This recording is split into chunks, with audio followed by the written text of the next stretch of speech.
Hi there, and welcome back to my channel. I'm so glad you've chosen to spend a little bit of your holiday season with me. Christmas is one of my favorite times of the year, not because of the presents or the sparkles, though I love those things too, but because of the joy that bubbles up when we slow down and really feel the season.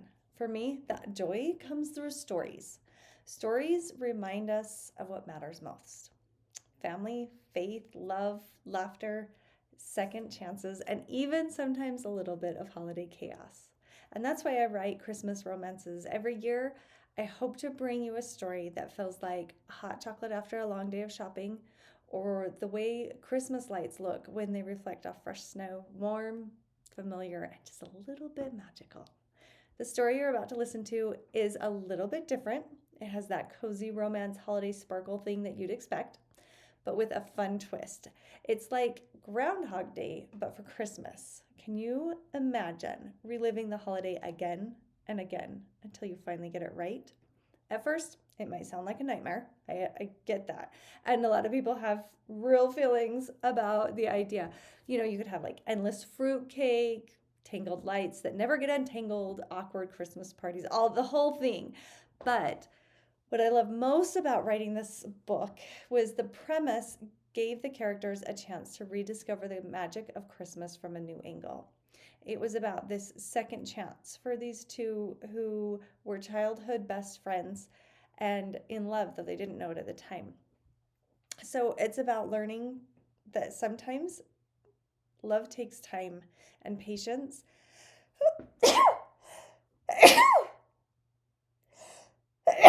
Sorry, I'm a three sneezer. um, and maybe I'm trying to think love, patience, and maybe even a few more tries before everything falls into place. And honestly, isn't that like real life? None of us get it perfect on the first go. We mess up and we forget what's most important. But the beauty of Christmas, the real gift of it, is that we get to begin again. We get to forgive and to try one more time and to love a little deeper. So as you listen to this story, I hope it makes you laugh. Like, I really hope there's a few minutes in here that you just chuckle. And I hope it sweeps you up into the kind of romance that makes you sigh so happily. And more than anything, I hope it brings you joy, because that's what Christmas stories should do. They should leave you smiling and feeling warm on the inside. So, whether you're driving through snowy streets today, wrapping gifts at your kitchen table, or sneaking in some quiet time for yourself, thank you for letting me share this holiday story with you.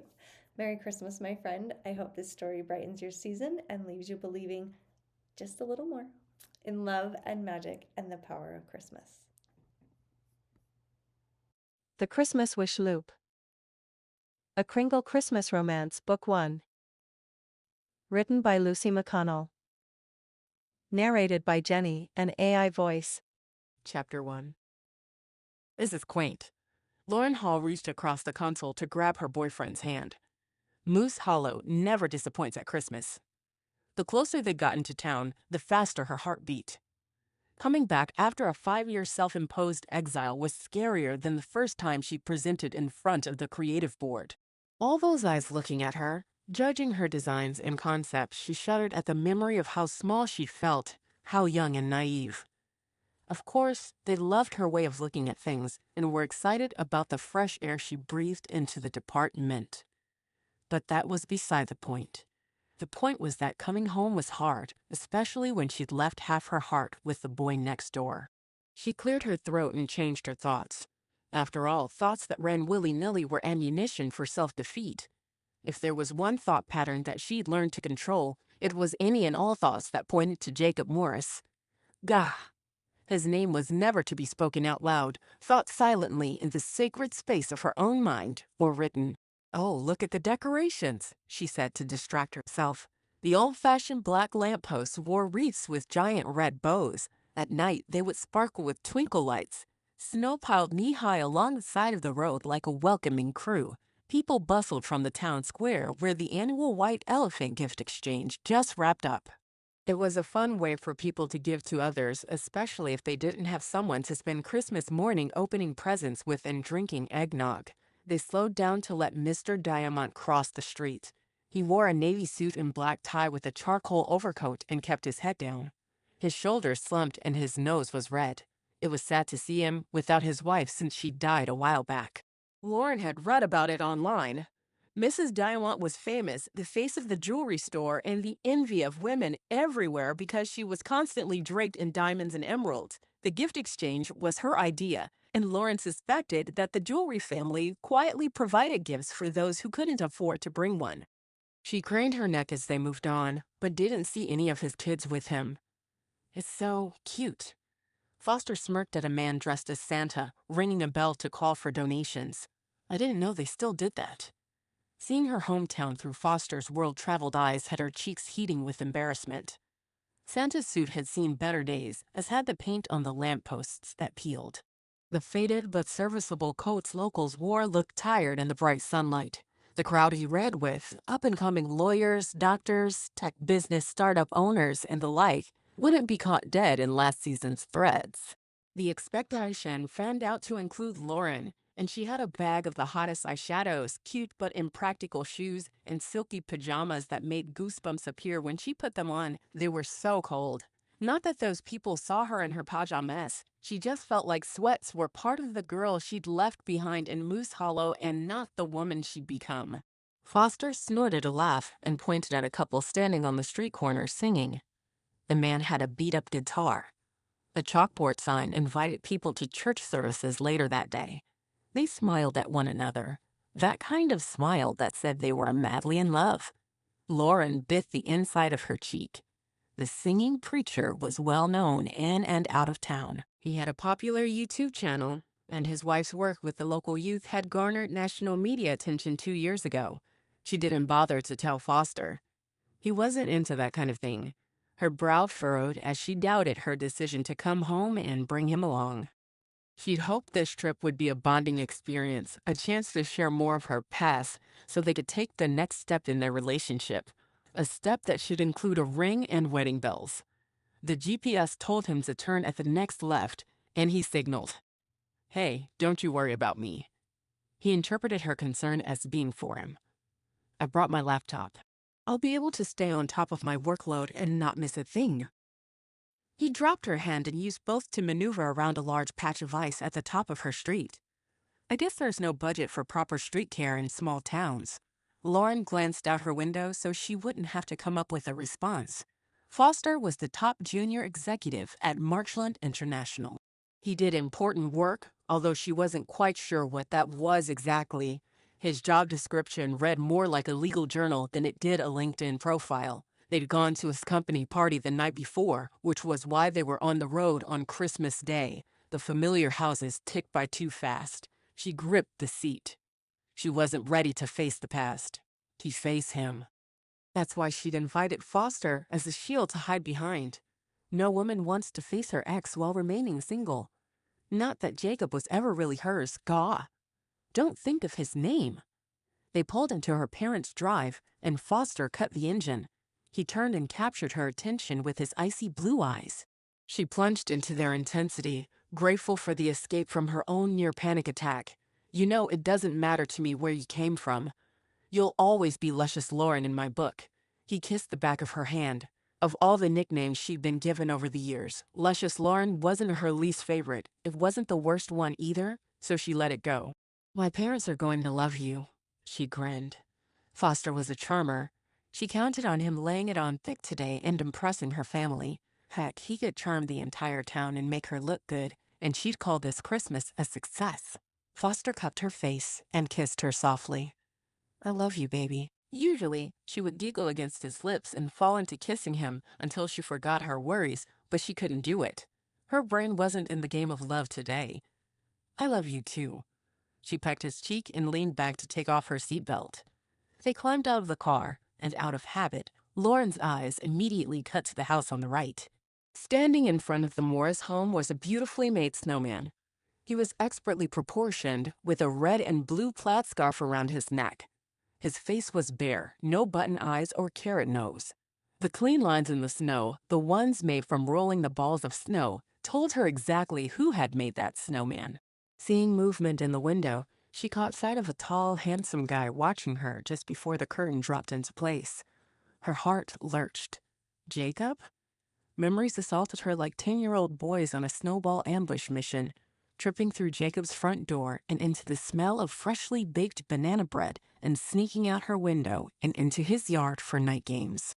Laying on the front lawn under a sprinkler during a heat wave, making mud pies, trading lunches while waiting for the school bus, band concerts, that one awful high school play they both had to do in order to graduate, cheering at the football games, watching Jacob catch the ball and score the winning touchdown, curling up in his front room with her favorite book.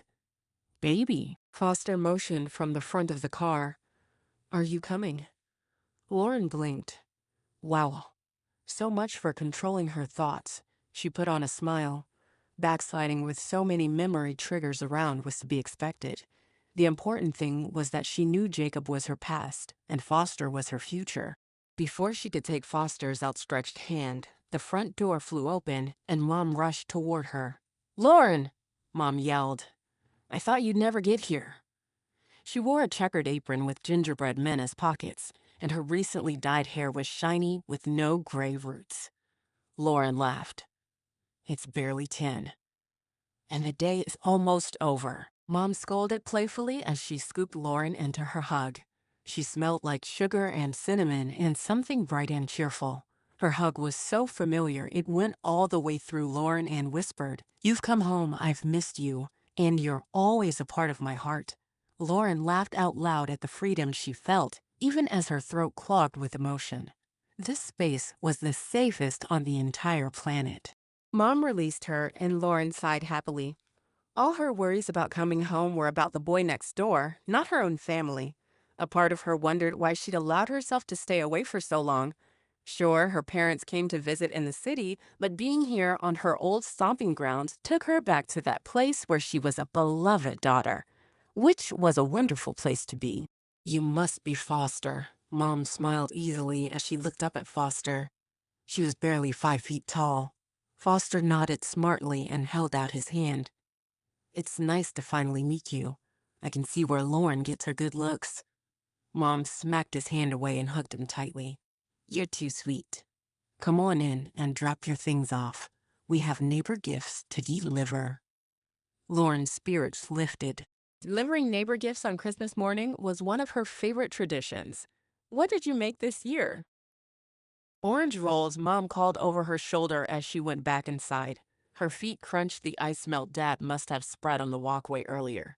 In the entryway, the wagon, loaded with foil pans full of her famous orange rolls, made it difficult to reach the coat rack. "Sorry." Mom grabbed the handle and pushed it out the door. She brushed off her palms. "It'll be fine out there for a few minutes. Foster, you can drop that fancy bag right here." She pointed to the bench. Foster put a protective arm across the leather laptop bag. His face pinched. "I'm afraid I need to check in with the office." "On Christmas." Mom's hand splayed across her chest. If she'd been wearing pearls, she would have clutched them. Foster had the decency to appear chagrined. Lauren jumped to his rescue. He was lucky to get the day off. Executive life and all that. She gave him an encouraging smile. One day when he was a full executive instead of a junior one, he'd have 3 full weeks of vacation. One of their favorite pastimes was planning all the trips they would take together when that happened. He wanted to walk on white sands, and she wanted cobblestone streets. "You can set up in the guest room." Lauren turned to her mother. "Is that okay?" Mom's forehead wrinkled as she looked back and forth between the two of them.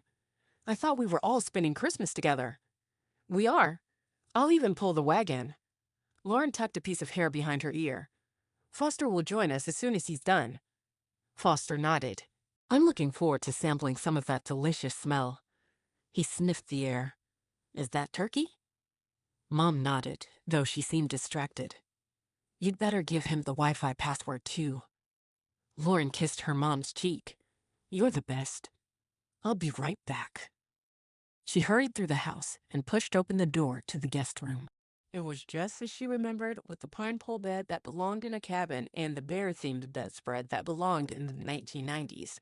Foster put his bag on the pine dresser and noted the overstuffed brown chair. "This should work out well." Lauren opened the blinds. "There's lots of natural light, and if you need anything, help yourself. We're pretty casual around here." His nose wrinkle said that he'd noticed. Being the gentle man, he didn't put his thoughts into words. He rested his hands on her sides. "Don't be long?" Leaning in, he nibbled her ear. "I miss you already." She kissed his neck. "I'll be fast." His hands fell, and he stepped away. His focus moved to his laptop and getting situated. Lauren let herself out of the room and shut the door behind her. It wasn't like he hadn't made a tremendous sacrifice to be here. Holding up to answer emails would clear his mind for the rest of the day. Understanding the part of him that pushed him to succeed was what made her the perfect girlfriend, or so he'd told her on several occasions, usually after he'd broken their plans to stay late in the office. No doubt, Mom had already filled Dad in on the fact that Foster was staying behind. Those two never kept a secret from each other, which was sweet and something to aspire to. Lauren stopped at the bathroom in the hallway to check her hair and reapply her lipstick. Her parents had painted the cabinets a nice creamy white color and bought a new sink. A rustic ladder served as a towel rack, and there was a basket of rolled hand towels on the shelf. She checked her reflection. Her black hair, inherited from her second-generation Chinese-American mother, hung in waves. This morning, she'd had tight curls. It didn't matter how long she left the heat on her hair. It couldn't keep a curl to save her life. She'd have to pull out her curling iron before lunch and refresh her look. Her lips had a natural pink hue, but she'd taken to wearing a darker color in the city and quickly applied a fresh coat. Jacob wouldn't recognize her. She startled, concerned about how often her thoughts had gone to him, and she'd only been home 15 minutes. She shoved her lipstick into her pocket. Just because she was home for the first time since he'd broken her heart didn't mean she had to give him so much as the time of day. In fact, if she ran into him today, she'd be the one who didn't recognize him. "I'm sorry, what did you say your name was?" She practiced in the mirror. "Perfect. Let's get this wagon moving," she called as she made her way to the front door, where Mom and Dad whispered fast and furious. They stopped when they heard her voice, and she was confident that she'd been the topic of conversation. Dad opened his arms for a hug. "Where's this amazing boyfriend you've been bragging about for 3 months?" 3 months of bragging after 6 months of semi-dating. Dating in the big city had its own set of challenges, and she'd had a learning curve that sometimes left her feeling battered. She'd only brought Foster up to her parents after she was sure he'd stick around. "He's in the guest room building his incredible career." She hugged her father, noting the scent of Old Spice and cinnamon. Nothing spoke of safety and comfort like that smell. "I'll introduce you when we get back." Dad narrowed his eyes. "He's not going to steal my tools, is he?" Lauren rolled her eyes as she swung open the door. "He has no interest in your tools, Dad." She marched out the door and picked up the wagon's handle. Foster's lack of ability with even a screwdriver was the one chink in his otherwise shiny armor. He didn't believe in knowing how to repair a toilet or replace so much as a light switch plate. That's what superintendents, maintenance works, and other laborers did, and Foster thought their work was beneath him and his advanced degrees. Lauren disagreed. She'd even snuck into his apartment and changed light bulbs when he worked late because the flickering gave her a headache, and Jacob refused to climb on a chair and do it himself. What did he need to be handy for when she was more than capable? She didn't need a man to do the small things. She didn't need a man at all, right? And yet she wanted one. Coming back to Moose Hollow with an up-and-coming mover and shaker, a man whose name would be in Forbes, Fortune, and The Economist, was a coup, and she was darn proud of herself for pulling it off. Not that she was in love with Jacob because of his job, apartment in a high-class building, or his luxury car. No way. There were so many wonderful things about Foster that she had a hard time listing them. "You coming?" called Dad from the bottom of the driveway. He and Mom had started off while Lauren stood at the door, wagon handle in hand. She jogged to catch up to them. "Do you want to change your shoes?" Mom frowned at the fancy footwear. "Nope, I'm good." Lauren schooled herself for falling back into the small-town speech pattern she worked so hard to change. I mean, "I'm fine." When she met their neighbors this year, she would do so in her designer shoes, no matter how little they protected her against the cold. Who needed to feel her toes on Christmas anyway? She put a sway in her hips as they passed the Morris house, just in case someone was watching out the window. Chapter 2. Jacob stood at the window and watched Lauren Hall sashay her way down the street in a horrible pair of shoes. She looked terrific, but he thought she was stunning with bedhead and wearing sweats. So what did he know? He knew the guy she was with was a posh, stuck-up pretender with a god complex. Jacob had played against enough guys like him on the football field to spot the false bravado 100 yards away. He was all wrong for Lauren. "Honey, come eat," Mom called from the kitchen, where she garnished the egg casserole with enough cheese to clog an artery. "We have to hurry, or we won't make it in time to count ballots." This was their first Christmas without Dad, and it was a doozy. His brother and 2 sisters couldn't handle the holiday without him and had booked a cruise. As if a tan and tropical drinks could make the feeling that Christmas was all wrong, right. It didn't work that way. He'd stayed home, telling everyone he was keeping Mom company when the truth was he couldn't stand the idea of not being here. He wanted his dad close, and the best way to make that happen was to be surrounded by things he'd touched. Pulling out the Christmas decorations was a trip down memory lane, every ornament a reminder of the joy and laughter he had this time of year. It was good. Healing. Beautifully tearful at times, but good. "I'm coming." He lived across town in a cottage house he bought, gutted, and remodeled in a modern farmhouse style that showcased his woodworking abilities. Most cabinet makers joked that their house was the last one to have an upgrade. Not his place. His home was his showroom. Smells good. He sniffed the bacon and egg scent that made his stomach rumble. "Did you say something about counting ballots?" Mom nodded. "I promised the mayor you would count the ballots while I held with the seniors' luncheon." Wow. "I'm a nice guy to jump in and help out like that," he teased her. So far, she'd signed him up to hand out programs at the high school choir concert, usher for the elementary school pageant, and dish out donuts at the Christmas Eve devotional, especially after Miss Pauline tried to kill me at the taste test earlier this week. He rubbed his stomach as if it still ached. Mom smacked him with a dish towel. "Be nice. She's trying."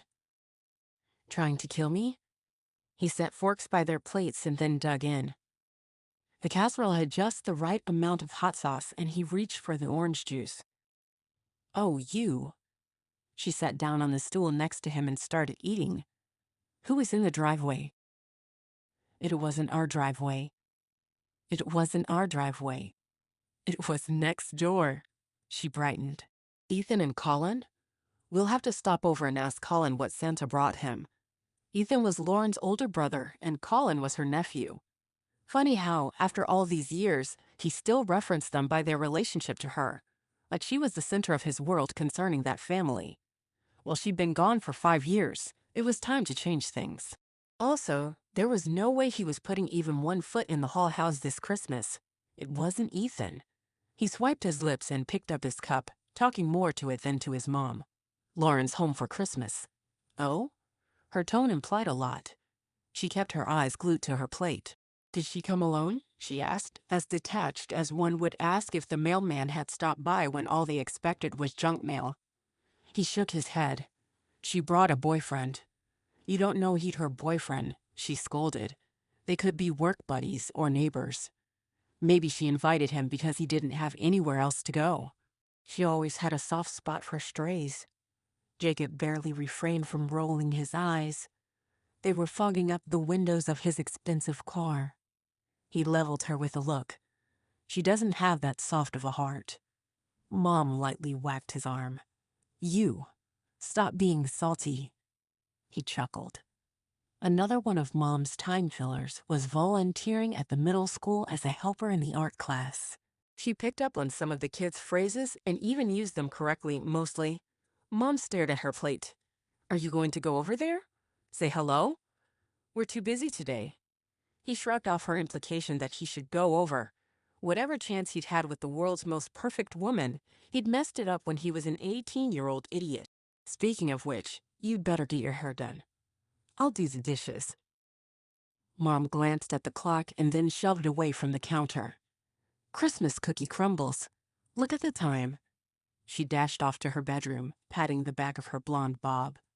Jacob smiled after her. Each day, she acted more like the mom who'd created a childhood full of wonderful Christmas memories, most of which included the little girl who lived next door. Lauren, he repeated her name to test it on his lips. It had been years since he'd let himself feel the disappointment that came from losing her. She looked so good. Did she still smell like cinnamon and roses? Such a strange combination, but it was hers and hers alone. The cinnamon was from her house. Mrs. Hall was always baking. One perk of being best friends with Lauren was having full access to her kitchen at all hours of the day. He ate more after-school snacks at her house than at his own. The rose scent came from a lotion she wore. He'd bought her a tube of it one year for her birthday, and she never ran out. He snorted at the thought. Never ran out. He was naive. She'd had to have bought more over the years. He paused, considering the possibility for the first time. Why didn't he realize it back then? Girls didn't buy themselves things they didn't like. And usually, if a guy had bought it for her, then it meant she wanted the guy too. The signals had been there. He'd just been too young and dumb to notice. He thought they had time. He got up from his seat. None of that mattered now. She'd iced him out after graduation. It had been cruel and left a scar. Enough time had passed that he didn't burn inside when he thought of the weeks he tried to talk to her, and her lips were sealed. If there was one thing he'd learned from losing his dad, it was that you shouldn't hold on to grudges. The past was best left there and let go. Except he had questions. Maybe one day they'd be able to talk. That would be amazing. He hurried to clean up and then went to the front room and blew out the scented candle. Mom came out a second later, her hair even smoother than before. They bundled up and made their way to Main Street. "I'll meet up with you later." Mom turned left and headed for the Senior Citizen Center. Jacob tucked his hands in his pockets and plowed on. Main Street was quiet at this time of day. The sing-along would be in the park in the middle later that night. They called it a park, but it was a square of grass in front of the Civic Center. At the end of the street stood the old white church. It needed a coat of paint, and the bells hadn't worked in years. A for sale sign hung on the front door. The building was drafty and old, but he'd always liked the stained glass windows. Lauren had once said she wanted to be married there. He was so busy contemplating the church that he wasn't watching where he was going and bumped into Santa Claus. Ho ho, ouch. Santa rubbed his shoulder. Sorry. Jacob made sure the guy was steady. His firm shoulder and thin frame under the padding gave away his age and had Jacob looking past the beard. This Santa was in his 20s. You okay? I'm fine, but you look like you could use a Merry Christmas, Santa replied good-naturedly. I was distracted. Ah, that usually means there's a woman involved. Santa touched the side of his nose. Jacob laughed. I was thinking about a wedding on the church steps. He pointed down Main Street. Well, that's a Christmas wish if I've ever heard one. Jacob waved his hands frantically. No, no, no. I'm not dating anyone. I knew this girl once. She wanted to be married there. Santa cocked his head to the side, waiting for him to clarify that statement. We. Jacob cut off. It's a long story. Well, Santa stroked his fake beard. If you had a Christmas wish, what would it be? Jacob thought about it for 0.3 seconds. There wasn't much to think about because the answer had been with him since he'd lost Lauren's friendship in the future he'd assumed they'd teach at together. He learned not to assume things with women, but lost her anyway. I wish we had a second chance, he said so quietly he wasn't sure Santa heard him. Santa patted his back. Christmas is magical. A chill raced over Jacob's skin, and he shivered. The hair on his arm stood up, even though he didn't feel cold. In fact, he felt as if he stood next to a fire. What did you say? Santa dropped his hand, and a burst of icy wind smacked Jacob in the face and howled in his ears. Believe in Christmas, my friend. He tapped the side of his nose again, and then turned to smile at a woman who dropped a 20 in the collection tin. Jacob stepped away, feeling like he was pulling himself out of glue. Every movement grew more manageable, and by the time he touched the frigid door handle to the Civic Center, he wondered if he'd imagined the whole thing. He turned back, and Santa was gone. The street silent. Weird. Chapter 3. Lauren limped along behind her parents as they neared the Civic Center on Main Street. How did the sidewalk shoot cold right through the soles of her shoes like a nail gun? Frozen feet were not the same thing as numb feet. She looked down the street at the old, now abandoned church, and her heart felt sad.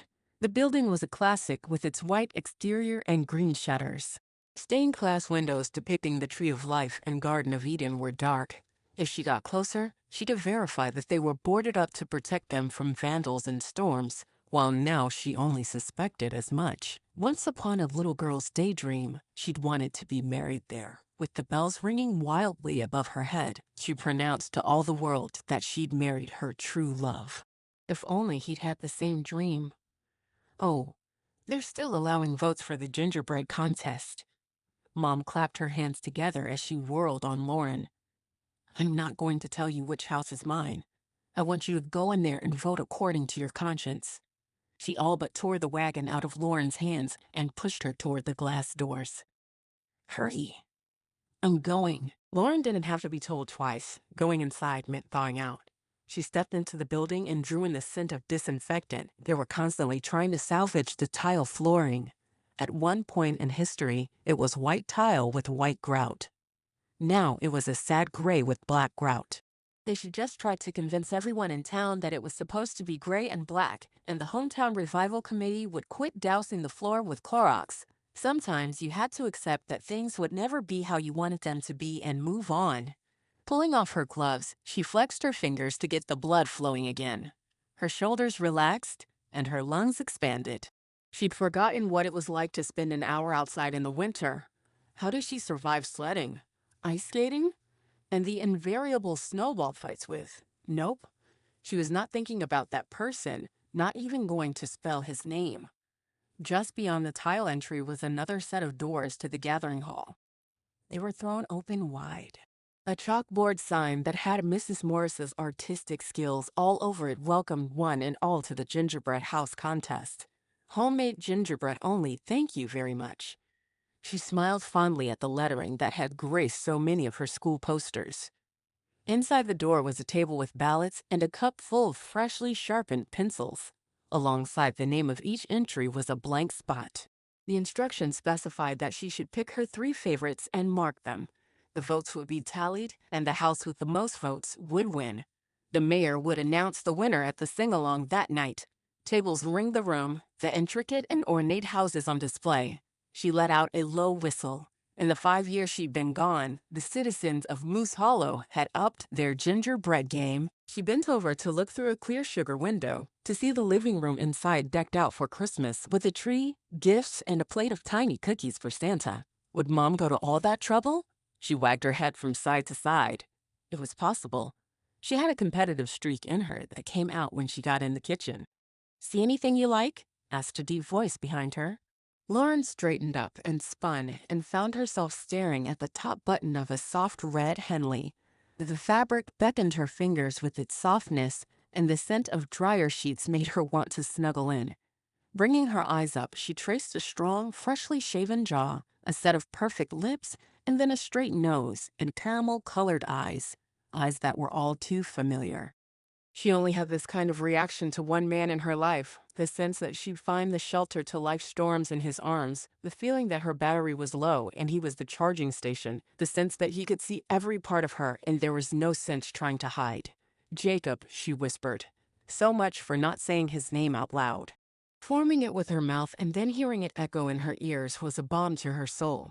Like she'd had this spring wound so tight it threatened to break, and she'd just hit the release button. She hated that it felt so good. Merry Christmas, Lauren.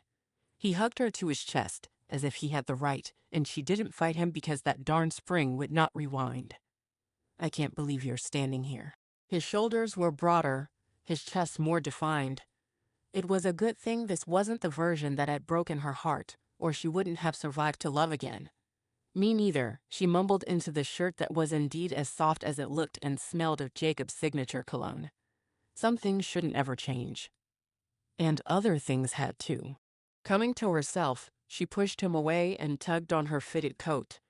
That's enough of that. Her pronouncement was like cracking a whip through the air. It changed the feeling from warm and welcoming to awkward and unsure by inserting the last 5 years apart between them. Jacob's face fell, his caramel eyes closed off, and the distance grew even farther. Bum. Yeah.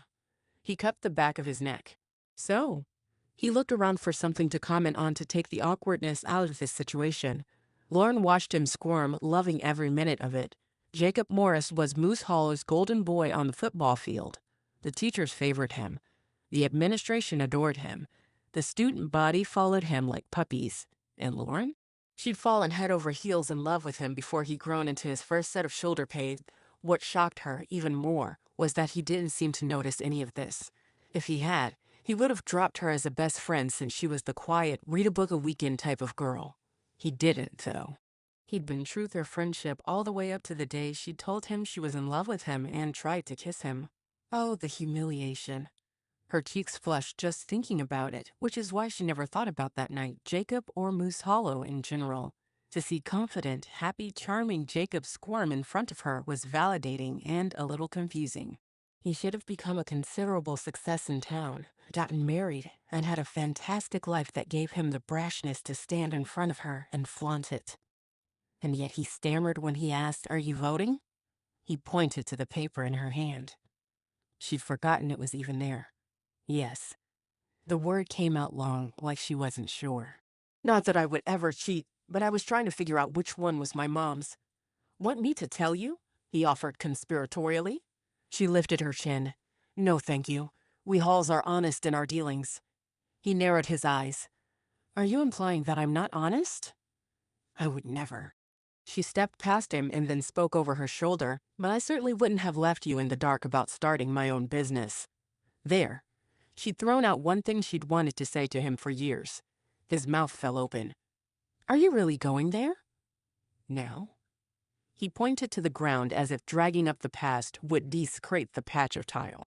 Never able to hold back with Jacob.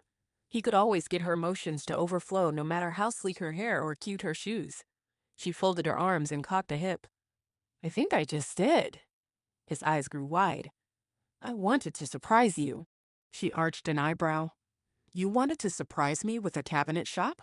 That's funny because I never remember wanting one.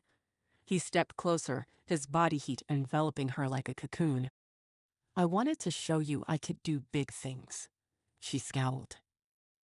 What are you talking about? He started pacing. This is insane. I don't know why I'm even talking about this. He stopped suddenly and spun on her. But you might disappear again, and I'll never get the chance to clear it up, so here it goes. He drew in a breath, and Lauren caught hers. His caramel-colored eyes weren't hooded anymore, and she could read him loud and clear. You are brilliant, and I always felt a step behind you. I wanted to think 3 steps into the future and show you what I could do. I want you to be proud of me. Lauren reeled. I was always proud of you, she admitted. He drew his eyebrows together. You were not. You never wanted to celebrate with the team after my football games. You outdid me in everything else that has to do with school. The only thing we're both horrible at was acting. And dancing, she added. The familiarity that came so easily between them reached for her. She resisted. She couldn't fall back into him, not when he didn't want her. She needed to keep him back, to stay far away from that place where her heart belonged to him. She narrowed her eyes. Besides, you're the one who left me alone on the football field at graduation, Jacob. The night that should have been the start of their love story. Instead, it was the no. She forced herself to think of the humiliation, the anger that had kept her going and spurred her on to a bigger, better life. I don't want to talk about this. She checked 3 random boxes on the paper and headed for the collection box. He dogged her heels. I'm not afraid of you or the past. Good. Then you admit you were wrong. Her face was fiery and her toes pinched. I admit I was young and... A strangled sound escaped her throat, cutting him off. She stopped next to a large house with a sledding hill made of frosting in the backyard. You might have been too young to know what love is, Jacob Morris, but I knew my heart. She cut off, feeling vulnerable and exposed for saying that much. Jacob stared at her as if seeing her for the first time. Leigh Wren. He breathed her name as he reached for her. How many times had she dreamed of him saying her name like that? Don't. She held up a hand. Don't come any closer to me. He smiled ruefully. Why? You're afraid you'll be overcome by my rugged manliness. He quoted one of the romance novels she'd read in high school. She was late getting home, and he picked it up off the side table and began reading. When she got back, he teased her endlessly while tickling her. She'd been so happy just to be close to him that day, to laugh with him.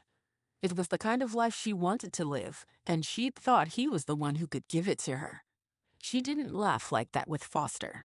They were sophisticated and properly behaved adults who didn't have tickle fights. She wanted tickle fights in her love life. Nutcrackers. She was perfectly happy with Foster and their relationship until Jacob brought that up. Darn him, she growled. You overinflated. Ah, tell me how you really feel. He stepped closer, invading her space and making her thoughts scramble. She hated he had this effect on her. Don't push me, Jacob, she warned him. Push you? Lauren, pushing you is the last thing I want to do right now. His eyes dipped to her lips and her mouth went dry.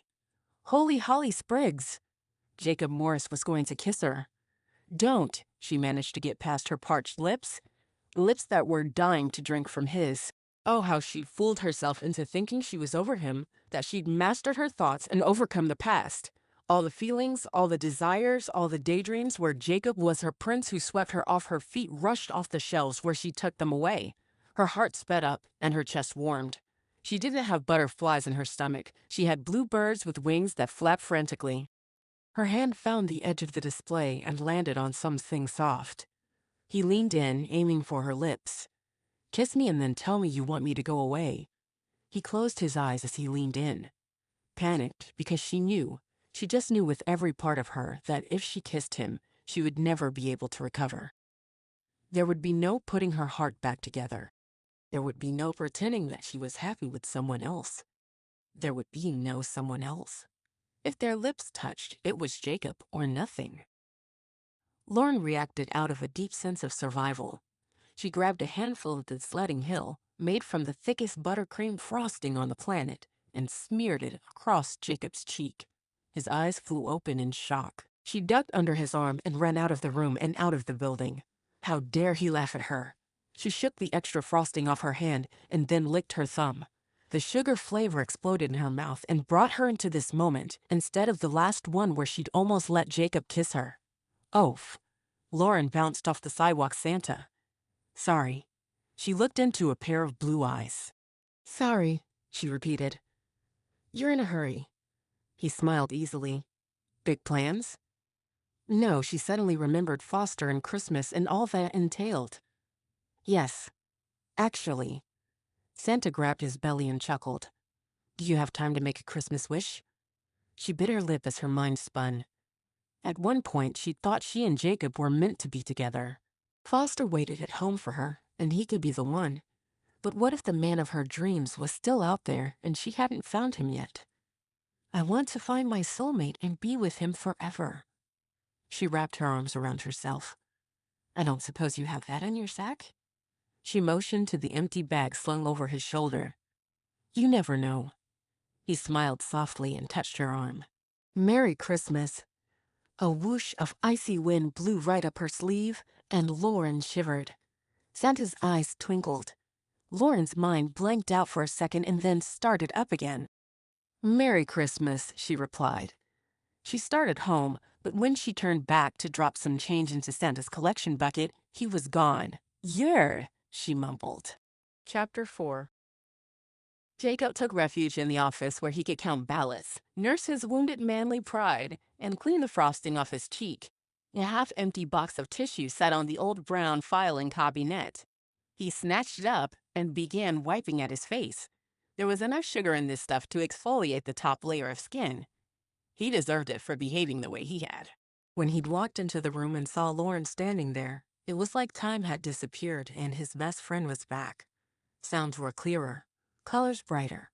The smell of sugar was a heady perfume. Life was suddenly interesting again, though he hadn't realized how incredibly uninteresting it was without her until this moment. He'd walked up to her without thinking about anything except the happiness spilling all over him. They'd always had a teasing relationship, so joking with her was natural and easy. Except she wasn't the same girl he had looked for in the lunchroom. Oh no, she was all woman now. Curves, soft hair. Full lips, those were the same. Pink. Always bubblegum pink. As soon as he took notice of the changes, the air crackled between them, and a whole new side of him woke up to Lauren Hall. They'd always had an under-the-surface attraction, one they ignored to keep their friendship intact. He'd forced his feelings for her away so often that when she tried to kiss him on graduation, he backed away. He was such an idiot. This wasn't the first time he traveled down the road of disappointment and anger at his younger self for reacting the way he had that day. From his perspective, Lauren had gone from 0 romantic feelings to 1,000 in seconds. There were no preliminary conversations, no building up to her declaration of love. Later that night, she'd wondered if it was a desperate attempt of hers to hold on to the past. Like she was afraid of growing up and graduating and all the things that came with adulthood, and she was trying to grab onto him so she wouldn't lose all of that. That was the first time in his life that he'd knocked on her window, and she didn't answer. As the summer days crept on, and she wouldn't speak to him, his mistake became obvious. And how did he try to fix it? What smooth line did he use out of the hundreds he'd come up with over the years? Kiss me and tell me you want me to go away? He scoffed at himself. Smart. So smart. Jacob touched his cheek. Frosting crystals scraped his fingers, and he groaned. He'd have to wash his face before he could go in public. Excuse me? Jacob looked up from the voting papers he was supposed to organize and count to find a guy wearing a red sweater with a fancy letter K knitted inside a fancier crest. Wow. His mom would love to meet the person who could knit that up. He had a messenger bag slung over one shoulder and didn't wear a coat, gloves, or a hat. The only reason Jacob noticed he didn't wear any winter clothes was that it was 35 degrees outside. Can I help you? Asked Jacob as he got to his feet and reached over the table. The guy hurried to clasp his hand. The moment he did, a warm feeling enveloped Jacob, and he could smell frankincense and pine. I'm here to help you, actually, the stranger replied with a twinkle in his blue eye.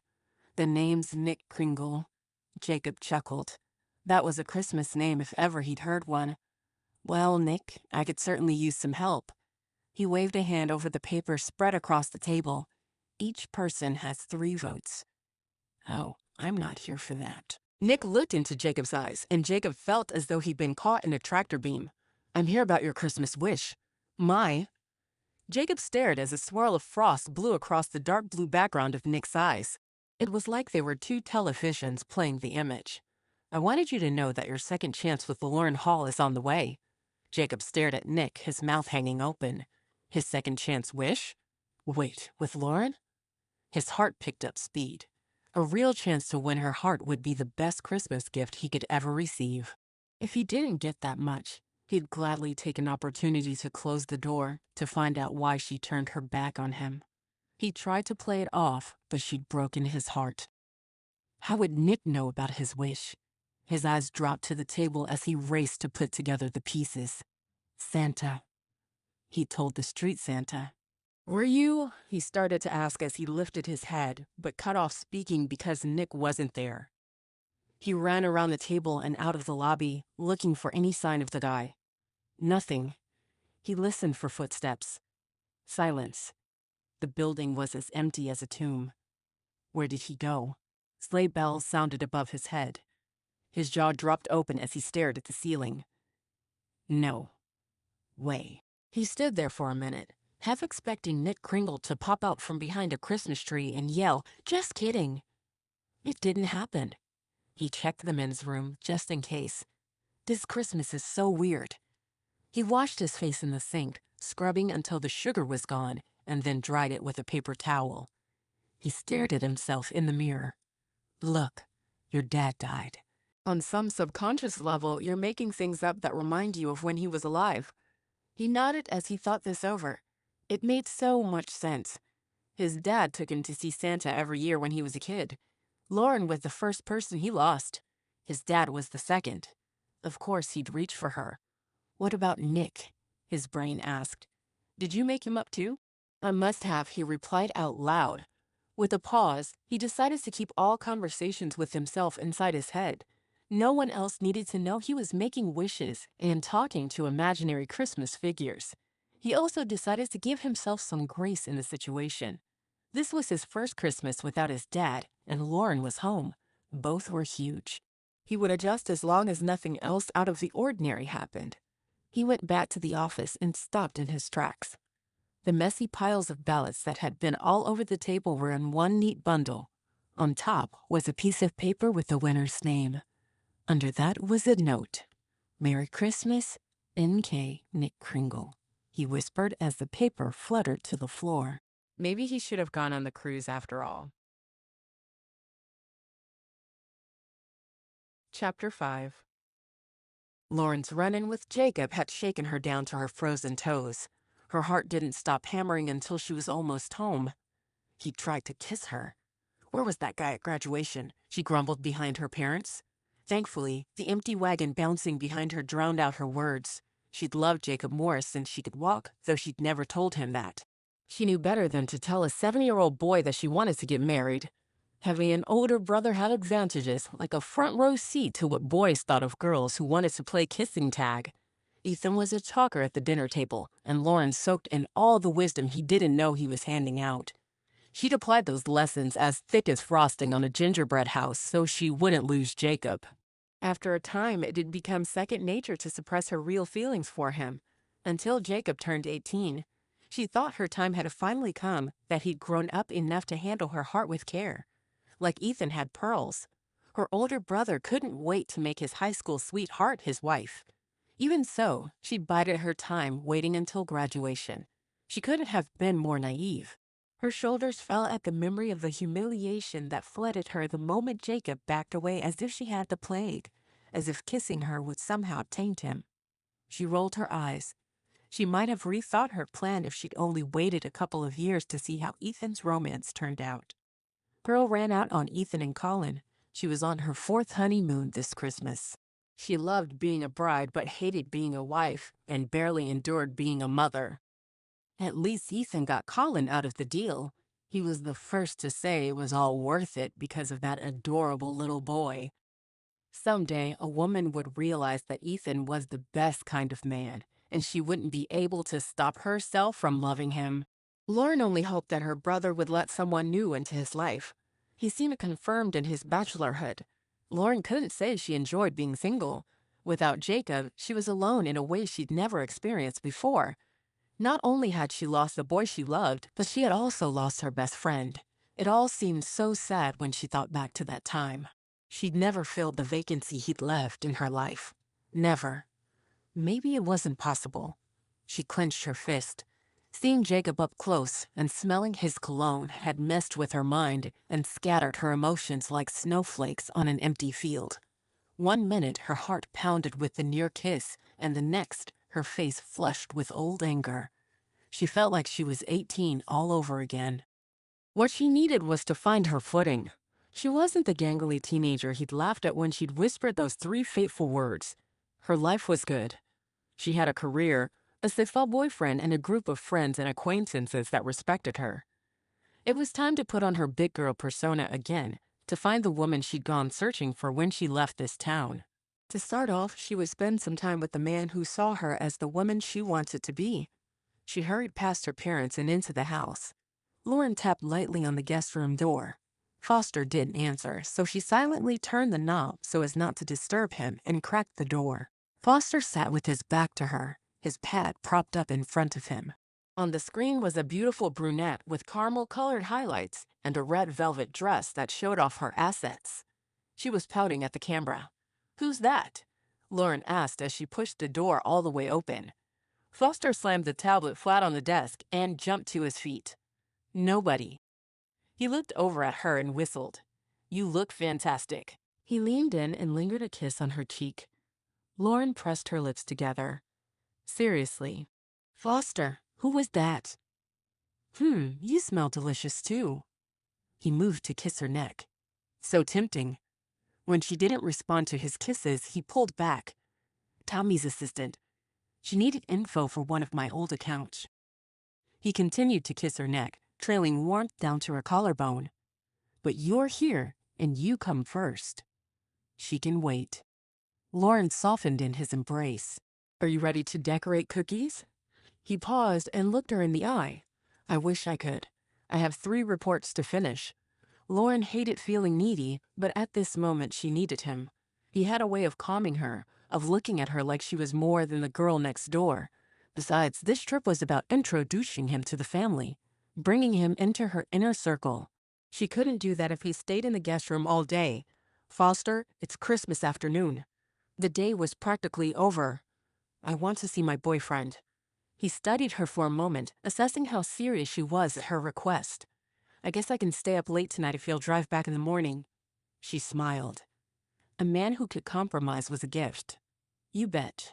She took his hand and pulled him from the room. You're going to love my mom's ginger cookies. Every bite tastes like Christmas. He chuckled. You're so adorable when you say things like that. Lauren's smile faltered. She was already off kilter, but there was something in his tone that was patronizing. Did he always talk like that, or was she being ultra-sensitive? Is there something wrong with what I said? Not at all. He lifted their joint hands and kissed her neck less. Your wholesomeness is shining through. She turned away so he wouldn't see her frown. Technically, his words were a compliment, but they'd sounded condescending. What was wrong with being happy about cookies? They were good cookies, and she'd missed them the last few years. Okay, there was no need to start a fight.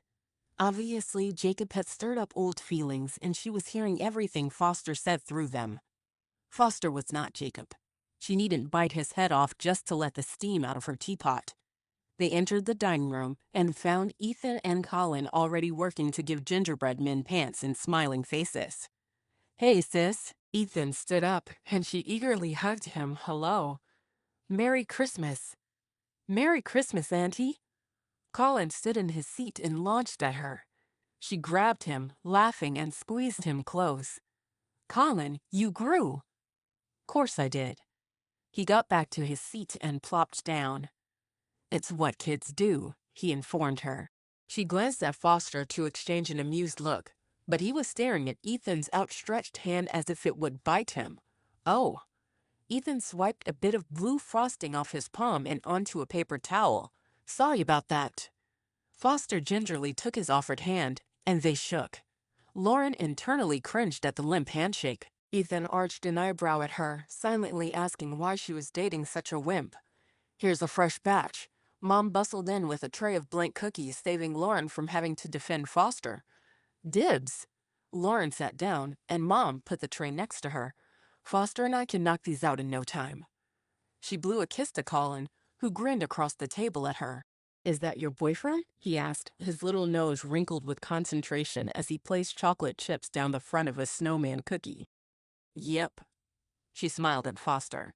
He was typing on his phone, his head down and oblivious to the conversation around him. She sighed. At least he was out of the guest room even if he wasn't engaged in the activity. Cookie decorating wasn't his thing. That was okay. She didn't enjoy golf, and he quit inviting her to the course. She'd have fun with her nephew and brother even if he didn't.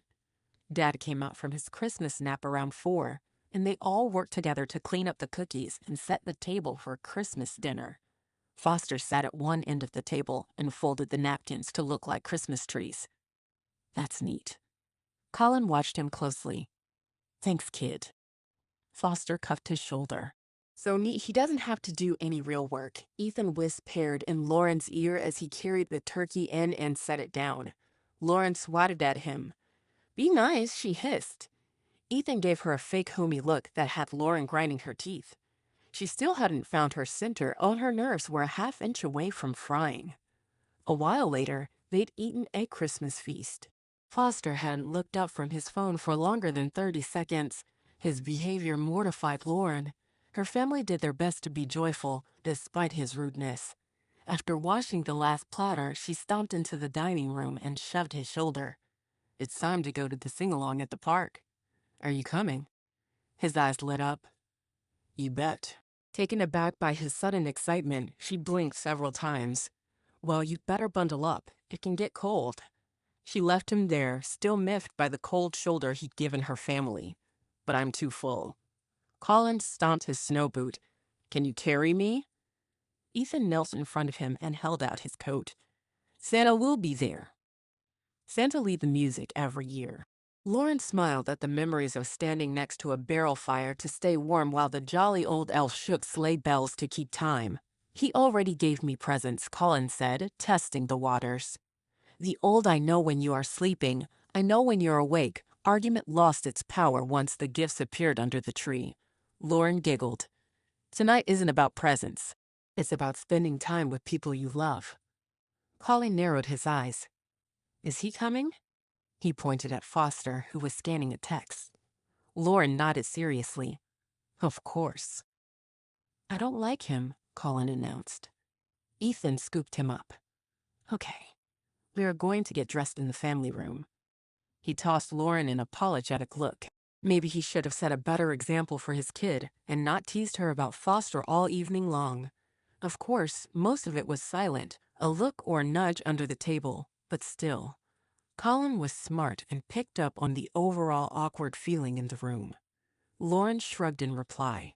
It wasn't like Foster had gone out of his way to make friends with her nephew. He should have, but he didn't. She drew in a breath. Children weren't in Foster's wheelhouse. Raised by nannies and an only child to boot, his education had taken priority in his life, even at an early age. She couldn't imagine the pressure he'd been under as his parents pushed him to get straight A's at 8 years old. At 8, she was running through sprinklers in the backyard. Foster leaned over and kissed her head. I'm so excited for tonight, aren't you? She cocked her head as she considered him. His eyes were bright like he had a secret, and he was suddenly completely engaged at the moment. Maybe he was stressed out by work and overloaded. Yeah. I mean, I always look forward to caroling. He nodded as he shoved his stocking hat on his head. It'll be a night we'll remember forever. Our first Christmas. He kissed her again. She shook off all the doubts and worries that plagued her throughout the afternoon. Work had distracted him, but he was here now, being the wonderful guy she'd fallen in love with. Ready? Dad asked as he and Mom slid on their gloves. They'd gotten dressed in their room. We are. Ethan appeared with Colin on his shoulders. It looked like the kid got his wish to be carried. Oh, Mom threw open the door, and he had to duck to avoid knocking Colin to the floor. Colin giggled and hung onto Ethan's forehead with his mitten-clad hands. Come on, he called back to the adults. We'll miss it. Right behind you, kid. Foster tugged Lauren through the door, and Mom and Dad followed behind. Just as they reached the sidewalk, the Morrises' door opened, and Jacob and his mom stepped out. Lauren sucked in a lungful of cold air at the sight of just Jacob and his mother alone for Christmas. The house used to be full of chaos and love. Her heart dipped in sympathy at the dark windows. Where were his brothers and sisters? They should be here for Christmas. What's the matter? Asked Foster, shaking her hand to get her attention. She cleared her throat. My neighbor's husband passed away. She pointed ahead of them to where Jacob and Mrs. Morris joined Ethan and Colin. It feels like there's a hole, shaped like Mr. Morris, walking next to them. Foster put his arm around her and pulled her to his side. The holidays bring out your tender side, don't they? She nodded. Though it wasn't so much the holiday as it was Jacob Morris. If he still had this much of an affect on her, then she hadn't washed him from her system like she'd thought. She glanced at Foster, hoping he didn't see the blush on her cheeks as she recalled the smell of Jacob's cologne. Chapter 6. I'm going to hurry and save us a spot. Mom took off at her power walking speed. Jacob let her go ahead. He didn't want to look like he was running away from Lauren, even if the urge to do just that was strong. I'll catch up. What were the odds that they'd step out of the house at the same time as the Halls? Was this the second chance moment Nick promised him?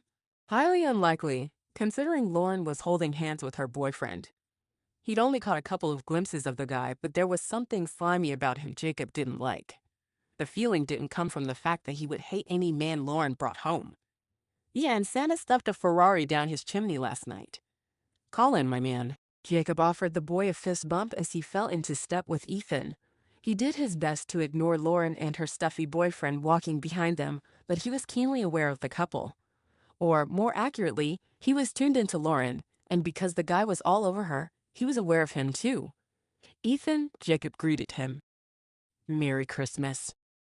Colin leaned over and bumped mittens. What did you get for Christmas? He asked. Jacob smiled easily.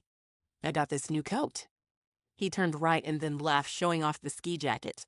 It was bright blue and would keep him warm on the slopes.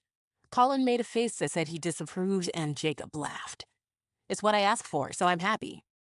I asked for a zero-gravity laser racer, Colin said proudly. Jacob respectfully lifted both his eyebrows in awe. Did you get it? He asked in a hushed voice. Colin nodded. It drives on the walls and everything. It's so cool, added Ethan. Santa brought one for Dad, too, Colin announced. Jacob laughed and slapped Ethan on the back. Good thing you were a good boy this year. The best. How's the cabinet business? Ethan leaned to the side to avoid a low-hanging branch full of snow. Colin reached out and hit it for fun, holding steady, which is just fine with me. I have a 2-month wait list. Working in the shop wasn't like work at all. Those who lived in the canyon or had second homes up there could afford custom cabinetry. There were challenges every day, ones that kept his job interesting. He liked to mull things over and come up with a solution. They rounded the corner and the sidewalk became congested. The police had blocked off the street around the square. Barrels full of wood fires glowed warmly and their contents crackled and popped. The light scent of smoke tinted the air. With the street lamps turned off, the fairy lights did all the work. Thanks to an anonymous donation and the local youth group volunteering their time, there were twice as many this year. Hopefully, they were as excited to take them down as they had been to put them up. Remember when we used to have ice sculptures, Ethan? Jacob brightened. I loved those. It's too bad they don't do them anymore. He missed the carvings so much that he tried his hand at carving a couple of times. He wasn't too shabby if he did say so himself. His sister loved the heart he'd done for her wedding. There was something about chipping away at the ice that soothed his soul. Therapy with the threat of frostbite made it dangerous and therefore manly. They found his mom up front. The entire crew joined her, and Jacob ensured he stood as far away from Lauren and her boyfriend as possible. She didn't look his way, no matter how often he looked at her from the corner of his eye. She was gorgeous in the cream-colored scarf and hat. Her brown eyes popped, and her hair framed her face. She was pretty without trying. He hoped the boyfriend had told her as much. He stuffed his hands into his pockets and grabbed the hand warmers, rubbing them between his fingers and thumbs. He didn't fidget because he was cold, but because he needed to move. If they didn't start singing soon, he was going for a walk. Santa seemed to come out of nowhere. He was suddenly in the middle of the stage. He-ho-ho-ho. He jingled the bells attached to a leather strap over his head. The crowd gathered closer to the small stage, eager to start singing. Here, pass these around. Mom shoved a stack of songbooks into his hands. They usually had these passed out already. He took one and passed the rest on to the couple behind him. They looked vaguely familiar, and he realized it was the woman from the morning news. She was the good news portion of the show, going around town and interviewing locals. She was blonde, a total knockout, and completely captivated by her husband. A spike of jealousy over their happiness raced through him, and he decided to keep his eyes on his book. He didn't want Jennifer Buckner Diamond. He wanted what she and her husband seemed to have. The books were worn and weathered, with cracked covers and dog-eared corners. People would use them tonight and return them to the crates lining the stage before going home. Someone bumped him from behind, and he stumbled into the stage, making a noise as loud as kicking an empty metal garbage can. His cheeks burned as every head swiveled in his direction. "Excuse us," griped a man. Jacob righted himself and turned to see Lauren's arrogant boyfriend pushing his way onto the stage and hauling a protesting Lauren behind him. "We shouldn't," Lauren hissed, tugging him back. "Trust me, babe." He grinned at her as he let go of her hand, launched himself onto the stage, and smiled at Saint Nick. "Can you spare a minute, big guy?" He motioned for the interrupter to continue, a knowing sparkle in his eyes. Nick. Jacob squinted at the guy in the Santa suit. It couldn't be. Was that Nick Kringle? The stranger in the red sweater from the Civic Center who'd promised him a second chance with Lauren? His voice was familiar, and he had blue eyes. What was he doing dressed as Santa Claus? Good people of Moose Hollow. The boyfriend lifted both hands over his head to get the crowd's attention. They settled in, curious about the change of tradition. Lauren motioned for him to get off the stage. He shook his head at her. Jacob snorted in disgust and mumbled, "Showboat." She threw him a scathing look. He smiled brightly back at her as if he hadn't said a word. "I have an extraordinary question to ask my special lady." He approached the edge of the stage and held out a hand for her to take. Lauren glanced at Jacob, steeled her jaw, and accepted his offering. He pulled her on stage so quickly that she stumbled into his arms. "Lauren, my lady love, will you make me the happiest man on earth and marry me?" He got down on one knee and cracked open a ring box. Jacob shielded his eyes from the bling. The ring was huge and totally not Lauren's style. She would have wanted her grandmother's ring kept in her mother's jewelry box for the wedding and a simpler ring for the engagement. Lauren sputtered. Her hands covered her face, and for a brief second, Jacob held his breath, feeling like the whole world had turned inside out and backward. It should have been him on one knee in front of Lauren, asking her for her heart. He felt it so strongly a strangled noise escaped his throat. "Yes," she squealed, jumping like women do when they're too excited to hold still. Jacob's heart sank to his boots. He schooled his features and clapped along with her family, his mom, and the rest of Moose Hollow. His face felt frozen in place. The guy got to his feet and kissed her. The crowd went wild. Jacob locked eyes with Santa, silently asking if he would do anything about this. Santa tapped the side of his nose and then shook the sleigh bells. "Ho, ho, ho." "Oh, the weather outside is frightful." He motioned for everyone to join in, and they did. Lauren and her man got off the stage using the stairs on the far side, which was fine with him. He had no desire to be near them as they accepted congratulations from the entire town for their upcoming vows and happily ever after. Standing here singing like he didn't have a care in the world was killing him, and his heart shrank like a Grinch as the joy of Christmas drained out of him. Chapter 7. The caroling continued for another 45 minutes after Foster slipped an unexpected ring on her finger, but Lauren didn't hear a note of it. She was engaged. Half the town stopped to meet her beau and congratulate them. If Foster had been distant earlier that day, he more than made up for it as he shook hands and met everyone from her kindergarten teacher to the mayor. As she'd hoped, he charmed every single one of them. "How could I resist her?" he asked Polly Winthrop, who taught piano lessons. "She's adorable." Polly's hands went to her heart, and she melted to one side. "It was past time. I can't expect a girl like this to wait forever," he told Mark Hiverson, who was in charge of plowing the roads. Mark pumped his arm. "Smart man." "Smart man." He winked at Lauren, who couldn't get the smile off her face if she tried. How incredibly sweet was it that Foster had waited until they were in her hometown, surrounded by the people she loved, to pop the question. His thoughtfulness was overwhelming, and her heart warmed. She glanced down at her hand. The ring was huge. So big, in fact, that it continually spun around on her finger. She worried her lip as she adjusted it again, afraid it would fall off in the snow and she'd never find it. "How about a picture?" asked Santa, as he approached with his arms spread wide, as if gathering geese in a field. "That would look great on my feed." Foster tapped a stranger on the shoulder. She spun, her auburn hair lifting off her shoulders, and the scent of vanilla bean wafted around them. He jerked his hand back as if he'd been shocked. "Sorry." "Excuse me?" "Yes?" She smiled easily. Her eyes took them both in fast, and Lauren stood up straighter. "Oh, sweetie, you need this." She reached into her black purse with 2 leather tassels and handed Lauren a package. On the outside, it read, "Ring Sizer." She narrowed her eyes as she looked at the 2 rubber tubed inside. "What is it?" The woman opened the package and reached for Lauren's hand. As soon as their skin touched, a warmth spread through Lauren like someone had poured cocoa into her veins. "It will stop your ring from spinning." She clipped the rubber tube onto the engagement ring. The added bolt did indeed make it feel more secure. "Thanks." Lauren smiled at her. The cold returned as soon as she stepped away, causing goosebumps on her arms and race up to her neck. "How did you know I needed that?" The woman shrugged. "It's a gift. I'm Robin, and this is my husband, Gabe. Didn't Nick do a wonderful job leading the sing-along?" She motioned to Santa. "Robin." He ducked his head and kicked the snow. "What?" "I'm proud of you." She shoved his shoulder. "We both are," added Gabe.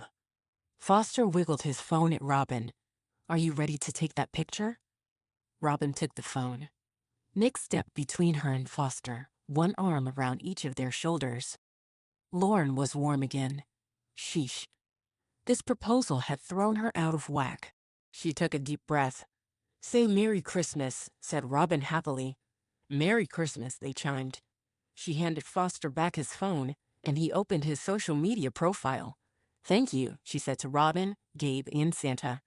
Placing a hand on Foster's arm, she interrupted his captioning. "Don't you think we should wait to post the news?" "You know, until you can tell your parents, and I can tell my friends." He shook his head. "This is so much better. Imagine their faces." He hit publish. "I would have liked to see their faces."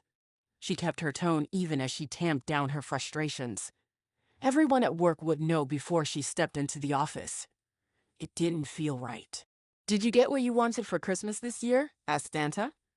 He held onto his belly as if it would fall out of his costume. Lauren startled, suddenly remembering the wish she'd made to the sidewalk Santa. Was this the same guy? He must be overjoyed to know she'd gotten engaged tonight. Perhaps he had a little taste of what it was like to be the real Santa. "Of course." She motioned to her ring. What woman wouldn't want a ring like this? Even as she said it, her thoughts jumped to her grandmother's ring stored in her mother's jewelry box. It had always been her intent to wear it for a wedding ring. Foster would be upset if she didn't wear this one, though. She frowned at her hand. Santa tapped her shoulder. "I think delivery may have been delayed." "Don't despair. We Kringles always deliver." She locked eyes with him, and his swirled. She blinked. That wasn't right. Eyes didn't. "Merry Christmas." He walked away, joining Robin and Gabe. "If we hurry, I can put the rolls in the oven," said Robin.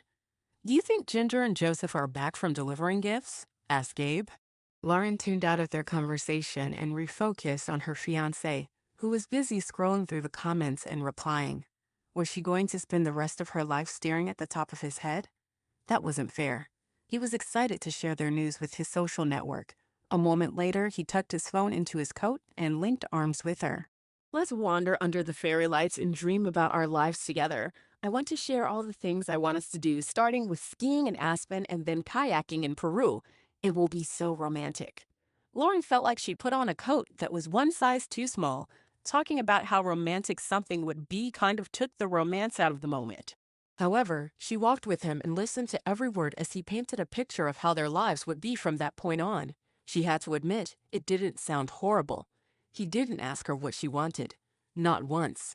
That night, as she slipped between the sheets, Lauren tried not to think about the look on Jacob's face when Foster proposed. Was it regret she read there? If she'd walked under the fairy lights with him, he would have traded turns naming something they should do together. He did that often. "You want ice cream this time?" "Okay, but next time we're getting eclairs," he'd tell her as they walked home from the swimming pool. "Then you can pick after that." She didn't realize what an excellent quality that was until tonight. "Why couldn't it have been Jacob?" she whispered into the night, hoping it would scare off the ghost of a past love that had haunted her since coming to Moose Hollow. She was wearing Foster's ring. Thoughts of another man were not acceptable. If only Jacob were that easy to forget. Chapter 8. Jacob sat up in bed, his hair sticking out in all directions. He hurriedly patted it down. He could always tell when his hair was poking up because it felt strange, although that wasn't the strangest thing he'd ever experienced. The strangest was finding Santa sitting at the bottom of the bed. The shift in the mattress brought him out of a deep slumber. At least, he thought he was awake. He was staring at a man with a white beard and a red suit, so this might have been a dream. He tugged on his hair as he tried to flatten it. Ouch. Not a dream. Nice place. Santa took in the room, which made Jacob look around too. There was a queen-size bed, a matching dresser, and a gas fireplace. Jacob had a few photos he'd taken blown up and hung on the walls. He didn't share his artistic side with the world, but this was his cottage home, and he liked these images. "WH? What do you want?" he stuttered as he rubbed the sleep out of his eyes. Finding someone in his room would have had him swinging like an MMA fighter, but there was so much peace and the scent of frankincense and pine hovering in the air. It all had a calming effect on him. Usually, that's my question to ask. Santa settled one ankle over the other knee and considered him. He lowered his voice and said, "What do you want for Christmas?" Jacob leaned closer and squinted at him. "Nick, what are you, 22 years old?" Nick sighed heavily. 24. He pulled off his hat and then removed the beard. With a sour face, he set them on Jacob's bed and scrubbed his hands through his hair, then across his cheeks and down his neck. The beard itches like you wouldn't believe. Jacob leaned back against the headboard. "No offense, man, but you are in the wrong house. Had a little too much eggnog tonight?" He glanced at the bedroom door and found it shut. Nick smiled softly. "There's never enough eggnog where I come from, though we don't spike it because of the little ones." Jacob nodded solemnly. "Right, the L's." Nick chuckled at his joke. "I'm here because there's been a slight glitch in the program." Poof. A woman in cargo pants and a red shirt appeared by the fireplace. Her red hair was piled on top of her head in a messy bun held in place by several pencils. She had a laptop resting on one arm and typed furiously with the other hand. Her glasses slid down her nose, and she paused just long enough to shove them back in place.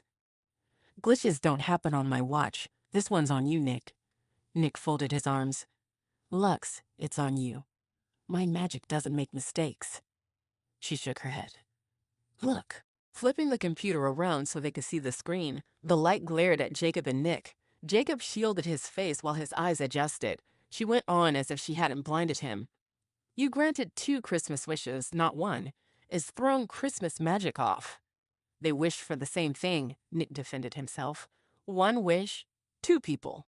Jacob threw the blankets aside and put his bare feet on the hardwood floor. His toes curled when they came into contact with the cold surface. "What are you two talking about?" He glanced back and forth between them. "What wish?" Nick lifted an eyebrow. "Your Christmas wish. You wanted a second chance with the girl next door. Remember her? Lauren?" "Yeah, I remember her." Jacob's head spun as if he were going down Potter's Hill on a tube with no way to stop. It would take more than a tug on his hair to prove this wasn't a dream. Are you telling me that you?" He gulped. "You can grant wishes?" Nick scrubbed at his cheek with his knuckles. "Well, I mean, yeah, Jacob grabbed Nick's arm and held on tight. "I wish for $1 million. I wish for a Lamborghini, no, a Ferrari. I wish for—" Nick shook off his hold and scowled. "He's not a genie," said Lux as she tucked a piece of her wild, curly hair behind her ear. "How did a person walk around with all that hanging on their head?" "He's a Kringle, a newly frosted one at that." She pointed to Nick's forearm. With a sigh, Nick pushed up the fur-lined sleeve to reveal a sparkling star tattoo. Only this was more intricate than any basic star he'd ever drawn. It shimmered like the old silver tinsel his grandma used to use on the tree, the kind that lifted off the branches when anything remotely charged with static electricity walked by. The way it glistened in the light was unreal. He'd never seen a tattoo do that before. "This isn't my first sleigh ride." Nick protested Lux's claim that he was a newbie as he dropped his sleeve back in place. Jacob shoved his fingers in his hair as he worked over all the information coming his way. Tattoos that glittered? People popping into his bedroom? He smacked his cheek, making it sting. "Wake up. Wake up." "That's right." Lux waved her free arm through the air like she was casting a spell. "This is just a dream." "You're not helping," complained Nick. Jacob sniffed. The smell of mint cocoa filled the air anytime Lux got close. "Is it possible to smell in dreams?" he asked. Lux adjusted her glasses. "Approximately 1% of the population can smell when they dream. However, it's doubtful that if you haven't smelled during a dream before, you will start now. I also don't know things like percentages and dream facts and couldn't make them up," added Jacob. He paused. "So, if this isn't a dream, and you two are real." He paused again, and they both nodded once. "I'm still confused." Nick tromped back and forth in his big shiny black boots. "We're here because someone," he glared at Lux, who looked much too young to be this guy's aunt. "But whatever, overloaded the system, and Christmas magic is frizzing." "Wait, does this mean I'm getting a Ferrari?" Jacob crossed his fingers. He'd written the request in a letter his niece made him write to Santa before she left on the cruise. "Stay focused, man." Nick thundered. Lux stepped forward, closing her laptop and giving him a professional blank face. Your wish for a second chance with Miss Lauren Hall and her wish have crossed, creating a loop. A loop, he asked. I don't suppose you know how to code, do you? Her whole being lifted with hope. The best way I can describe this is to use computer language. No, he hated to admit. Can you come up with a cabinet metaphor? Not likely. Her face dropped, and he felt like he'd kicked Santa's favorite reindeer. She explained, a loop in a computer program is an instruction that repeats until the desired outcome is achieved. Her explanation was as clear as coal. So, what am I looking at here? Nick groaned. Eternal Christmas. Eternal what now? Jacob tipped his ear toward the Santa wannabe. Lux opened her computer again, showing him the image on the screen. A figurate or eternity symbol with a dot trav ailing along the shape. This is you. And Lauren. She blinked. You're one dot together. Got it. He tried to hurry her along. Being a dot with Lauren felt a little too familiar. You know she's engaged to another guy, right? Technicalities. Lux shook her head. If my calculations are correct, things will get interesting once the dot gets here. She enlarged the image to show a tally mark labeled midnight. Jacob glanced at the clock on his nightstand. It read 11:59. He held his breath as the dot moved ever closer to the tally mark. They all waited in silence for it to cross over. When it did, there was a whoosh and jingle bells sounded. Nilly-mungus, Nick cursed. What was that whooshing thing? Asked Jacob. Christmas. Lux frowned. This loop is focused on Christmas Day, all 24 hours. They'll repeat until you both get your wishes. No way, Jacob protested. Way. Nick leaned against the wall. Can't I do something? He asked Lux as he sulked. Lux tucked her laptop into the messenger bag hanging across her body. Until both wishes are fulfilled, we're stuck. We? Jacob looked back and forth between them. No offense, but I don't want roommates. We're not stuck in this space. Nick waved his arms around to the four walls. We're stuck in this time. Although I'm pretty sure only you and the Kringles know about the glitch. Loop, Lux corrected. Why don't you wake her up and tell her? Jacob asked. Nick exchanged a glance with Lux. Christmas magic is kind of secret.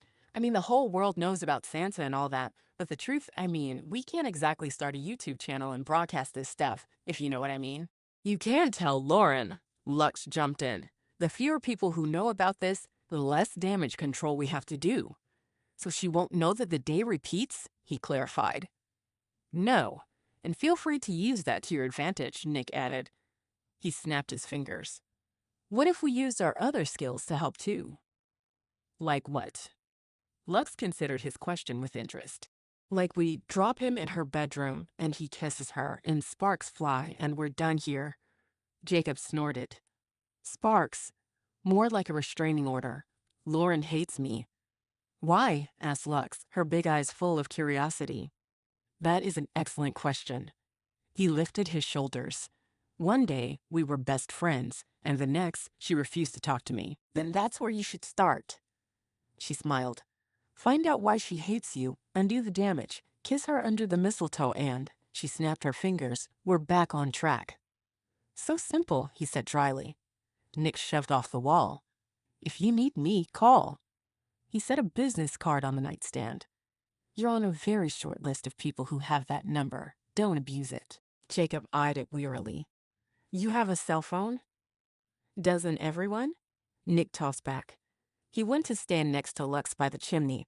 Jacob reached for the card that had an embossed star on one side. Poof. They were gone. Jacob rubbed his eyes and stared at the spot they were just standing. He checked the clock. 12:04 a.m. I'm losing my mind. He climbed under the covers and rolled over. I don't know who's crazier, them or me. He scoffed. Like Lauren Hall would fall in love with me. He let out a breath. He threw the covers over his head and vowed not to talk to himself or anyone else that poofed into his room for the rest of the night. Chapter 9. Lauren groaned happily as she stretched her arms above her head and pushed her feet out to the very corners of the mattress. The winter sunlight filtered through her curtains, and this sense of a new day bubbled up inside of her. What an absolutely beautiful Christmas proposal. She was officially a fiancée and pledged to marry a wonderful man. She put her left hand out in front of her and squinted to look at her ring, only to find her finger bare. Oh gosh, where was the ring? Flipping over onto her hands and knees, she ran her hands over the soft cotton sheets, searching. Surely it wouldn't have gone far. Despite the rubber enlargement tube, it must have fallen off during the night. When she couldn't feel it, she scrambled to the side of the bed and yanked the blanket off. She stared at the mattress. Nothing. Oh no. Her heart sank, and she sank to her knees. In desperation, she dove under the bed and ran her hands over the carpet. Please. Please. Please, she begged and pleaded with the ring to appear. Nothing. Next, she crawled around the entire room. Wait. She walked on her knees to the nightstand and tore the drawer open. Empty. She searched around it with her eyes and her hands. Okay. Don't panic, she admonished herself. When was the last time she'd seen it? She closed her eyes and allowed her memory to surface. Bathroom, she shouted, hopping to her feet and careening down the hall. In the bathroom, she stared at herself in the mirror. What a sight. Her hair was messy and she had mascara circles under her eyes. So I didn't wash my face last night, she muttered. Her eyes dropped away from the creature in the mirror and landed on the drain. Please, no. She ran her finger under the stopper, determining it was too narrow of space for the ring to fit through. Thank goodness Foster had bought the enormous diamond. But if it wasn't here, then where was it? She drew in a breath and commanded herself to think. If she left the ring on the counter, Mom would have taken it for safekeeping. Maybe put it in her jewelry box or something. Lauren burst out of the bathroom, ready to comb the kitchen in case she'd sleepwalked last night and eaten cookies or something. She didn't sleepwalk and never ate past 8, but she'd moved past the realm of possibilities and considered the impossible. In her mad haste, she burst into the hallway and smacked into her dad, throwing them both into the opposite wall. Where's the fire? Dad rubbed his right shoulder. Lauren covered her bare left hand with her right. Just hungry this morning. She sniffed. Do I smell orange rolls? Yep. Your mom's been up for hours. He smiled as he returned to his room, mumbling something about Binge cream. Lauren, trying her hardest not to look out of control, was scared that she'd lost her engagement ring. Foster would be furious with her. This was not how she wanted to start their lives together. Can you imagine that story told to the grandkids? And it would be told. Foster had a memory like a vinyl record. It replayed the same experiences over and over again. If she had to hear one more time about his college roommate eating his brie, she would go crazy. The kitchen smelled of orange and cinnamon, bacon, and maple syrup. Mom stood at the counter, drizzling frosting over one of a dozen pans of orange rolls. It seemed like an excessive amount of food for the 4 of them, but perhaps she was coping with the change in family dynamic by baking. She did that. When Ethan got married, she made brownies every day for 3 months. Every day. Thank goodness for Jacob. Every afternoon, he would bring a football buddy to the house to help them disappear. Lauren rolled her eyes. She should not be thinking about Jacob when she had a ring to find. Mom, she whispered loudly. Mom flipped around, and her face registered surprise. Lauren, I didn't expect to see you so early. She hugged Lauren as if it had been months since she'd seen her. Lauren held back the urgency in her task to give a big hug in return. What are you still doing in your pajamas? Mom asked. Lauren glanced down at her red flannel PJs. Oh, never mind. Mom waved off the question. Grab the foil, will you? We need to cover these. It's so good to see you. Christmas just isn't the same without my kiddos around. She moved to the next pan, applying frosting liberally. I feel bad for Michelle. Her kids all went on this tropical cruise, and she's all alone in that big house at Christmas. No wonder I see her name on every sign-up sheet in town. I'd be running myself ragged too, trying not to think about how lonely the place is. She motioned for Lauren to get moving. Except for Jacob. He stayed home with her. Well, not in her home, but in his house. It's a cute little thing, a couple of streets over. Jacob has a house? Lauren asked, surprised. She rented a place with a roommate. That must mean his business is doing well.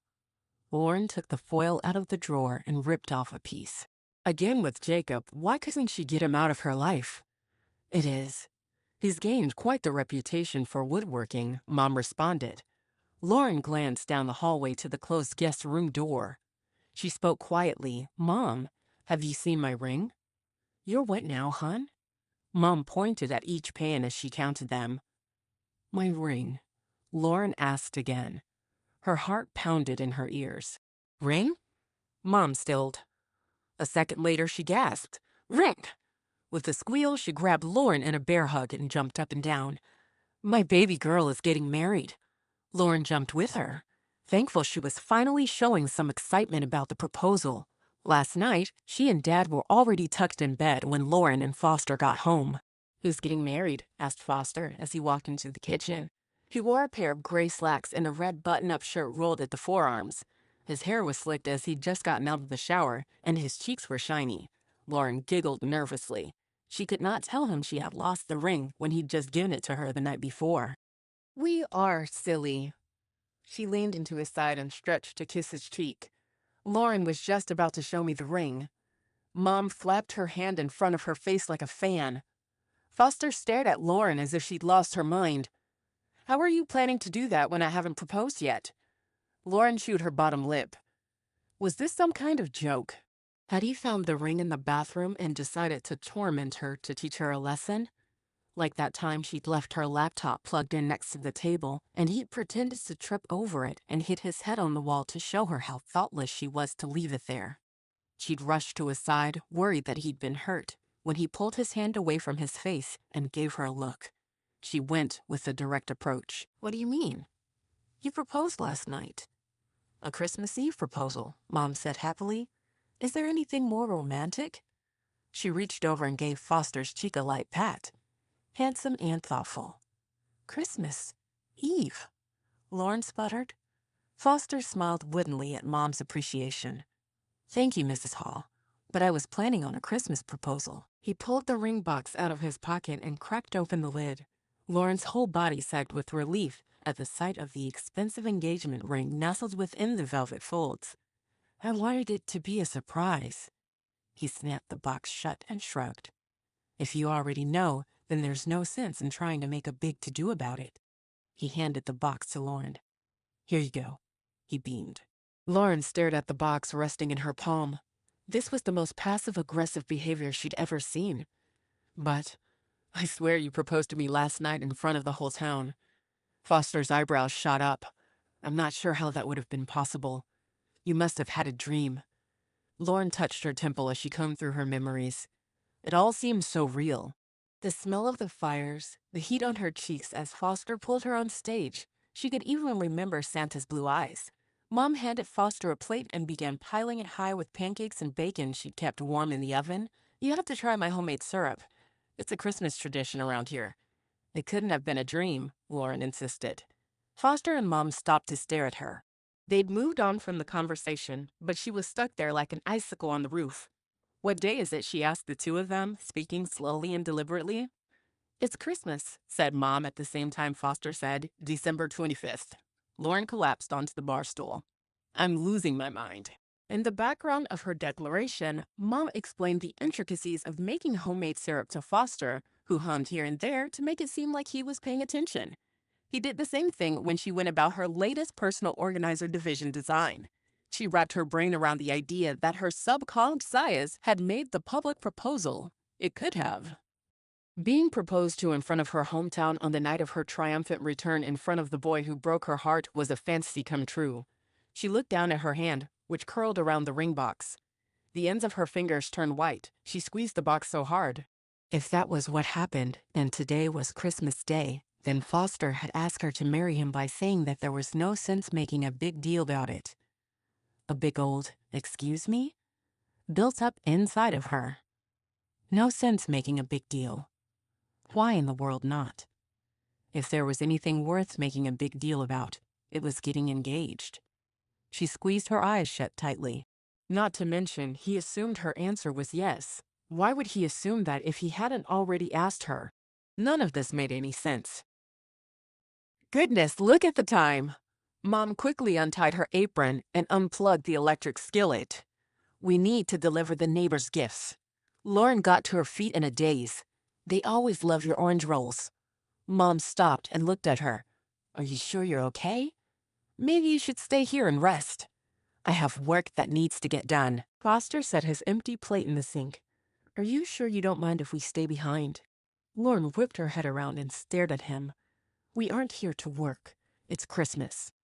A sense of déjà vu overwhelmed her. They'd had the same argument yesterday, or in her dream. I promise, I'm all yours tonight. He kissed her cheek and then disappeared down the hallway, shutting the door to the guest bedroom firmly behind him. Lauren's mouth fell open. Are you gonna wear that ring? Mom nudged her. It's too big, Lauren replied absently. I'll go change. Don't leave without me. There was so much the same about today in her dream that she had difficulty differentiating between reality and her imagination. She needed to get out of the house and breathe some fresh air. At the last second, she changed from her cute Peter Pan boots to sturdy snow boots that were ugly as sin, but wouldn't pinch her toes. She'd learned from it, even if it was a dream, so there was that. She also put the ring on her finger because she felt obligated to wear it. She trailed behind her parents, dragging the wagon full of orange rolls as she watched the neighborhood as if it was on repeat. The same kids burst from their house with the sled. The Johnsons said the same thank yous for the orange rolls. They approached the Civic Center, and Lauren handed the wagon off to her dad. Here, where are you going? Dad asked. She was already halfway up the steps, so she turned around and replied, I'm going to vote for the gingerbread contest. She hooked her thumb over her shoulder. Mom wrung her hands. You didn't tell her which house was mine, did you, Benjamin? I didn't say a darn thing. Don't know why she has to run off like that. If there was one thing that made Dad grumpy, it was being in trouble with Mom. Lauren held up her gloved hands. I don't have to vote. Don't be so hasty. Mom shooed her back up the steps. As long as you don't know which house is mine, there's no harm in voting. With a sigh, Lauren made her way through the doors. If this pattern continued, Ethan and Colin would be over in a bit to play Christmas games. In a moment, she bumped into a hard chest. Stumbling back, she looked into Jacob's curious eyes as he grabbed her and held on so she didn't fall. Lauren looked him over, taking in every detail and comparing it with the man she'd smeared frosting on the day before. A smile tugged at her lips. That was one of her best non-memories from the supposed day before that never happened. Her eyes moved up a pair of jean-clad legs to a trim torso, then a set of broad shoulders, and finally landed on Jacob's guarded expression. She placed both hands on the firm planes of his chest and pushed him backward. Jacob's eyebrows lifted. It's good to see you too, Lauren. Stay away from me, Jacob Morris. She didn't need one more confusing thing this Christmas, and if Jacob was anything, it was confusing. Her body responded to being near to him as if he were the man she was supposed to fall into for the rest of her life. And yet, he didn't want her. Jacob scowled. What did I ever do to you, Lauren? Today was not the day. She'd had a weird dream, an even weirder morning, and she suddenly remembered him trying to kiss her in this very building, or something like that. She stiff-armed past him. As if you didn't know. He grabbed her outstretched hand and stopped her advance into the room with the gingerbread houses. I don't know. That's the problem. She met his gaze and found a level of imploring that grabbed at her heart and held fast. Oh, those caramel eyes. They used to be her undoing. Please, Lauren. I have to know, he begged. She drew a breath in. What would it hurt? She'd moved on, as evidenced by the ring on her finger. Maybe Jacob needed closure. She wasn't such a monster that she would deny him the chance to do some soul-searching. Besides, she kind of remembered covering his face with frosting yesterday, or last night. It was all so blurry. Regardless, she felt like she owed him one. You, she gulped, the truth sticking in her throat like a lump of taffy. You, what could she say? That he'd broken her heart? She glanced up at the ceiling. Admitting that he'd had that much effect on her would be like throwing open her coat and telling Jack Frost to do his worst. She'd be exposed, again, to the one man who should have protected her. You betrayed me, she managed to get out. His hand fell away, and she missed the buzzing between them. His eyes dropped to the floor. She took courage from the fact that he didn't come back verbally swinging. I bared my soul to you at graduation, told you how I felt, and you mocked me for it. He closed his eyes, the corners wrinkling. I thought you were kidding, he said softly. Lauren gasped. The ceasefire came to an abrupt end, and she glared icicles at him before flipping on her heel, anxious to leave this place of open wounds. Lauren, let me explain. He hooked her arm. I thought you were trying to prank me. I'm serious. I kept looking around for cameras. She dropped her chin to her chest. I'd never pranked you before. He dropped her arm, and out of the corner of her eye, she saw him run his hand through his hair. In front of her was freedom, the bright Christmas sunshine streaming through the glass doors. And here was a warmth she wouldn't get out there even if it came with this difficult conversation. I know. Trust me, I know. I've replayed it 1,000 times. 2,000. He threw his hand in the air. Do you know how many times I've wondered where I'd be? Where we'd be if I had reacted differently? A smile whispered across her lips. 2,000. Their eyes met, and he chuckled, the stress lines around his eyes melting away like Frosty the Snowman when the sun was hot. Even more. He folded his arms and leaned against the wall. Have you ever thought about me? The building was suddenly 10 degrees too hot. She shucked her gloves and heard a tinkling sound. Oh no. Crouching down, she found her ring. It keeps falling off, she explained as she stood up, the ring pinched between her finger and thumb. She held it out for Jacob to see. I'm engaged, she said apologetically. She was a bit sorry. Sorry that this conversation hadn't happened years ago. Sorry that she'd been so hurt she'd run away. Sorry that she couldn't stand here and reminisce with her ex-best friend. He proposed already? Jacob asked, confused. It's too soon. Her jaw dropped, and she slammed the ring back on her finger. Too soon? Her voice rose an octave. How dare he judge her for getting engaged to a man she'd dated for 6 months? What do you know about timing? Yours stinks. She shoved hard on the door handle and tripped into the blinding light. Chapter 10. Jacob scrubbed his hands down his face as he watched Lauren tromp down the steps and away from him. Her black hair bounced off her back. That went well, said Nick, right behind him. Jacob jumped and whirled around. Didn't your parents teach you that sneaking up on people is rude? Nick wrinkled his nose. My parents died when I was 8, and my family makes a living sneaking into people's houses and dropping off presents, so... Jacob stared, his cheeks turning red. There was so much in that statement, so much pain and so much rescue. He should think before he blurted things out. Sorry, bro. You're adopted, huh? Nick nodded. In a manner of speaking, Jacob tipped his head to the side. Wait, if your parents died, then who is Santa? Is this like a thing where you put on the suit and magically become the jolly old elf? Nick rolled his eyes. It is not like that. Then how? Jacob pointed to Nick's forearm, where the tinsel-colored tattoo was covered by his red and green plaid flannel. Long story. So long. Nick pushed that conversation to the side with a wave of his hands. What we need to talk about is Lauren. Jacob deflated and shuffled toward the office. Not much to tell. I was insensitive to her feelings, and she'll never forgive me. He should have been more aware of her. As it was, he didn't realize how much he needed her until she was gone. He paused at the office door. How did she get the ring already? He wasn't supposed to propose until tonight. Nick huffed. Not everything will stay the same. The events around you two can change. So she could show up married tomorrow? You mean today, Nick corrected him.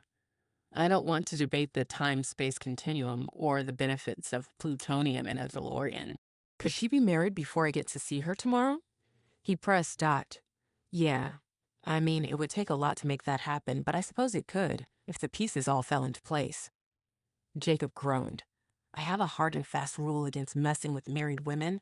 I'm struggling with the fact that she's engaged. Nick's eyes widened briefly. Noted. We'll just have to unengage her. Jacob shrugged. Do what you gotta do. I have to count votes. He eyed the stack of messy papers. I don't suppose you would want to help me out here? He nodded into the office. Nick snorted. I'm not doing that again. You need Frost. She loves this stuff. Frost? Jacob asked. As in Jack Frost? Nick laughed. Not even close. He put his hands on Jacob's shoulders and ushered him into the office chair. You sit here and get to work. With a push, Jacob rolled up to the desk. I need to see to a break. Well, maybe it's better if you don't know. Jacob nodded. You do you, buddy. Nick's poof had Jacob throwing his arms over the stacks of votes that fluttered as if a breeze had come through an open window. Watch it, he called out to the ceiling. The sound of jingle bells responded. He took a moment to reflect on what a mess his life had become. He was repeating Christmas, stuck in here counting votes, and was in cahoots with Santa's son. Stepson? Grandson? Nephew? Who knew? A magical Christmas guy who was Santa-ish in an effort to win back his best friend, who he'd been secretly in love with since the day they made their first snowman. Yeah, that pretty much summed up the disaster. Mom burst into the room and hurried to his side at the desk. Do you have the winners yet? Mayor Owens is breathing down my neck, even though they don't want to announce him or her until tonight. The man is so nervous about his first Christmas in office that he's making me crazy. She glanced around to make sure they were alone. If he keeps this up, I'm not voting for him to have a second term. Jacob managed to keep a straight face as he replied, Tell him to keep his breath off your neck, or he'll have to deal with me. Mom smacked his arm. Stop being vulgar. He laughed and she fought a grin. We need to get these ballots counted stat. She sorted through one of the piles, a determined line between her brows. Jacob's phone rang, and he tapped the video chat invite. This should take her mind off the mayor and his re-election. His nieces and nephew filled the screen. They were on a beach, the aqua waves sparkling behind their toothless smiles and sun-tanned cheeks. Merry Christmas, Uncle Jacob, they chorused. Mom dropped everything and came to stand next to him. Grandma, they cheered. Mom held his phone as if it were a Fabergé Christmas egg. Hello, my darlings. Did Santa find you? They talked over one another for several minutes. The hunger in his mom's eyes was unmistakable, and Jacob wondered why she'd stayed home instead of being with her darlings for Christmas. I have to show you this gingerbread house, she said as she left the room, his phone in hand. Jacob shook his head. It looked like it was up to him to appease the mayor. He hoped Nick was having better luck trying to unengage Lauren than he was at settling the mystery of the gingerbread house contest. Chapter 11. Aunt Lauren. Colin threw himself at Lauren the moment she walked through the door after running away from Jacob in the closure he was after.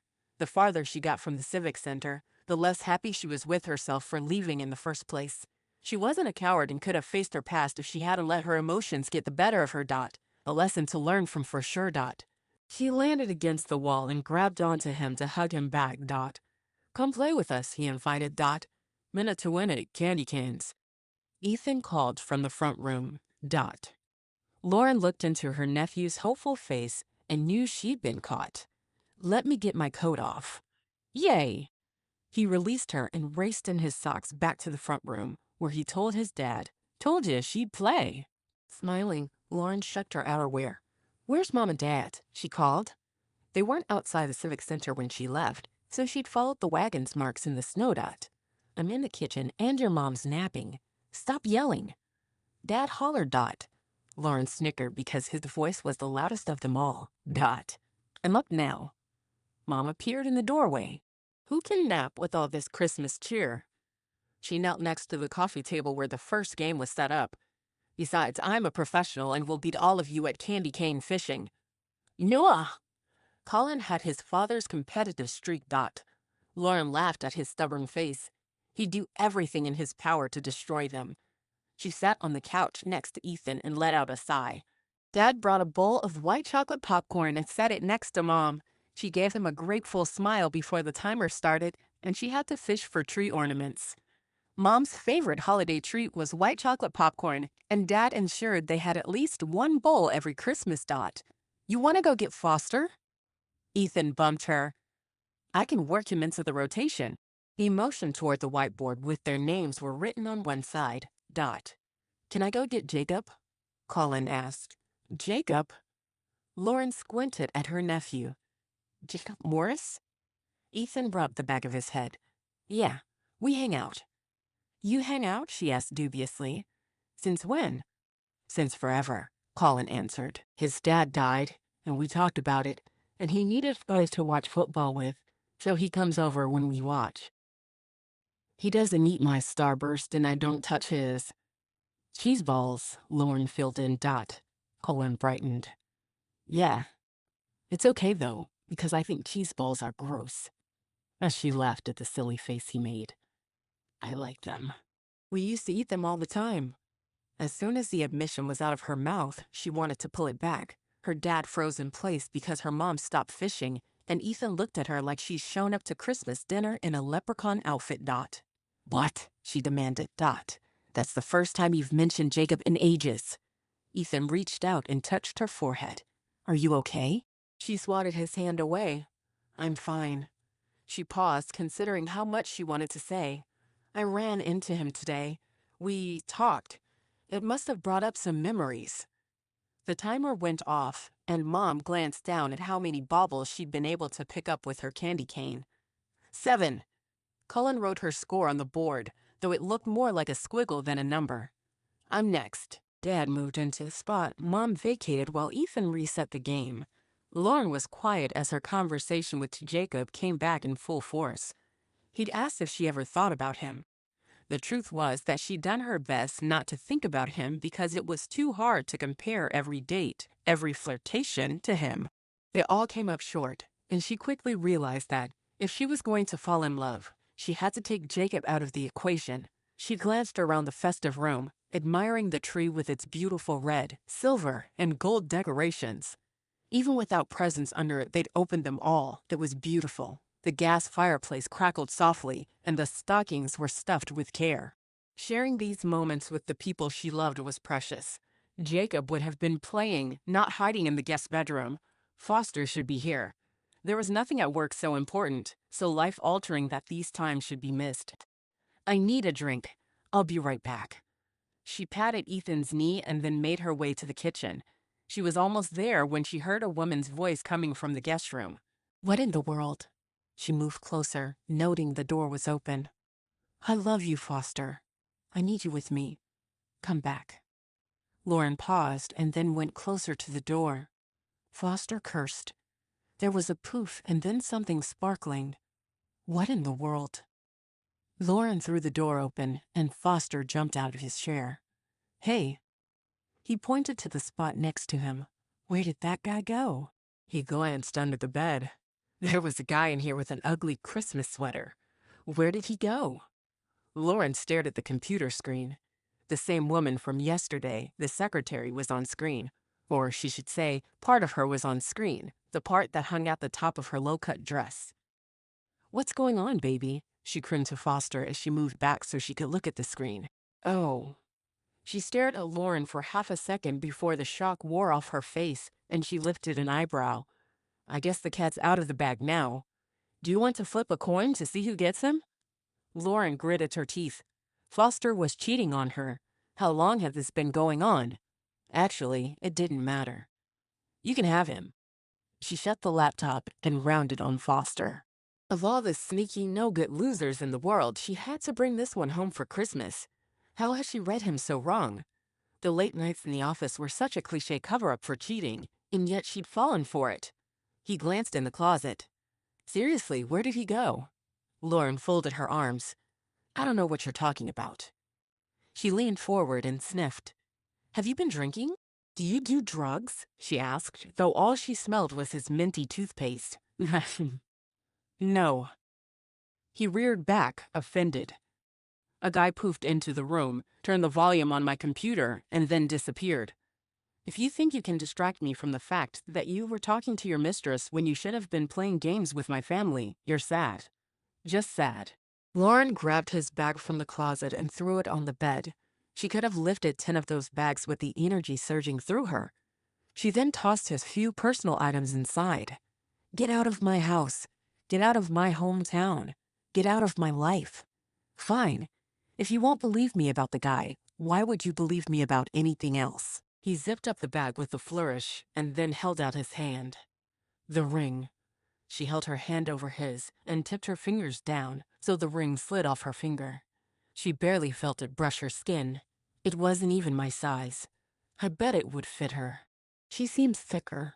She motioned to her chest, grabbed his laptop, and shoved it at him before he could confirm or deny her statement. You two have a Merry Christmas. Oh, we will. He smirked before dropping his bag on the floor and wheeling it out. Lauren followed behind him so she could slam the door when he left, which she did with relish. As soon as his car was out of the driveway, she crumpled against the wall and drew in deep, gasping breaths. Her family stood in the front room staring. What, you okay? Dad asked, opening his arms for her to fall into. She straightened her spine. I'm fine. No, you're not. Mom came to her, tucked her to her side, ushering her into the front room to sit down.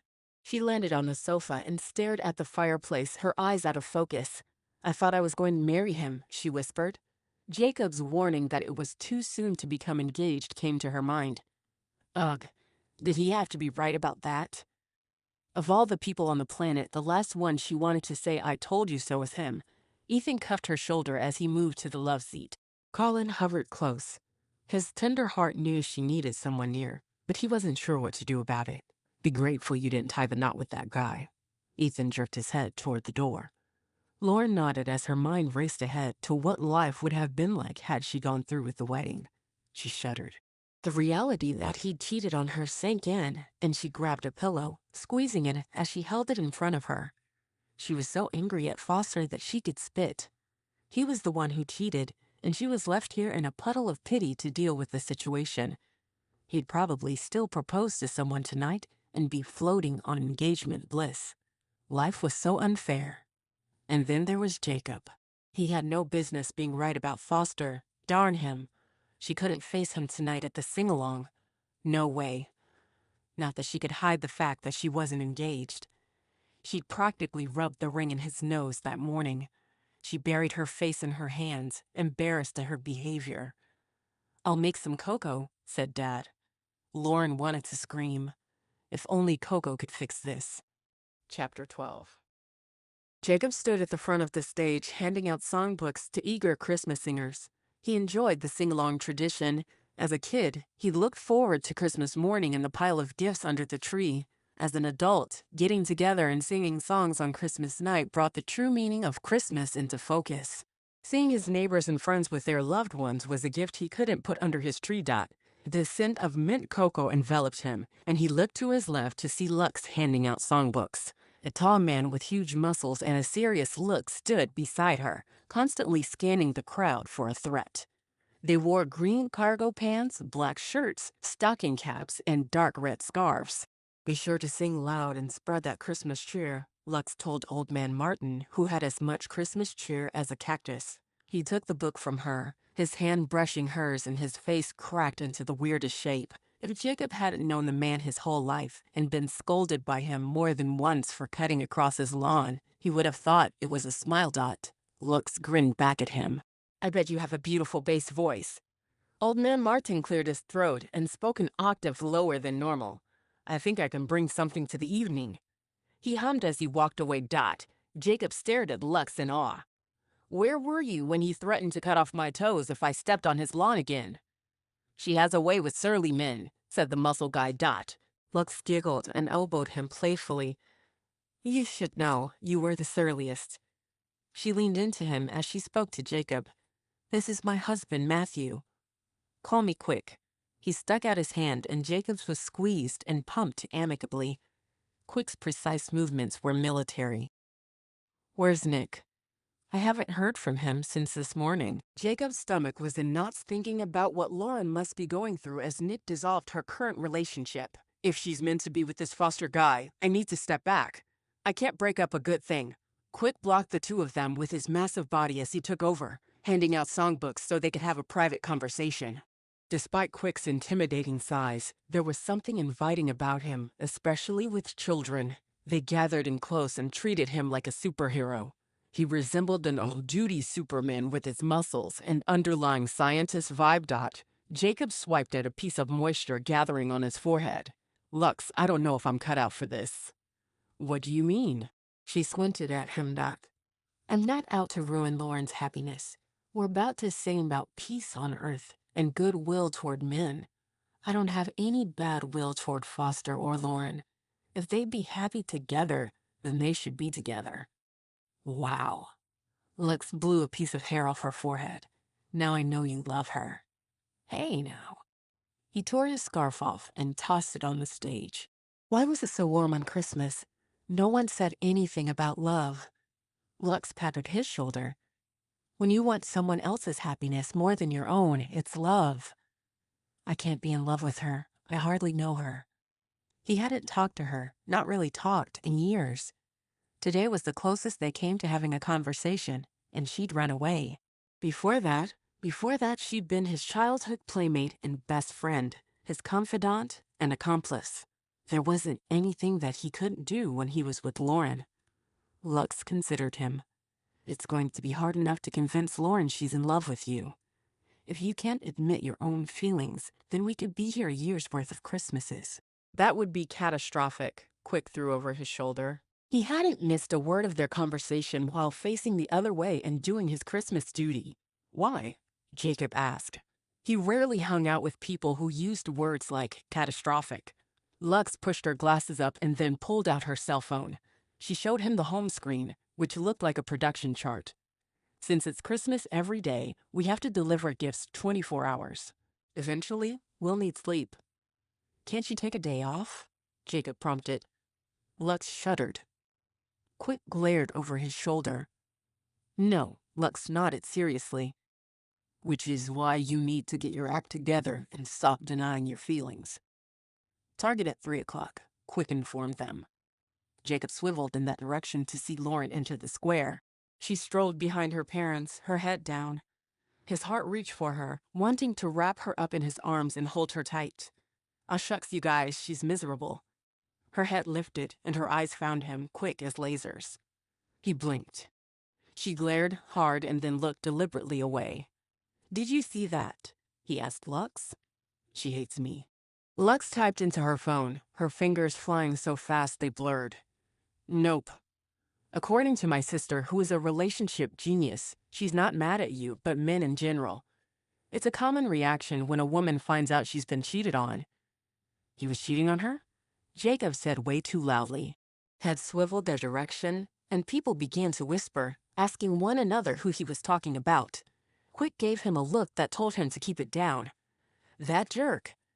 Jacob hissed, wishing he had a stronger word. Ho ho ho. Nick took the stage, ready to lead the sing-along. He pointed to Jacob and then gave him a thumbs up. Quick and Lux nodded to each other and then began to walk away. Panicked at being alone in unfamiliar waters, Jacob grabbed Quick's arm. What am I supposed to do? If I were you, Quick glanced at Lauren's hunched figure and then back to Jacob. I'd be super nice, like extra gifts and chocolate, compliments, and whatever else you can come up with for the evening. And whatever you do, don't mention the ex-finance. Got it. Jacob let him go. The couple disappeared into the crowd.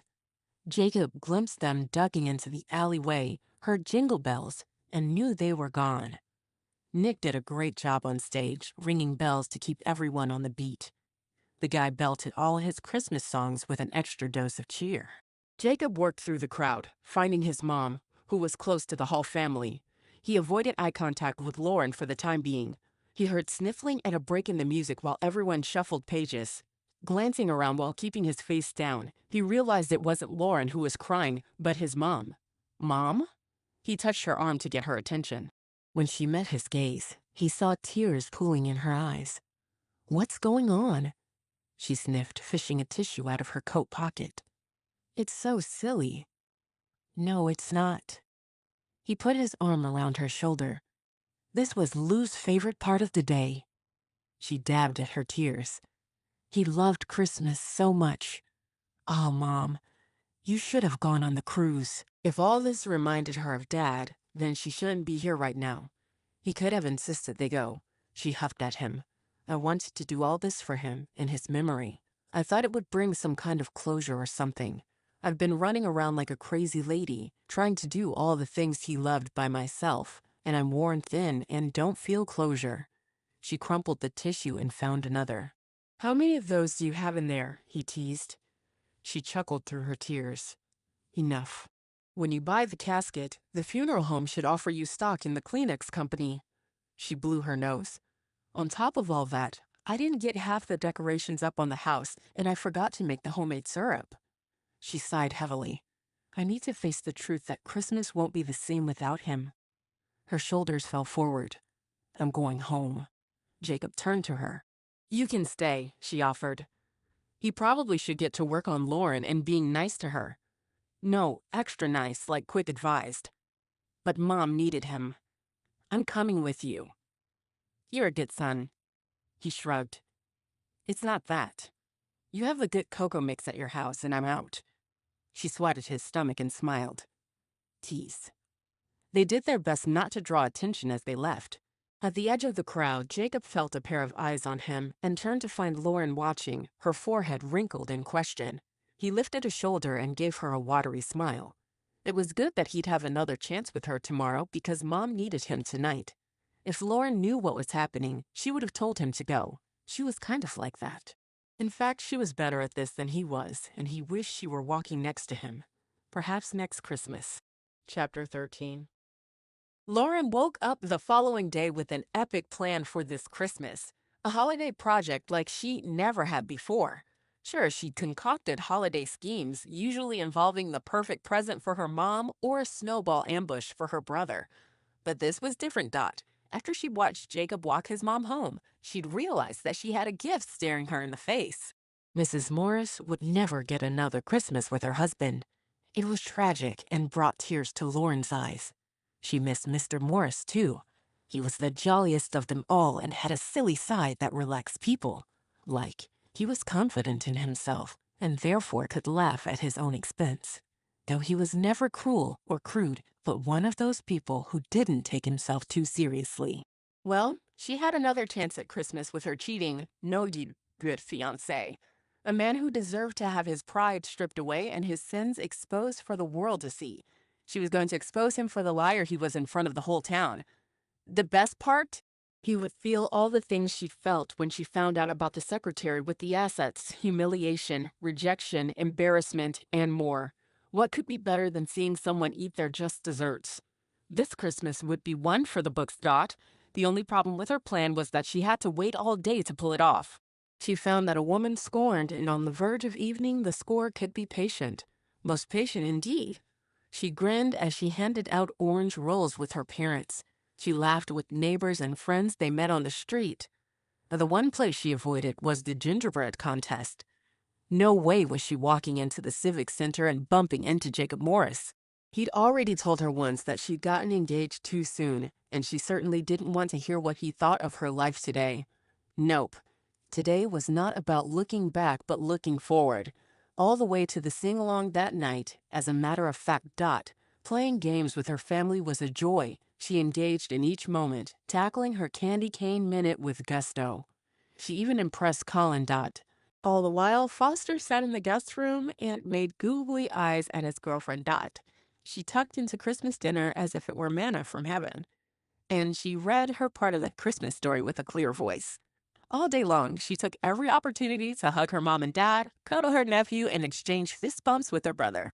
When the time finally came to knock on Foster's door and drag him out for the evening, she practically bubbled over with excitement, even though he told her he needed 5 more minutes. She almost blurted out that he could tell his little Christmas elf that she was about to have him for the rest of eternity, but held back at the last second. Dot. Why are you so happy? Dad asked as they put on their coats. You know those moments you wish you could go back and tell someone exactly what you think of them? She asked as she stuffed her foot into her boot. Or when you're so taken off guard by something that the right comeback doesn't appear until hours later? I guess, he admitted. Dot. Well, I'm going to figure out what that feels like. She clutched her hands into fists. How? Dad stopped dressing to look at her. You'll see. She pecked a kiss on his shoulder. Come on, we'll be late for Santa's arrival. She walked out the door before realizing she'd forgotten Foster. With a laugh, she came back in and called down the hall. Let's go. He bustled out, wrapping a silk scarf she'd never seen around his neck. Was that a gift from the mystery woman? When she'd snuck into his suitcase or something? When did she have access to his suitcase? Lauren steeled herself from going down that road. Now that she didn't trust the man further than she could hit him with a snowball, she suspected everything, which wasn't fair to her because she didn't deserve to spend the rest of the night caring one iota about what Foster did with this other woman. When she got her revenge, she'd write him out of her life and out of her thoughts forever and a day. Foster offered her his arm, and she had to swallow the bile that rose in her throat at the thought of allowing him to touch her. He gave her a secret smile, the one that used to make her insides melt because she thought it was just for her. Now she wondered if he did that because he was so pleased with himself for having two women at once. What if there was a third? She shuddered. "Are you cold, sweetheart?" Foster asked, reaching to put his arm around her shoulders. She increased her pace. "Not at all. I'm just so excited about the sing-along. It feels like something wonderful is going to happen tonight. Can you feel that tingle?" She wrinkled her nose with a smile over her shoulder. He laughed heartily. "I do." He broke into a trot, pulling her along. "Come on." She jogged 10 feet or so with him before letting his arm slide out of her grip. They'd made it to the square, and she went to work on the first stage of her plan, introducing Foster to everyone. She wanted them all to remember his name and his face, except for one person, Jacob. She stayed as far away from Jacob and his mother as she could. Not that she had anything against Mrs. Morris. Mrs. Morris was wonderful. In a lot of ways, she'd been a second mom, and Lauren suddenly realized how much she'd missed her. This town is a gem, I tell you. A diamond in the rough if ever there was one, Foster told Mayor Owens. He'd put on his politician's persona, the one she'd seen him use at company parties and socials. He was all shaking hands and kissing babies, winning hearts, and making friends. Ugh. She wanted to puke even as she led him to the stage. Ho, ho, ho. Santa arrived, waving a black mitten-clad hand over his head and carrying a speaker that blasted "Santa Claus is coming to town." Lauren stared at him for a moment. The speaker hadn't been there the Christmas before or the one before that. Something weird was going on. The very air was off, with a strange vibration she hadn't noticed before. Or maybe she just hadn't tuned in. Was this part of the Christmas repeat curse thing? Her head spun. A woman near the stage with wild red hair and not wearing a coat leaned closer. "Are you okay? You look pale." Lauren blinked to her. She smelled like mint cocoa. I'm fine." She shook her head, and the dizzy feeling abated. Santa clicked off the music, and Lauren knew this was her chance. "Excuse me." She pushed her way on stage. Foster jumped up right behind her, grabbed her hips, and held her back to his chest. "What are you doing?" He laughed in her ear. Lauren stopped. She drew in a breath and turned in his arms, ready to put phase 2 into action. "You pushed me up here." She widened her eyes to appear more innocent. He chuckled in her ear. "I must have. I didn't even notice. I'm so excited." "Excited about what?" she asked. He stepped back and threw out his arm. "Hello, Moose Hollow," he yelled to the crowd. Sporadic clapping answered him. Lauren's heart raced. This was it. This was her moment. She could barely breathe. The feeling wasn't a good one. Confrontation was never her style. But Foster deserved this. She had to follow through. "I know you're all eager to sing with Santa." Foster paused and looked at the guy. "Nice beard, by the way." "It itches," Santa mumbled under his breath. Foster continued, "You don't know me, but I've known one of you for almost a year now, and I've fallen in love with her." Chorused through the crowd. "I'm so in love with her that I wanted to share this moment with the town that made Lauren the woman she is today." He got down on one knee and opened the ring box. Someone gasped, "Lauren Hall, will you marry me?" Lauren stared into his flat blue eyes and shook her head. Words didn't form. The carefully scripted speech she prepared had evaporated. His haughty expression faltered. She drew herself up and yanked her hand from his grasp. The movement triggered her brain to start up again.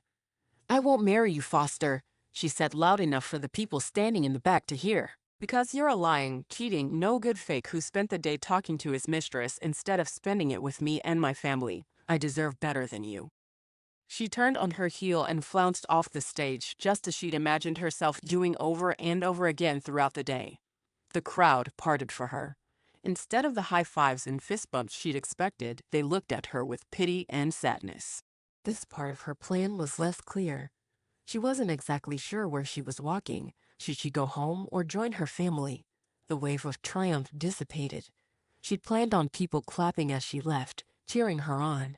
Instead, there was silence. Awkward silence. At the back of the crowd, her mom motioned for her.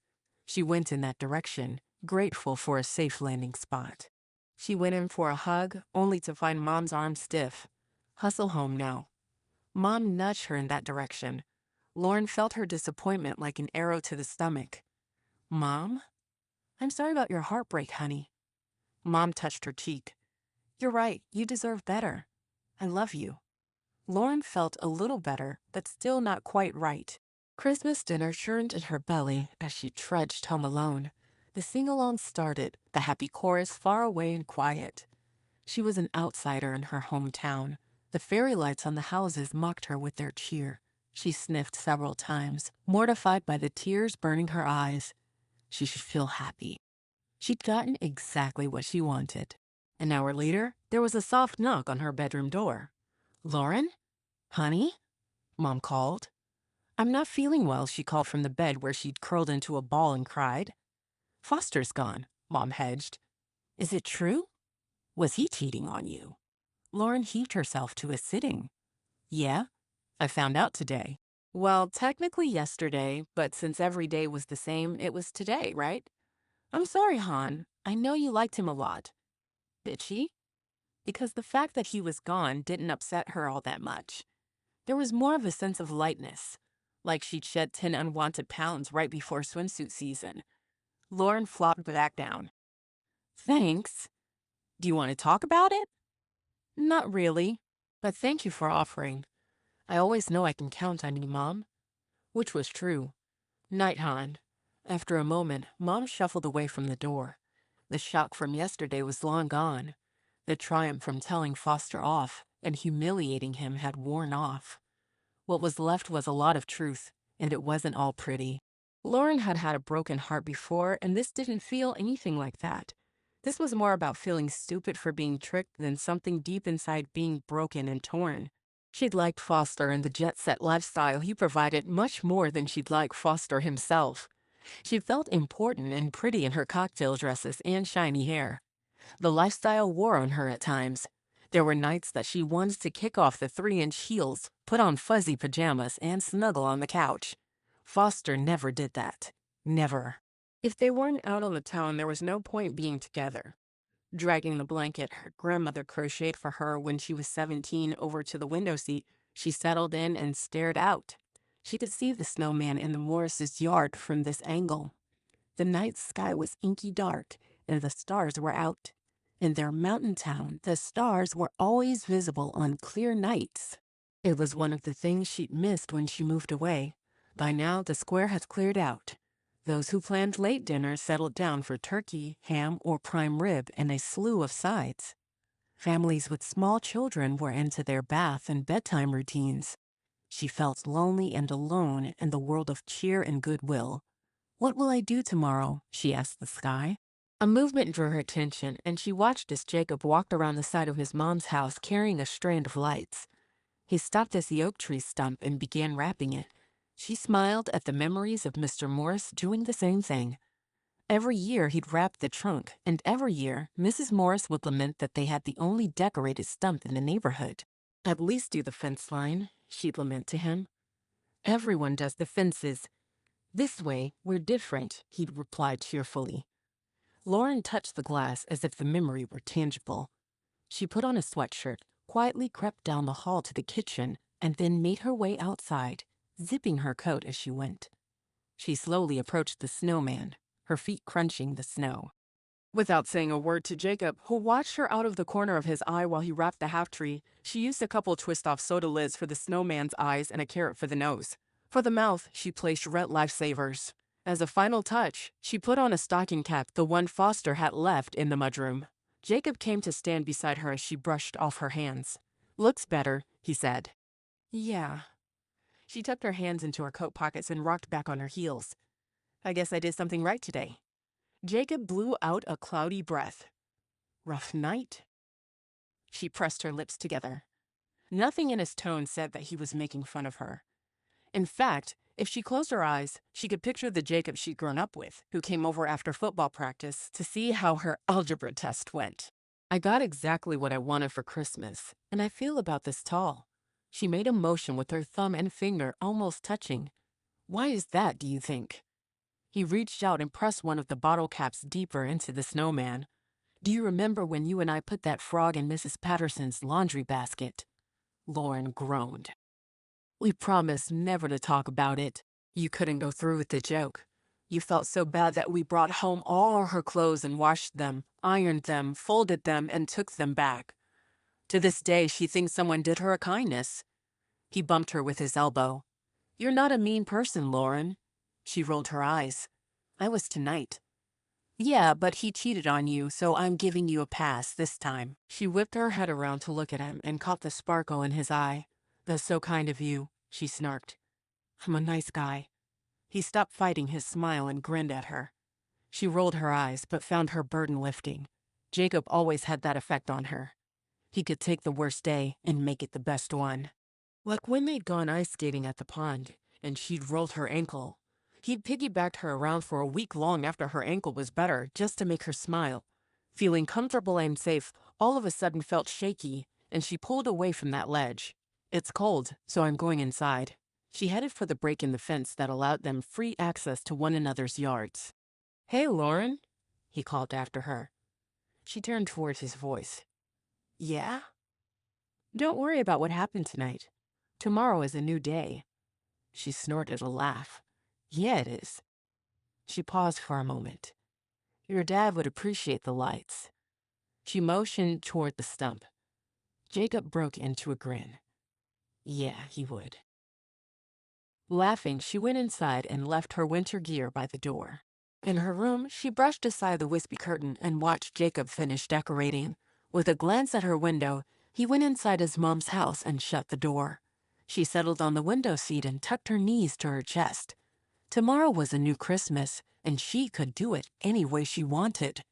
If she wasn't going to humiliate Foster, what was she going to do? Chapter 14. Jacob's alarm went off, and he groaned, not wanting to face Christmas for the first time in his life. His attitude shifted instantly as the image of Lauren putting a face on his snowman filled his mind. She was single as he jingled. He threw off the warm covers and scrambled to get dressed. Humming as he shaved, he scoffed at the effort he put into his appearance. It's not like I have a date. But he did. Sort of. The anticipation inside of him was enough to make him skip breakfast. It's beginning to look a lot like Christmas played on the radio as he drove through the familiar streets of Moose Hollow. Funny, the month leading up to Christmas hadn't felt much like Christmas, despite helping his mom with every activity in town. This new hope inside of him was what the holiday should be about. Goodwill to all men and women and all that. He waved at Old Man Morris as he rounded the corner. The old codger was shoveling his walkway and glaring at the sky as if daring it to drop one single snowflake dot. The song ended, and the DJ came on. Looks like it's a white Christmas on the West Coast.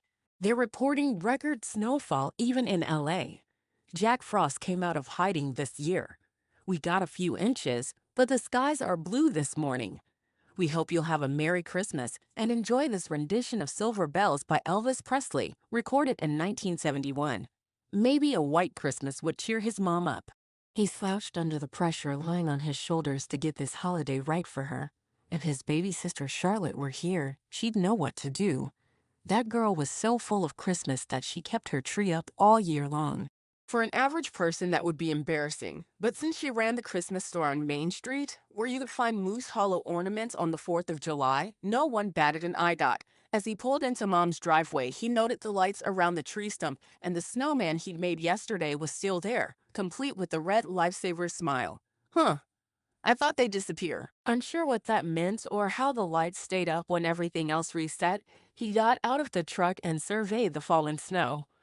For him, a blanket of snow was a blank canvas. Grinning, he got to work rolling the bottom layer of another snowman. He pushed and rolled, being careful to do so in straight lines. When he had the middle piece ready, he glanced behind him and nodded with satisfaction. The snow looked like a freshly plowed cornfield. He was lifting the center ball onto the bottom one when the hall's front door squeaked open. He paused, the heavy weight barely registering as Lauren stepped onto the porch wearing snow gear. She smiled cautiously at him and then trotted over, seeming happier than she had last night. Her eyes were brighter, and she didn't seem weighed down by what happened at the sing-along. Good thing her memory wiped, though he was grateful he hadn't. Jacob set the ball and turned to greet her. Look who came home for Christmas. He couldn't stop the grin that spread across his face as quickly as warm caramel across the counter. A friendly Lauren was a gift he wouldn't turn down. Lauren smiled too. Hey, stranger. She glanced quickly away, as if maintaining eye contact was hard. It wasn't hard for him. He could stare into her deep brown eyes forever and never get tired of counting the black dots. Her dark hair spilled out from under a beanie with a huge, fuzzy pom-pom on top. She looked adorable. I saw you out here. She pointed to her window that looked over his mom's yard. Do you want some help? He cocked his head. Though he wasn't going to turn her away, he was cautious. His rule about going after married or engaged women was still enforced. Didn't you come with someone? She blinked, and too late. He realized he wasn't supposed to know she was practically engaged. He couched into his mitten. Or did you get a new car? He pointed to the sporty little thing in the driveway. She looked down and kicked the snow. He's leaving today. Not one to toss away an opportunity, he patted the half-formed snowman. He's not going to build himself, so if you want to help, I'm good. Lauren smiled widely. She scooped up a handful of snow and began rolling it in an arc through pristine snow. He groaned and tipped his head up to the sky. Lauren laughed. What? Am I messing up your lines? He motioned to where he'd rolled the other two balls. It's supposed to look like a cornfield. She giggled. I thought it was supposed to look like a snowman. No, he groaned again. The snow, ugh. He tossed his hands into the air and returned to his truck for an ice scraper. While Lauren made a disaster of the yard, he scraped and shaped the bottom two sections to be perfect spheres. Nice, she complimented him as she placed the lopsided head on top, showering loose snow on his completed work. He brushed it away. I enjoy working with snow. It's soothing to shape it. You try. She went to work, making the face flat. She had no skill, but he'd take her help over doing this alone any day. Heck, he'd take her help over anyone else's help.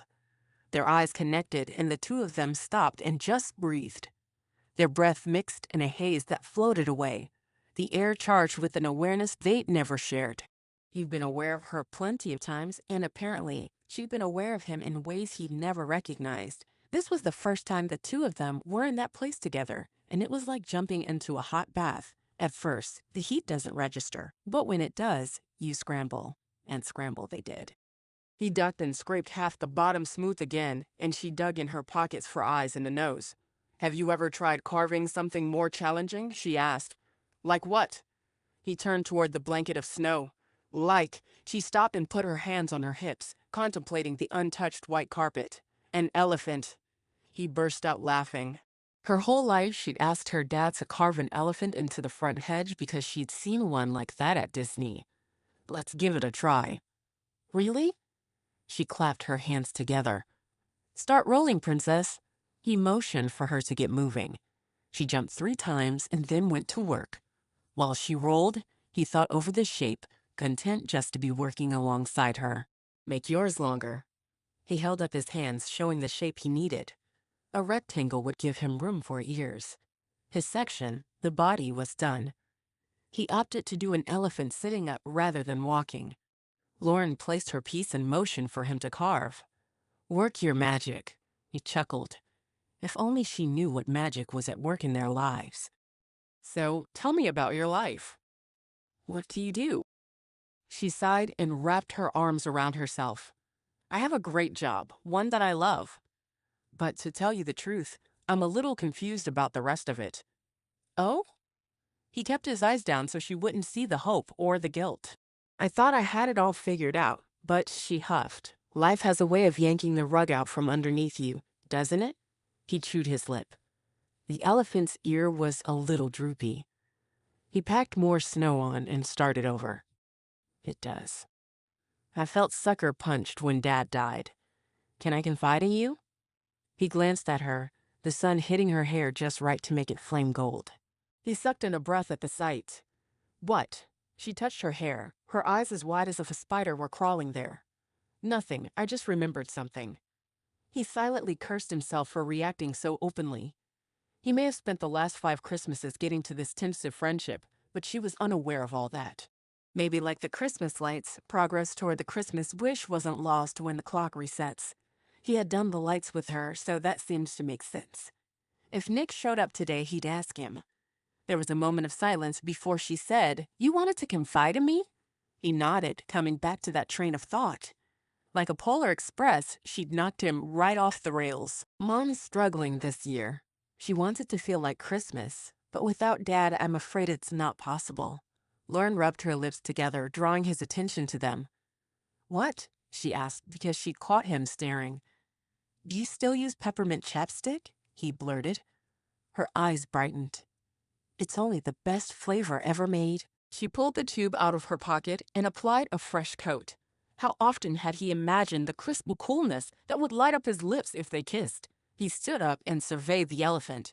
What do you think? She walked around it, tapping her chin. The elephant stood half as tall as the snowman. His ears hung low and one leg was bent at an odd angle. If he has to do it again, he'd be much better. Somehow he just knew he could do this. I think he's adorable. Let's call him Rudolph, she pronounced. Rudolph? He scoffed. Her eyes sparkled. It's the perfect name for a Christmas elephant. He lifted a shoulder. If you say so. She sighed happily. I wish she cut off, pressing her hand over her mouth. Never mind, she said quickly. Jacob whipped his gaze toward her. What? What were you going to say? Maybe if one of them made another wish, they could break out of this eternal Christmas. Not that he'd been too anxious to get out of this morning. Being here with Lauren was like old times, but way better. I just think that life is harder when you're not playing in the snow. She smiled softly. Maybe you need to play in the snow more often, he said suggestively. His forwardness caught him off guard, but he had no intention of taking it back. Lauren looked him over. Maybe I will. His pulse raced, and he took a step toward her. The hall front door opened, and he jumped back at the sound. After all these years, he still knew that squeak. Lauren? Mrs. Hall called. I'm over here, Mom, she replied. I was helping Jacob with the snow elephant. Mrs. Hall leaned out and squinted. You too. I never know what you're up to. Jacob and Lauren shared a quiet chuckle at the familiar lament. Coming when you're done. Breakfast is ready. She shut the door. Lauren sighed. Well, it's time for me to be a grown-up. Her face fell. On the other side of that door was her almost fiancé, the guy she'd have to break up with this morning. She didn't look broken-hearted about it, but more resigned to an unpleasant experience. Lauren, Jacob reached out to stop her from leaving. She didn't turn to face him all the way, but looked at him sideways. Don't grow up too fast, okay? She twisted her lips. I'm afraid it's too late for that. Then make time to be a kid. He motioned to the elephant, Rudolph. Treat every day like it's Christmas. She narrowed her eyes. Every day? She asked quietly. He swallowed, afraid he'd already given away too much about Christmas magic and their entwined wishes and secrets he couldn't share. Isn't that what Scrooge said? That he'd hold Christmas in his heart not just once a year, but every day. She nodded slowly. Something like that. I'll take it into consideration. She glanced down at where his gloved hand rested on her shoulder. He could swear he felt the heat from her skin on his palm. He let her go. I'll see you later. She stepped away. For sure. Something in her tone, a note of sarcasm mixed with knowledge, grabbed at his awareness. What do you mean? Did she know Christmas was on repeat? She shrugged. Small town Christmas. Gingerbread contest. Neighbor gifts. The sing-along. We're bound to bump into one another sometime. Oh, yeah. He shook his head as if he'd forgotten. I'll see you later then. He watched her until she was inside, and then he went into his mom's house and shook the snow off his boots outside her door. Inside, he could smell the pine candle she burned. Mom? He found her standing in front of the tree, staring at the ornaments he and his siblings had made through the years. His were made from Fruit Loops glued to cardboard, while Charlotte intricately folded snowflakes. Aubrey's and Andrew's were somewhere in between. Mom stood in front of the tree. I looked out the window earlier. It was like old times with you and Lauren out there in the snow. She still can't roll a ball straight to save her life. He laughed and walked over to kiss her on the top of the head. Merry Christmas, Mom. She side-hugged him. I always thought you two would figure things out and get married. Me too, he admitted. She smacked his chest. Jacob Morris. She smacked him again. If you felt that way, why did you ever let her leave? He held up his hands to fend off her attack. Because I thought if we were meant to be, then it would all work out. Mom rolled her eyes. And has it? He gave her his eye, peeked at the present's grin. It's in process. She put her hands over her chest and grinned. That's the best Christmas news I've had all season. Jacob rubbed his belly. So about those maple pancakes. She laughed, looking happier and lighter than she had for a while. You mix the batter, and I'll make the syrup. Deal. He hooked his arm around her shoulders as they made their way to the kitchen. Who knows, maybe next Christmas I'll invite Lauren over for breakfast. Mom poked him in the ribs. Do it. I miss her.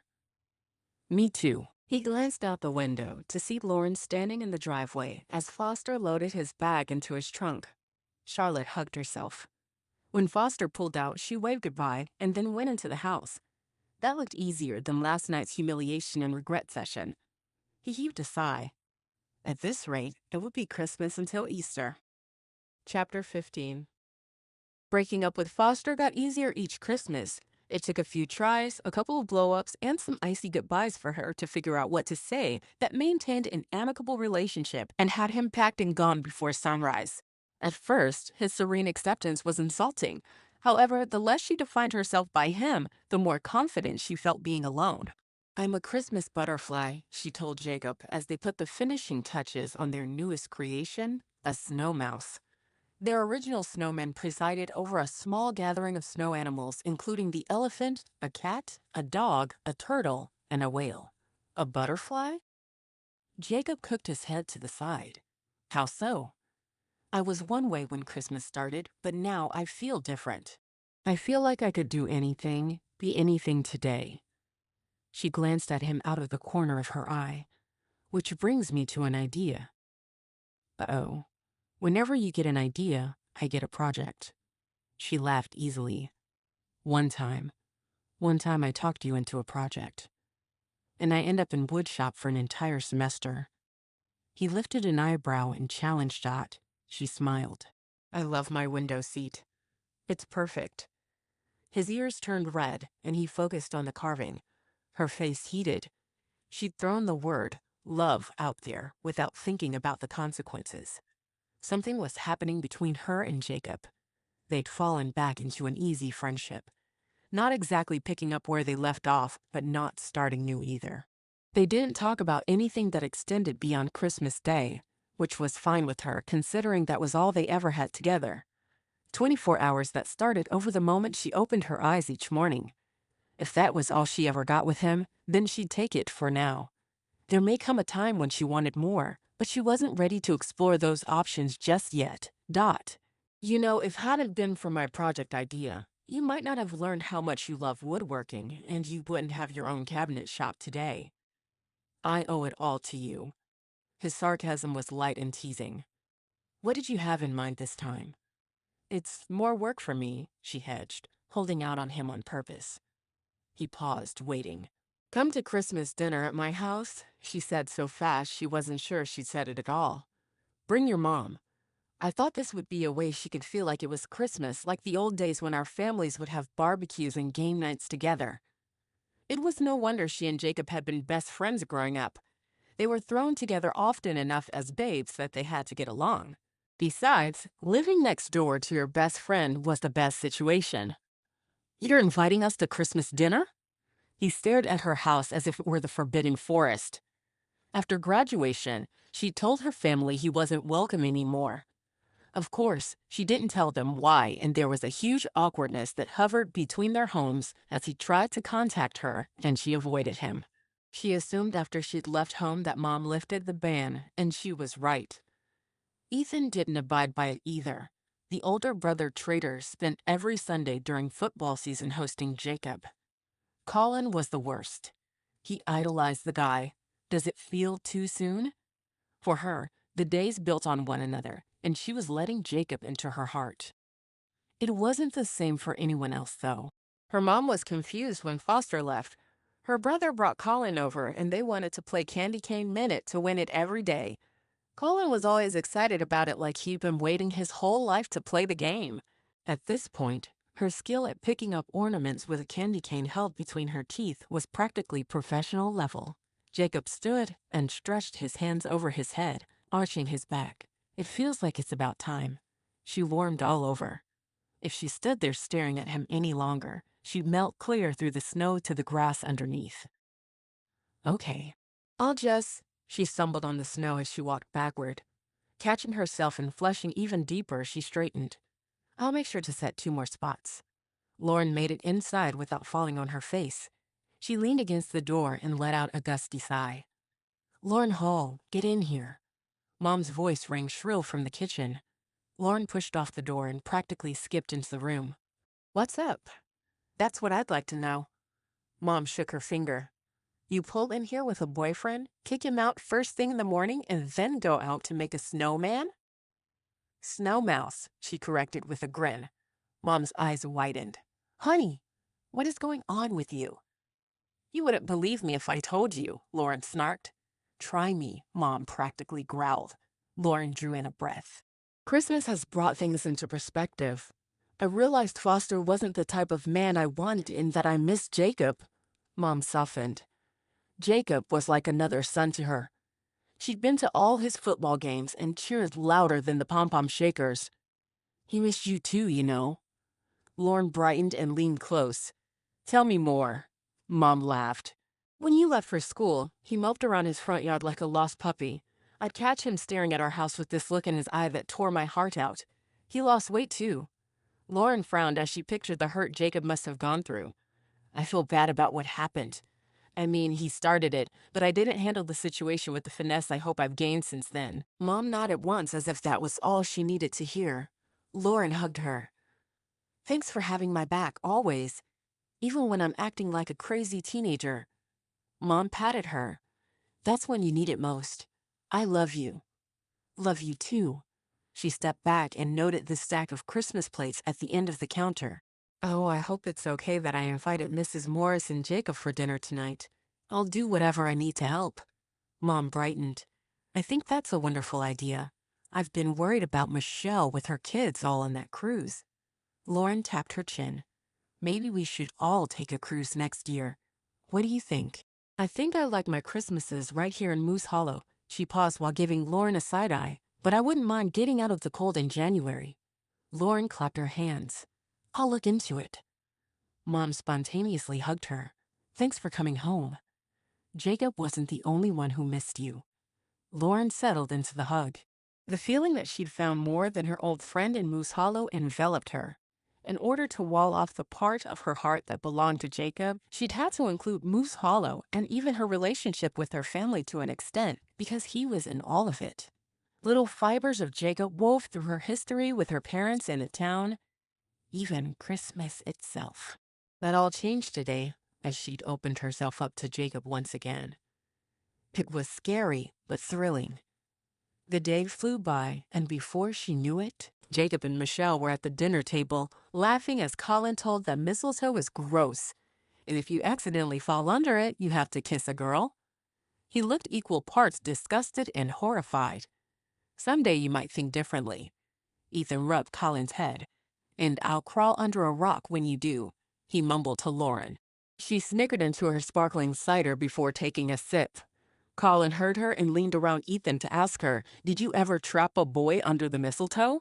Shocked, Lauren snorted, making the sparkling cider shoot into her sinuses where it burned.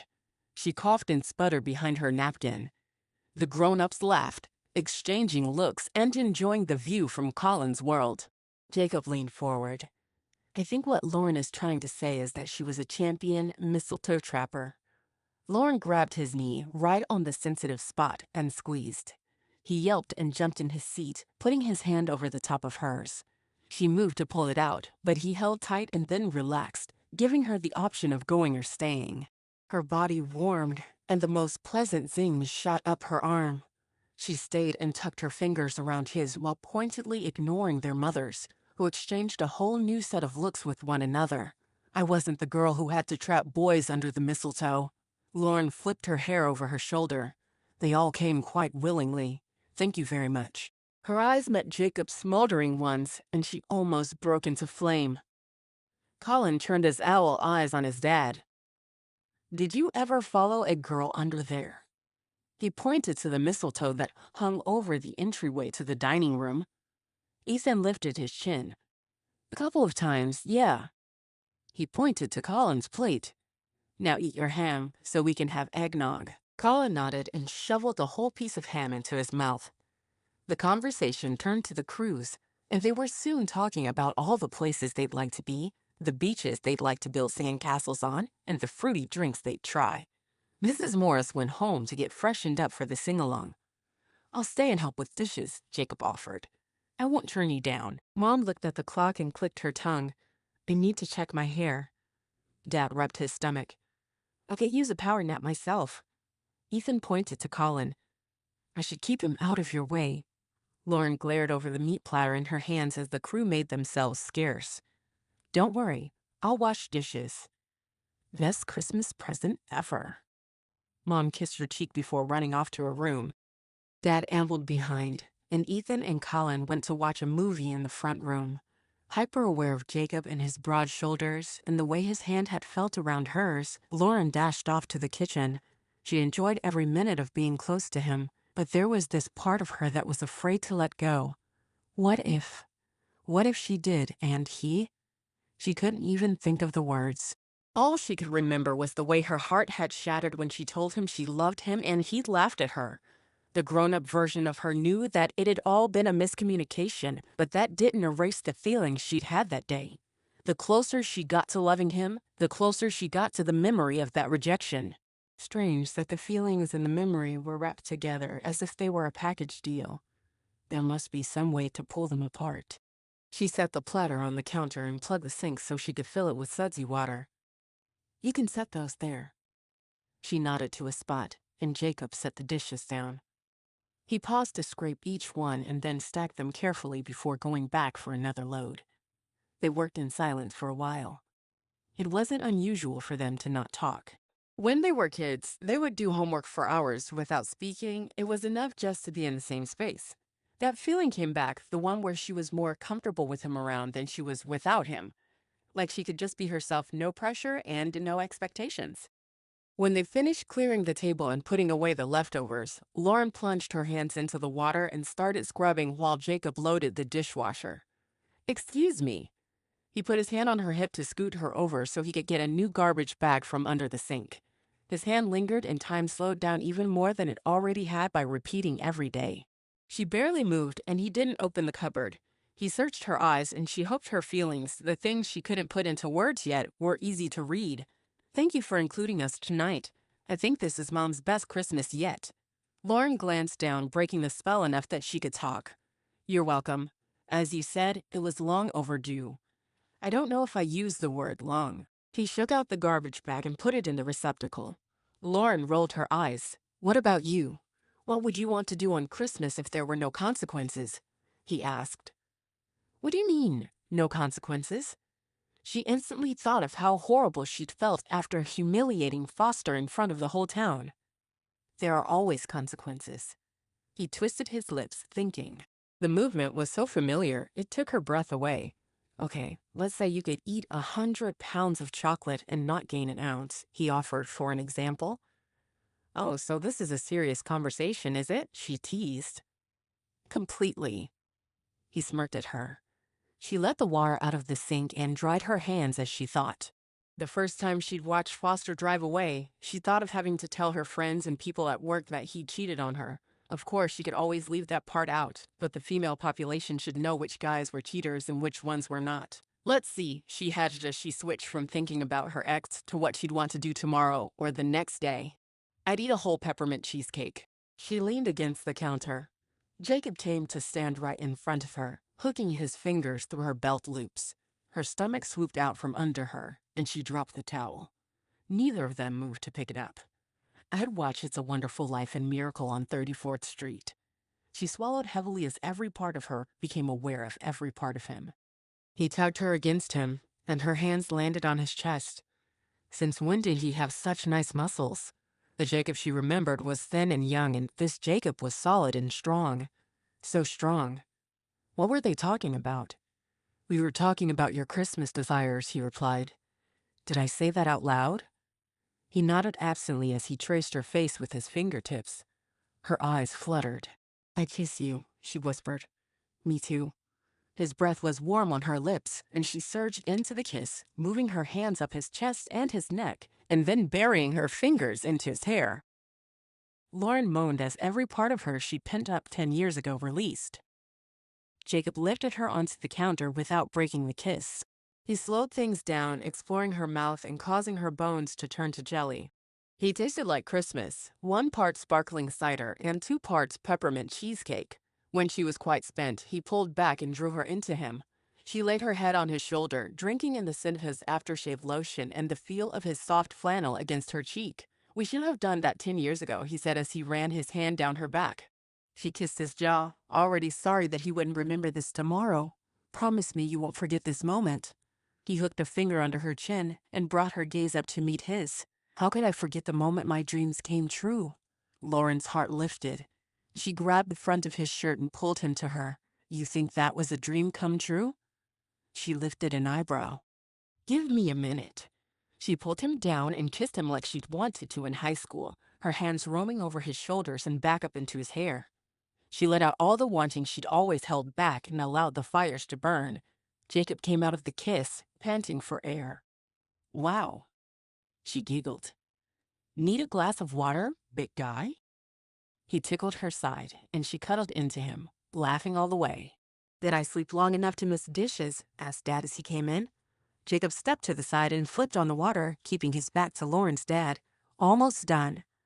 That's what you think, she mumbled. Lauren swung her feet. Her lips were swollen, and his hands had done a number on her hair, and she didn't even care. Dad clapped his hands together. Well, I guess it's time to head over to the sing-along. He wandered out to the entryway to find his coat. Jacob let out the breath he'd been holding. Lauren reached up and smoothed out his hair. She started giggling again, and he laughed as he did the same for her. You ready to sing with Santa? She asked. Jacob's eyes flashed with something she didn't understand. I'm ready. He took her hand.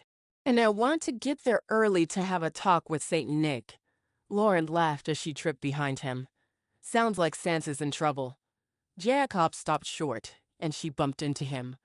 He wrapped an arm around her to draw her in. He was in trouble, but he's on my good list now. He kissed her nose, and she floated the rest of the way to the park. Even as they made their way through the crowd, she couldn't help but wonder what tomorrow would hold. She would relive those kisses 100 times before she fell asleep tonight. The question was, would she have to relive them as a memory tomorrow too? She liked Jacob. This place they'd found today was fun and new to them. But was it a place she could stay forever? Chapter 16. Jacob handed the sealed envelope to Mayor Owens. You're sure about the votes? You counted every one, the mayor asked. He wore a green ski sweater with a reindeer pattern across the chest and a pair of dark jeans with a crease down the front. His puffy coat was open. He had at least 20 years on Jacob and a head full of gray hair he claimed only turned when he ran for office. Since his campaign posters sported a shock of red hair, Jacob was inclined to believe him. Having to run the annual gingerbread contest would drive anyone to an early grave. I checked it no less than 16 times. The same person won every Christmas. He didn't even have to look at the ballots anymore, though he always cleaned them up, so no one knew he slighted his duty. Good man. The mayor went right to his office, where he would tuck the envelope into the safe and keep it from curious eyes until he announced the winner that night. Whistling Santa Claus is coming to town, Jacob grabbed his coat and walked out just as Lauren was walking in. She grinned. "Merry Christmas, stranger." He'd had enough of holding back. Besides, last night he learned what it felt like to hold her in his arms. A man couldn't taste heaven and then be asked to not partake. He scooped her into his embrace. "I missed you." He buried his face in her hair and drew in her rose and peppermint scent. She chuckled. "Good to see you too. Wow, do you welcome all the voters like this?" He reluctantly let her go and stuffed his hands into his pockets to keep from reaching for her again. "Just the pretty ones." She ducked her head and tucked her black hair behind her ear. With everyone else in town resetting each day, it was refreshing that Lauren seemed to pick up close to where they left off. Even though she'd rocked his world with that kiss last night, she seemed shy. It would be outstanding if she could remember, but he'd take her maintaining the level of familiarity over forgetting it all. "Bad news is that the voting is closed." He offered his elbow. "The good news is that there's a layer of fresh snow over on the sledding hill. Are you up for it?" A freak storm had gone through town last night, and the winter weather warning that started in California had made its way to Wyoming. Seemed the world was freezing over Dot. She slid her hand into the crook of his arm. "The real question you should ask is if you can keep up with me. I am the uncontested toboggan champion." Jacob checked his grin. "There's a new speed racer in town, and his name is Jacob Morris." He walked her to his truck and dropped the tailgate, revealing a stunning sled painted red. "Where did this come from?" Lauren ran her hand over the smooth seat. "It's fit for Santa himself." Jacob watched her as he answered. "I built it." "What? No way." She looked from the wooden sleigh to him and back again. "It's just perfect." He moved to reach past her and grab the rope, bringing his chest flush with her back. "It's a two-seater," he said low and husky. "Don't you think we should finally team up?" She turned, bringing her lips impossibly close. "Yes," she rasped. It was all Jacob could do not to kiss her right then. He tried to take an air, but it was impossible. He might combust if he didn't get a taste of her soon. How had he survived this long without her? He stepped back, needing the physical distance to orient himself to the wacky world where he and Lauren were a possibility. As if eternal Christmas wasn't the strangest part of his life. She moved to the front of the truck. "Let's do this, Morris." He loved it when she called him by his last name. Yep. He shut the tailgate and then jumped into the cab of his truck. "So, you work for a paper company?" he asked in an effort to keep his mind off her pink lips. They'd always been bubblegum pink even without lipstick or anything. "No Dunder Mifflin jokes, Morris." She shook her finger at him. He laughed. "Enlighten me on what you do that's different from Jim." She turned in her seat. "We don't just sell paper, we sell organization." Spoken like a true copywriter. He winked. "You know it." She grinned. "We design everything from planners to journals and doodle pages, study notebooks, and stickers." She dropped her head back and moaned in pleasure. "Oh, the stickers. And the washi tape? It's like a sticky dream on a roll." His eyes went to her long and graceful neck, and his pulse thrummed. "Washi tape?" he croaked. If she noticed his interest in her skin, she didn't respond. "I adore washi tape. Wait, didn't you get in trouble for covering your dresser with friends' stickers?" The memory was hazy. She got grounded and couldn't go to the 7th grade dance. Not that he cared about missing the dance all that much. He ended up sneaking in her window, and they played board games all afternoon. She dropped her face in her hands. "Yes! I still can't believe I did that." She lifted one hand and wore a solemn expression. "I swear I have learned to keep stickers in their proper place." Her expression turned wicked. "But washi tape is another story." He swiped his forehead. "As a woodworker, I'm on your parents' side on this one. Had I known then what I know now, I wouldn't have brought over Monopoly." She shoved his shoulder. "You're just mad because I beat you." Jacob eased into the parking lot and turned off the truck. "I'm ready for a rematch at any time, Hall." She smirked. "You're on. But first, we need to conquer this hill." She slid out of the truck, and he did the same. They met at the back and lifted the sled. Being together felt like old times with a shot of sweet milk chocolate because he could kiss her. They each took the rope between them and started up the hill. There were a few families with kids whooshing down on plastic discs or blown up tubes. They had rosy cheeks from the cold nip of wind on the way down. By the time they got to the top, they were both panting. I don't remember it being this high. Lauren pressed on her side and bent over. Jacob put both his hands on his knees and worked on drawing in deep breaths. It wasn't. They added 50 feet last year. She shoved his arm. They did not. He chuckled. Situating himself on the back of the sled, he motioned for her to climb on in front of him. She did so with ease, and he relished the feeling of having her close. "Lauren?" he said quietly. "If I hadn't been a dumb teenager and you hadn't been so dramatic, oof." Her elbow hit his stomach with just enough force to warn him off calling her a drama queen. She turned, smiling widely to let him know she was joking with him. "Yes?" She batted her eyelashes. He rubbed his gut. Where would we be now? She thought for a minute. Below them, the two families piled into their minivans. The parents strapped their plastic sleds to the top, and the kids argued over who got to sit in what seat. Lauren's eyes suddenly dropped. "I don't know. I might have resented not going off to school. Or if I did, I would have felt torn between you and the typical college experience. Partied pretty hard, did ya?" He reached over and moved a piece of her hair off her cheek. "I partied the normal amount while focusing on my studies," she replied. "Sure you did." He thought of her flirting with other guys at parties and making out in some guy's dorm room and decided he didn't like where this conversation was going. "Are you ready to sled?" She dropped her heels into the snow and shook her head. "You can't ask a question like that and not tell me your version of where we'd be. Do you think you would have ever come around?" She leaned into his chest. He nodded. "The minute I realized you weren't teasing, He cut off, the truth too raw to get past his vocal cords.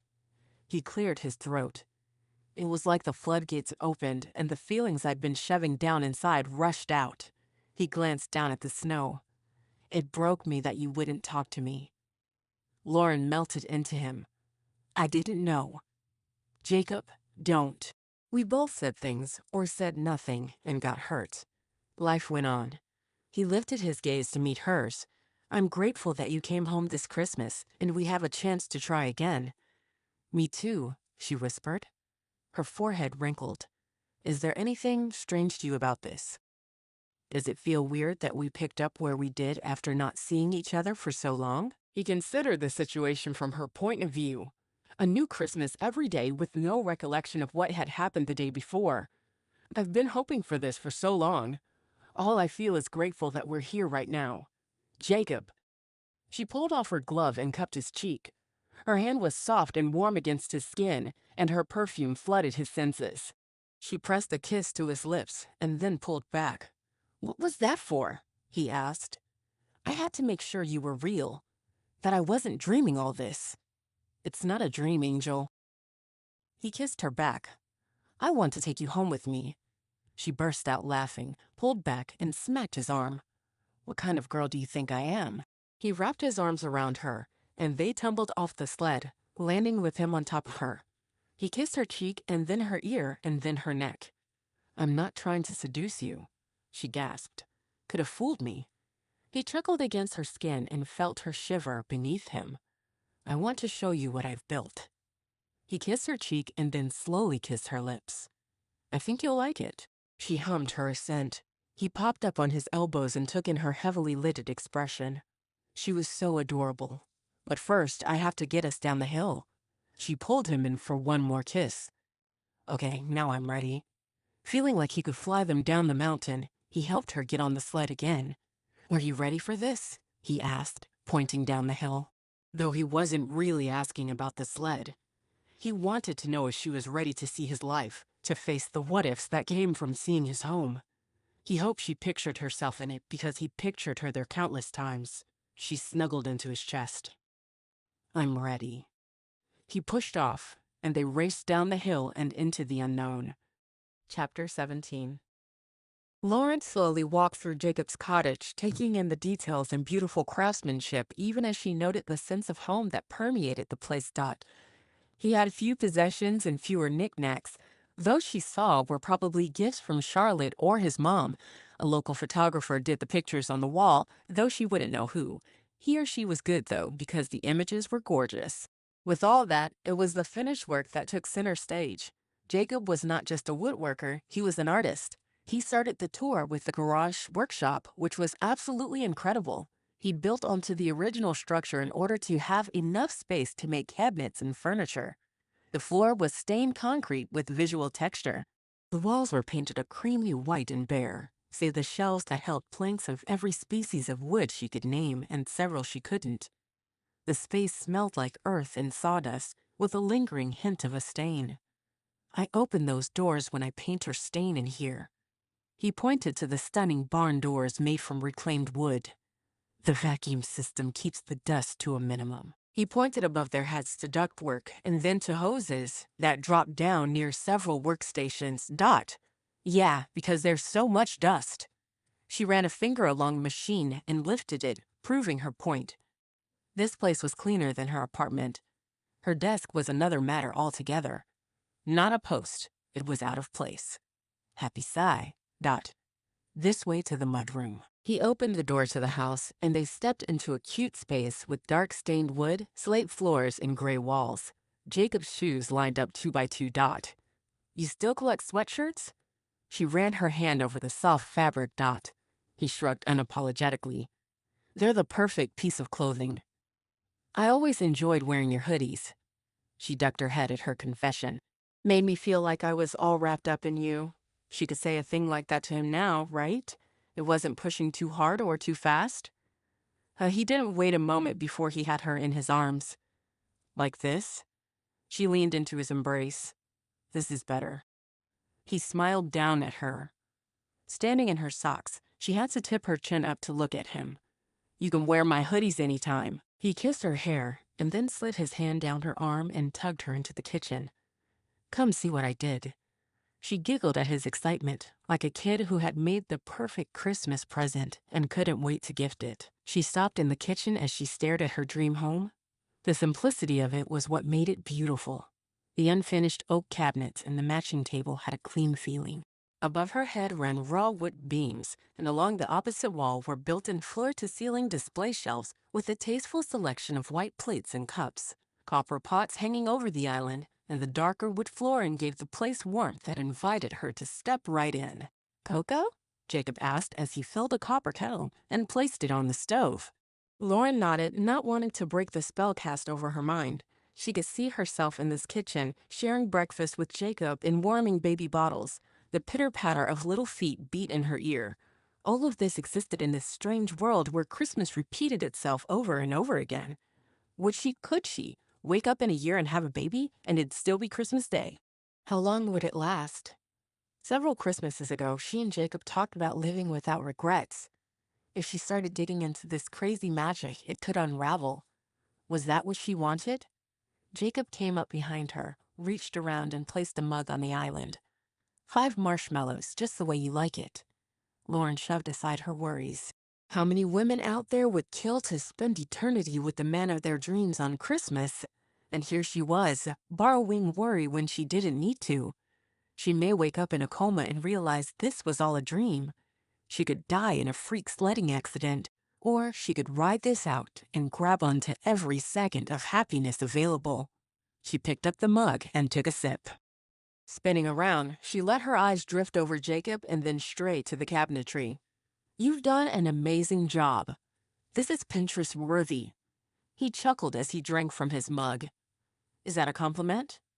She guffawed. The highest. His lips twitched. She sipped.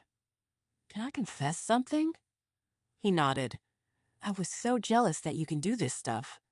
What stuff? He touched her arm as if checking to see if she was real. She was in this moment like she hadn't been any other.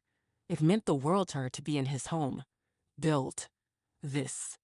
She swept her hand out. I'm a disaster with a nail gun, and don't even get me close to wood glue. His eyebrows went up. I can appreciate it, though. You're amazing, Jacob. I hope you know that. She laid her hand on his chest and could feel his heart steady and strong, beating away. I watch YouTube videos on woodworking all the time, and I imagine they're you. Her face heated with the admission. It's dumb, isn't it? I missed you so much. He set his cup down and then hers. It's not dumb. I miss you too. He kissed her nose. Is it too soon to say I love you? Her eyes seemed to freeze open. She couldn't blink to save her life. I think I always have, he continued.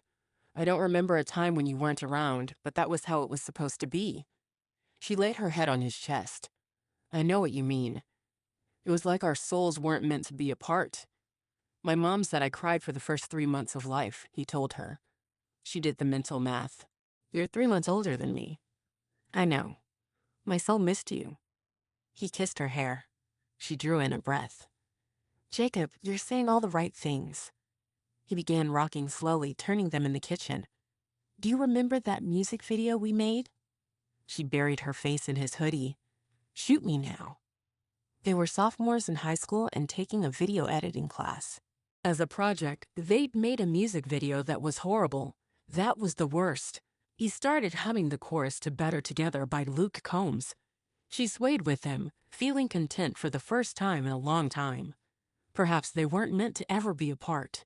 Perhaps this was how it was supposed to be, and forever Christmas was part of the deal. Had she died and gone to heaven? If so, it was perfect. Later that evening, after a long goodbye in the cold air, she let herself into the house. Ethan stumbled out of the front room, his hair disheveled and his clothes rumpled. Did you fall asleep on the couch? She mused his hair. Rudolph the Red-Nosed Reindeer was playing on the television. The old clay animation one her nephew loved.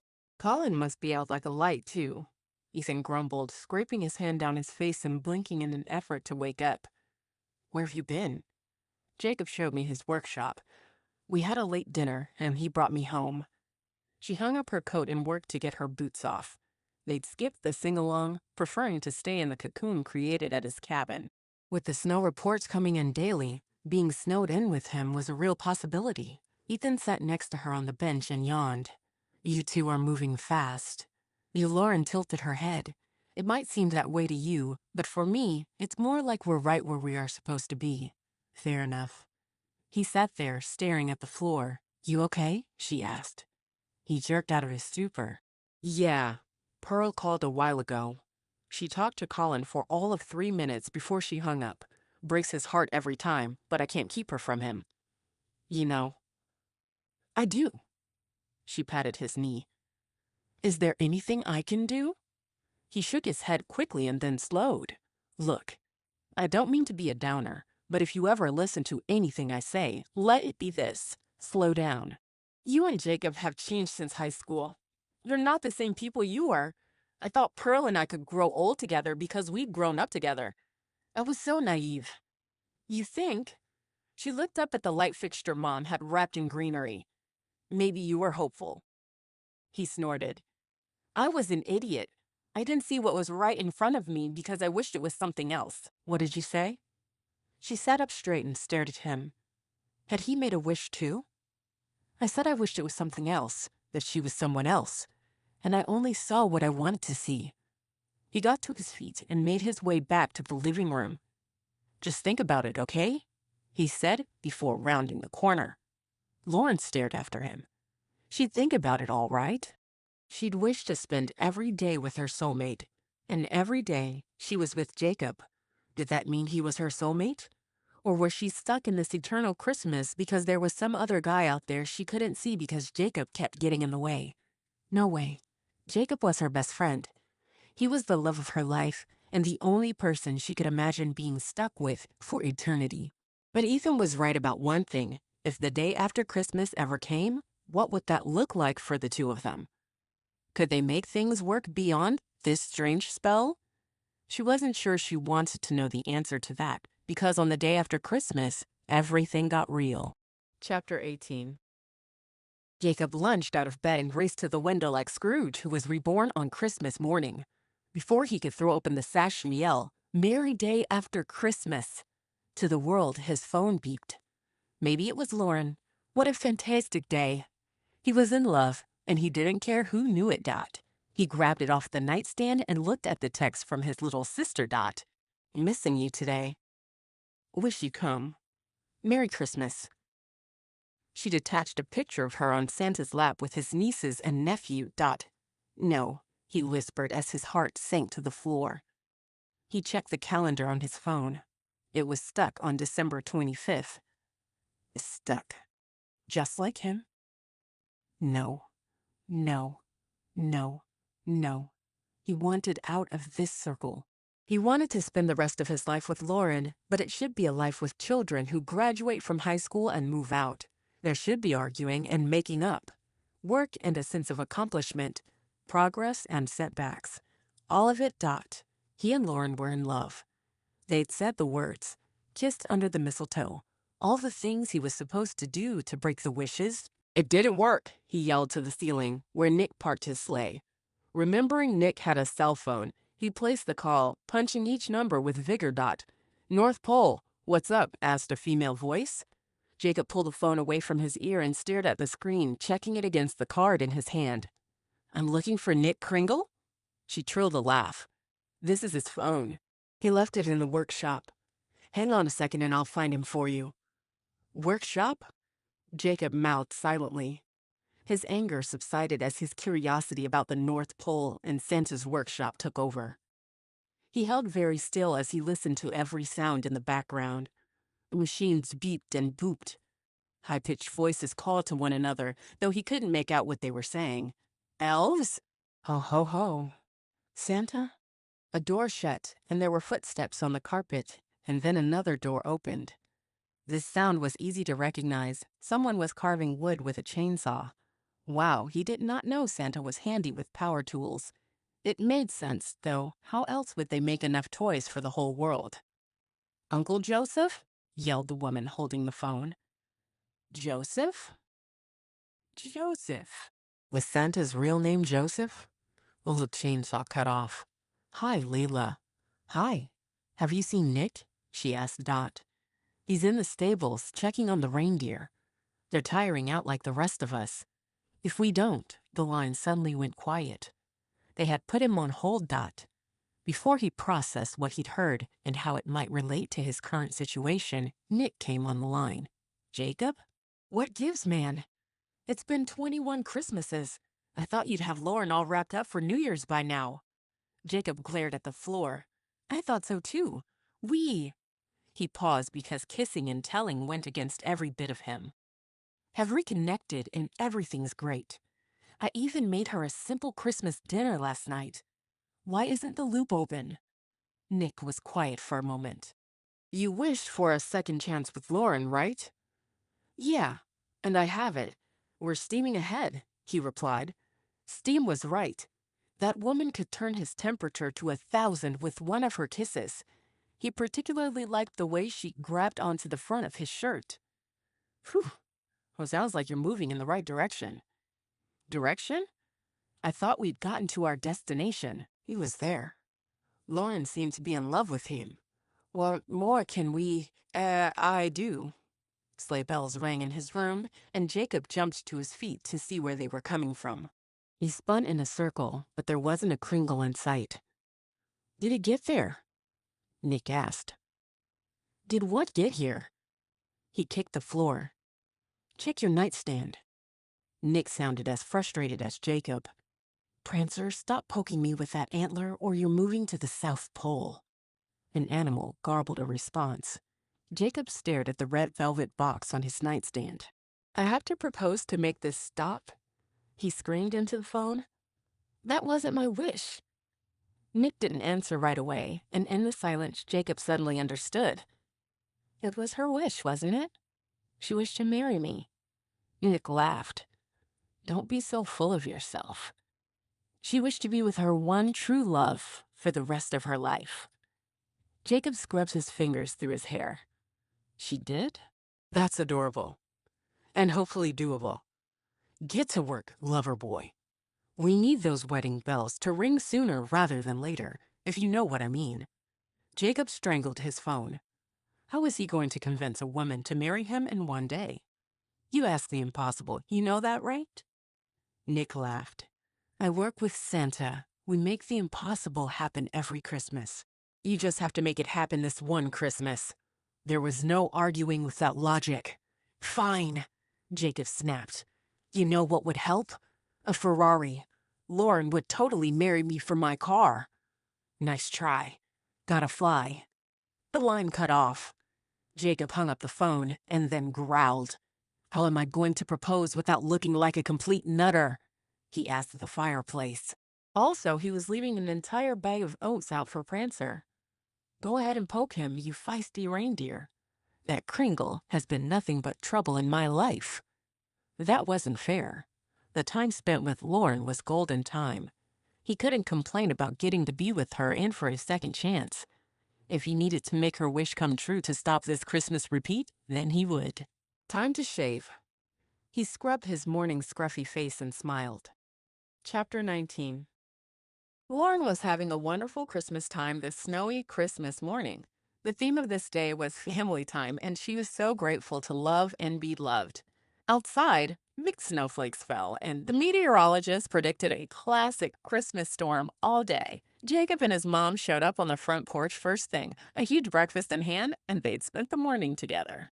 He touched Charlotte's hand under the table, and soon they were glued to one another's side. Mom raised her eyebrows. What's this? She swirled her finger at the two of them. Lauren looked deep into Jacob's eyes as she answered. I saw him this morning, and I just knew that we should be together. I'm so glad I'm here right now. She leaned into him, and he kissed her temple. Michelle sniffed and swiped under her eyes. When it's right, it's right. I can't believe the two of you held out as long as you did. She and Mom laughed. Remember how we used to sneak around and watch them to make sure they weren't making out in the treehouse? Mom asked Dot. Lauren's mouth fell open. You did not. Michelle nodded. You were together all the time, and we could see that you were, well, in love. We worried the best friends thing was an act so you could sneak around behind our backs. Jacob burst out laughing. Lauren elbowed him in the stomach. What? He asked. They were worried, and we were angels. He nuzzled the sensitive spot under her ear. We should have tried making out in the treehouse. I would have loved to have seen their faces. She rolled her eyes, but all this talking about making out gave her an idea. She stood up and grabbed her plate. Jacob grabbed her plate. Jacob and I will do the dishes. We will, he asked dubiously.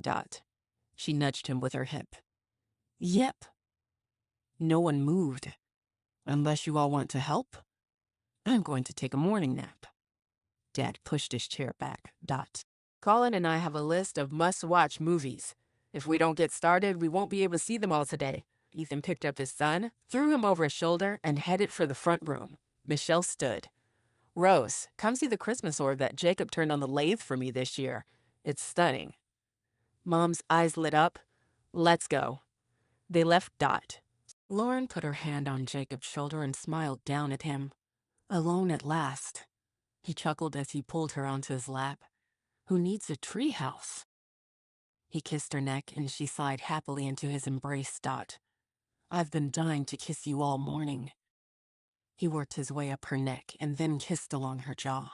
Once he found her lips, he worked slowly, deliberately, and with great care, drawing sighs and moans from deep within her. Lauren allowed herself to be lost in the moment, lost in him. Geez, you guys, Ethan yelled, shielding his eyes. You don't have to make up for lost time. He grabbed the orange juice container off the table and stomped back into the living room. Chill. Lauren's cheeks burned. Getting caught by her mom would have been bad, but there was something hugely embarrassing about her big brother calling her out. She stood up and grabbed some plates. With a come-hither look over her shoulder, she invited Jacob to follow her into the kitchen. He didn't disappoint, and he brought an armload of dishes, which earned him extra points. She plugged the sink and dumped in some soap before turning on the warm water. There was something odd about this morning. She and Jacob usually spent most of the day together before they kissed, like they had to get to know one another all over again. He came back in with another load and stopped to wrap his arms around her from behind. You smell so good. He kissed her neck. I love you, he murmured into her skin. She froze in place for a heartbeat and then spun to face him. How? How can you say that so fast? I've been gone for years, and we're kissing in the kitchen, and you tell me you love me? Jacob lifted a shoulder. Because I feel it. He stated his answer more like a question, like he was testing to see if she bought his answer or not. Does it seem fast to you? She considered the fact that she'd sent Foster, who expected to marry her when he woke up this morning, home less than 2 hours ago. This eternal Christmas thing was messing with her sense of time. Foster was just as surprised as he ever was when she told him she knew about the secretary. So how come Jacob wasn't shocked by the turn of events? "Do you?" she asked at the same time he said. "Is it?" They stopped and looked at one another. Lauren cocked her head to the side, and Jacob cocked his the other way, and everything clicked into place. They both realized the other one knew about the Christmas repeats at the same time. It was as clear as if a cartoon light bulb had turned on above their heads. The only way Jacob would know, though, was if he made a wish too. She grabbed his shoulders. "What did you wish for?" He opened and closed his mouth without a sound coming out. She shook him. "You did this to us. You froze Christmas." "How?" "Me?" He found his voice. "You're the one who wished to spend eternity with her soulmate." Her mouth fell open. "How did you know about that?" He clamped his mouth shut. She smacked his arm. "Don't get shy on me now, lover boy." His face turned red with the words he fought to hold back. He pulled out his phone. "I know about your wish because I talked to the guy who granted them." He punched numbers. "Who are you calling at this moment?" she asked in shock. "The North Pole," he replied. She reared back. "The what now?" "You can't be serious." He hit the speaker button. "Santa's workshop, this is Nick." Her eyes widened and she mouthed, "No way." If she wasn't in the middle of a personal Christmas wish gone horribly wrong, she'd totally geek out about this. "Nick." "Lauren knows Christmas is on repeat," he said. He reached up and brushed her hair over her shoulder. "She's probably known all along," he conceded. Lauren nodded. His pronouncement was met with silence, except for the beep and boop of machines in the background. "I need to talk to Lux. I'll get back to you." The line went dead. "Thanks, man." "You're so helpful," Jacob groused as he shoved his phone back in his pocket. Lauren's brain was firing on all cylinders, possibly 2 more than she knew she had. "That was Santa?" Jacob started pacing. "It was his nephew or stepson or... I'm not really sure. All I know is that he wasn't supposed to grant both our wishes. Somehow they twisted together, and now we're stuck on Christmas." She grabbed his sleeve to stop him from pacing. His caramel-colored eyes found hers. "How do we stop it?" she asked. He was apparently in the know while she'd been left on her own to navigate the upside-down holiday. Jacob sighed and pulled a small red velvet box out of his pocket. "I have to ask you to marry me." He tossed it on the counter next to her and went back to pacing. "Excuse me?" She recoiled from the box as if it would bite her. "Foster did the same thing the last Christmas they spent together." Jacob scowled. "Don't act so happy about it." Lauren ran her hand through her hair. "I'm not." "I thought that was your Christmas wish." Jacob stopped moving and faced her, his hands on his hips. She rolled her eyes. "Yes, it was every woman's dream to have her man say he had to propose to her, or else they'd be trapped in Christmas forever. Let's just say I didn't think through the logistics of that wish." She scrubbed at her scalp. "And for the record, no one ever expects their wishes to come true. Don't start yelling at me. My wish didn't include eternity. All I wanted was a second chance with you." He stomped closer. "I wasn't greedy enough to include all of time in my wish." She folded her arms and glared at him. "I bet you asked for a Ferrari, though, didn't you?" She held both her hands out to the side. "Where's the car?" He scoffed. "Oh," I asked, too late. By the time I brought it up, Nick had shut down the wishing factory. "Well," she shoved off the counter, "call him back and tell him you've changed your wish. It doesn't work like that. Either we get married or we're stuck together forever." He threw up a hand. Lauren blinked. "Stuck together." "Stuck together?" She grabbed the box and shoved it at him. "I don't need a ring to be stuck with you. I already am." She spun on her heel. He grabbed her elbow. "Where are you going?" "I'm locking myself in my room and not coming out until next Christmas," she yelled. "And I might do the same thing the Christmas after that. Go. Be free. I don't want you to feel stuck." He narrowed his eyes. "You know that's not the way I meant it." "Do I?" "Because you just tossed a ring box at me and accused me of trapping you in a marriage." She lifted her chin. Have you even thought this through? I live 2 hours from here. Are you moving? I built a cottage for you, he sputtered. Every decision I made in that house, I asked myself, what would Lauren like? She stared at him in shock. He hadn't told her that the other Christmas when he took her home. You did? I did. He let her arm go. But if you don't want it, fine. Merry Christmas, Lauren. He stomped to the front door, and a second later, it slammed shut. Going to her room, she watched him pull out of his mom's driveway, throwing snow with his back tires. She plopped down on the window seat. He knew. He'd known all along. That explained the way they were able to pick up where they'd left off the Christmas before. It didn't explain the snow sculptures that stuck around or the decorations they placed around his mom's house that remained day after day. Who was she to explain Christmas magic? She could use the North Pole's phone number, though. If she ever got her hands on that guy. Nick. She'd stuff him up her chimney for causing this mess of her love life. Chapter 21. Despite her claim that she was going to spend the rest of Christmas Day in her room, and probably the Christmas after that, Lauren couldn't say no to Colin when he begged her to play games. Please, he pleaded. Minute to Win It is my favorite. She grabbed a pillow and screamed into it, her face feeling red and puffy from the effort. I'll be right out, she called through the closed door. If she had to pick up one more ornament with a candy cane, she was going to throw the Christmas tree in the backyard and light it on fire. That wouldn't traumatize her nephew at all. For his sake, she swore to keep a lid on her Scrooginess and pretend that this was the most fun she'd had since she was 5. She yanked open her door, a smile plastered on her face, to find a beautiful young woman standing there holding an armful of garment bags. Her long white hair hung over one shoulder, and her purple eyes, purple sparkled with mischief. This is going to be so much fun. She pushed into Lauren's room and shut the door behind her. Then she stopped and opened it again. Layla. Coming. The other voice was speaking to Colin. I'll tell Santa, I promise. Layla jogged down the hall and bustled in, carrying a designer handbag. She wore a thick sweater and a pair of bell-bottom jeans. So, I'm Layla, and this is Frost. We're here to prep you for the big surprise. Lauren stared at the two of them. I don't know what you're talking about. Of course you don't. Frost scanned the room and then opened the closet and began hanging up the bags. Lauren considered her outfit and decided she dressed like a Barbie doll. That's what surprises are all about. Leela dumped her purse on the dresser and makeup spilled out. A lot of makeup. More than the bag could have held.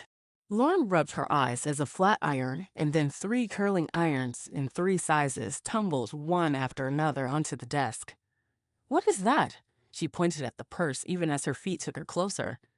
She hadn't told them to walk over, but she was soon waving her hand over the bottom of the bag to see if there was an invisible hose attached. Nothing but air. Listen, the thing with Christmas magic is you can try to explain it and get a massive headache, or you can roll with it. Layla chuckled. Lauren stumbled back and sat on the bed. Christmas magic? Do you guys know Nick? No way these women were from the North Pole. Okay, Frost, with her Santa white hair might pass, but there was no way this woman ate cookies every night. He's my nephew, Frost chirped. Lauren's forehead wrinkled. Frost didn't look that much older than Nick. She blurted out the next question that came to mind. Does my mom know you're back here? Does she know what the surprise is? Does she approve? Frost nodded. Rose let us in the front door. We thought about coming down the chimney, but then everyone gets all Santa crazy and we spend the next hour and a half eating cookies. She wrinkled her nose. And to be quite honest with you, we don't have that kind of time. She pulled open the desk drawer and gasped. You organize your washi tape? Lauren's cheeks heated. She hadn't been home for years, but she was still proud of the color coordination and organization of that tape. It's obsessive, I know. It's amazing, Frost breathed as she ran her finger over the rolls. I liked you before, but I love you now. Lauren burst out a laugh. The sound was a glorious relief from the stress building up inside of her. Layla hip bumped her. Will you two focus? We need a dress. Frost clapped her hands. My other obsession. She sized up Lauren with a look and then flipped through the hangers. Letters, office supplies, paper, all of it's my weakness, but fashion is my passion, girlfriend. I mean, if a box can be wrapped beautifully, why can't I? Why can't you? She unzipped her bag, and hot rod red ruffles spilled onto the carpet. Lauren shuddered. I think it's too much. Frost zipped it back up, surprisingly without catching the delicate material in the zipper. We need a statement dress that's not overdone, but one with a Christmas vibe. She hummed as she considered the options. Finally, she grabbed one and pulled it off the rod. Spinning around, she held it close. I've been saving this for a special occasion. Her squeal had Lauren anxious. Frost's pencil skirt and matching top weren't exactly her style. Frost unzipped slowly and Layla coughed. Don't rush this moment, Frost admonished her. A woman only gets to do this once. Lauren exchanged a look with Layla. This made her question her own sanity because Layla looked just as eager to get her hands on Lauren and smatter her with liners and toners as Frost did to dress her up like a doll. When the dress was finally out of the bag, Lauren gaped in wonder. It's amazing. I know. Frost bounced on her toes. The knot at the side paired with the lantern sleeves is beautiful enough, but the contrasting sequin skirt with the slit up the back is, she gasped, to die for. Not to mention the shade of off-white is an absolute dream with your hair and skin tone. She grabbed for the edge of the dresser. I might pass out. I'm so happy right now. Lauren had to admit she would feel like a princess in that gown, and a part of her itched to put it on. She looked back and forth between the two women. Lauren only hesitated a moment. You know what, you two dropping into my room for a Christmas makeover is not the strangest thing that's happened to me lately. I think I'll roll with it. Eep. Layla pulled a salon chair out of her purse. Lauren pointed at it. That is the weirdest thing that's happened, and I don't even care. She settled into the chair and closed her eyes. Work your magic. Layla giggled. Not literally, Frost warned. I know. There's already enough magic tearing through this town. We don't need to add mine to the storm, Layla replied. Layla swiped a warm cloth that smelled of aloe over Lauren's face, removing whatever makeup she had left. It was possible that she'd cried some of it off after Jacob left, though she wouldn't tell anyone else that. Tell me about Jacob, Frost asked. Layla snorted. He's stubborn. Has no idea how to be romantic. Her lip trembled. And the best friend I've ever had. She bit the inside of her cheek to keep from crying. Since these women were clearly Santa's elves, there was no point in holding back. He tossed a ring box at me this morning and said we had to get married or else, Frost gasped. Men. Layla slathered something cold on Lauren's face. That has to sit. I'm moving to hair. She took Lauren's messy bun out, sprayed dry shampoo at the roots, and started a scalp massage. Lauren melted into the chair. It felt so good. I mean, Frost hedged, even if Christmas was going to implode, we still want to be wooed. Right. Lauren punctuated her agreement with a nod. And you know, if they're stressed because they feel the responsibility of ruining Christmas for the whole entire world, that's no excuse for rushing things, Layla added. Agreed. Lauren shifted in her seat. She hadn't thought about Jacob being stressed or that there were bigger things going on with Christmas than being stuck. I mean, what do they expect us to do? Save Christmas with them, jump into their sleigh and ride off into the sunset at the drop of a hat. Frost's tone had softened considerably. Lauren blew out her lips. Okay. When you put it like that, Layla moved back to her face and began massaging the cream into Lauren's skin. I'd love to ride off in a guy's sleigh. Do you know how hard it is to find a man who cares about Christmas the way I do? Lauren scowled at the thought of this stunning creature anywhere near Jacob. Don't do that.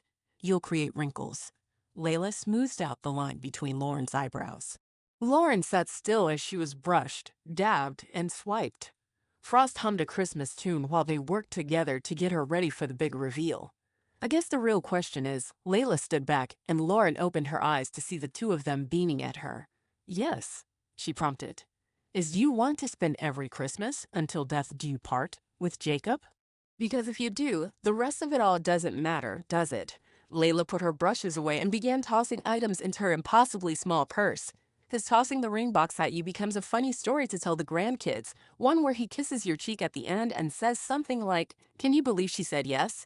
And you share a look filled with a lifetime of love because, of course, you'd say yes. Tears stung Lauren's eyes, and she started fanning them. "I love him so much, and I want to know he loves me that much, too." Frost patted her hand as she brought her to her feet. "Sugar, that man is so in love with you. His Christmas wish has warped time itself." Lauren laughed over the lump in her throat. "He said that was my fault." She stripped down to her underwear so she could get into the stunning gown. Frost held out the dress while looking at the wall to give her some privacy, and Lauren stepped into it. "You know what they say."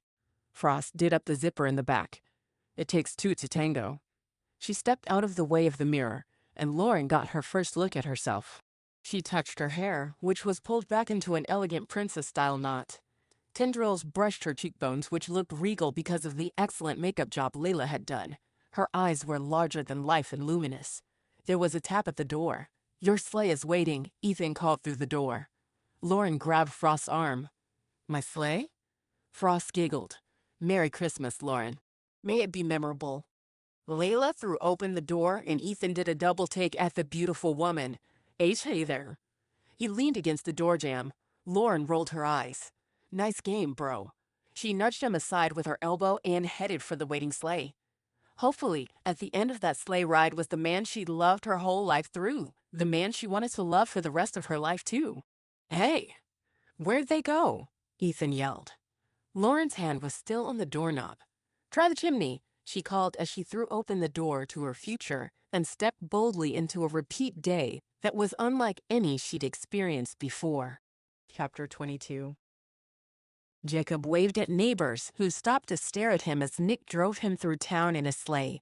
He'd gone home to change into something more groomish, only to discover a garment bag hanging on his closet door with a note that read, "Wear this or else face the wrath of Frost.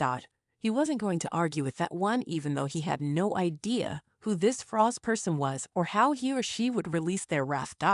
While he was being stared at because who wouldn't stop to stare at two men in a reindeer-drawn sleigh, he stared at the town that had gone through a massive holiday renovation. Garlands hung from lamppost to lamppost, stretching across the street. Wreaths brightened every doorway and business.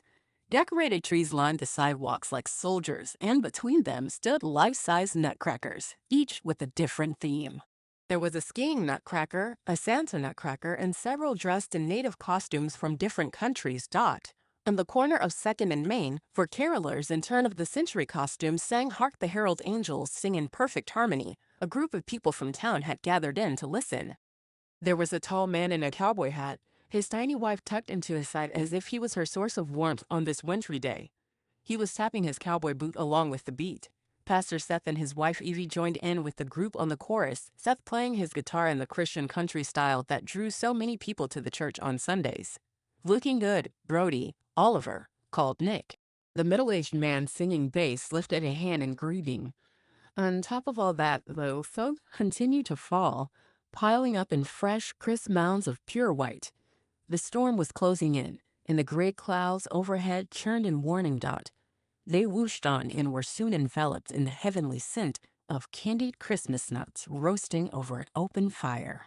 Mayor Owen stood near the food cart, both hands holding paper cones full of walnuts. "These are heavenly. Here, try some." He shoved a bag at Old Man Martin, who actually smiled in response. "Don't mind if I do." "Smells divine. Robin, Gabe, save me a bag." Nick didn't slow down. Jacob turned in his seat and called, "Me too." The beautiful auburn-haired woman adding the candy topping winked at him. Up ahead, children clogged the street with more streamed in from every direction. Jacob lifted out of the chair in order to see over their heads as Nick wove through the crowd. A couple, dressed in full Santa suits, red velvet and white fur trim, handed out gifts. They pulled them from seemingly empty bags hanging over their shoulders, calling each child by name. "Have you seen Frost and Layla?" Nick called to the couple. "Not yet," answered the man. "Christopher and Stella are already at the church." The woman waved them on. "Who are all these people?" Jacob asked. They turned his already Christmas-loving town into a snow globe scene. "They're Kringles," said Nick. They pulled up to the church, and on the steps stood a man wearing a Sunday suit complete with a pastor's collar. Next to him was a woman in a red leather skirt with a fluffy white sweater and Santa boots only Prada could make.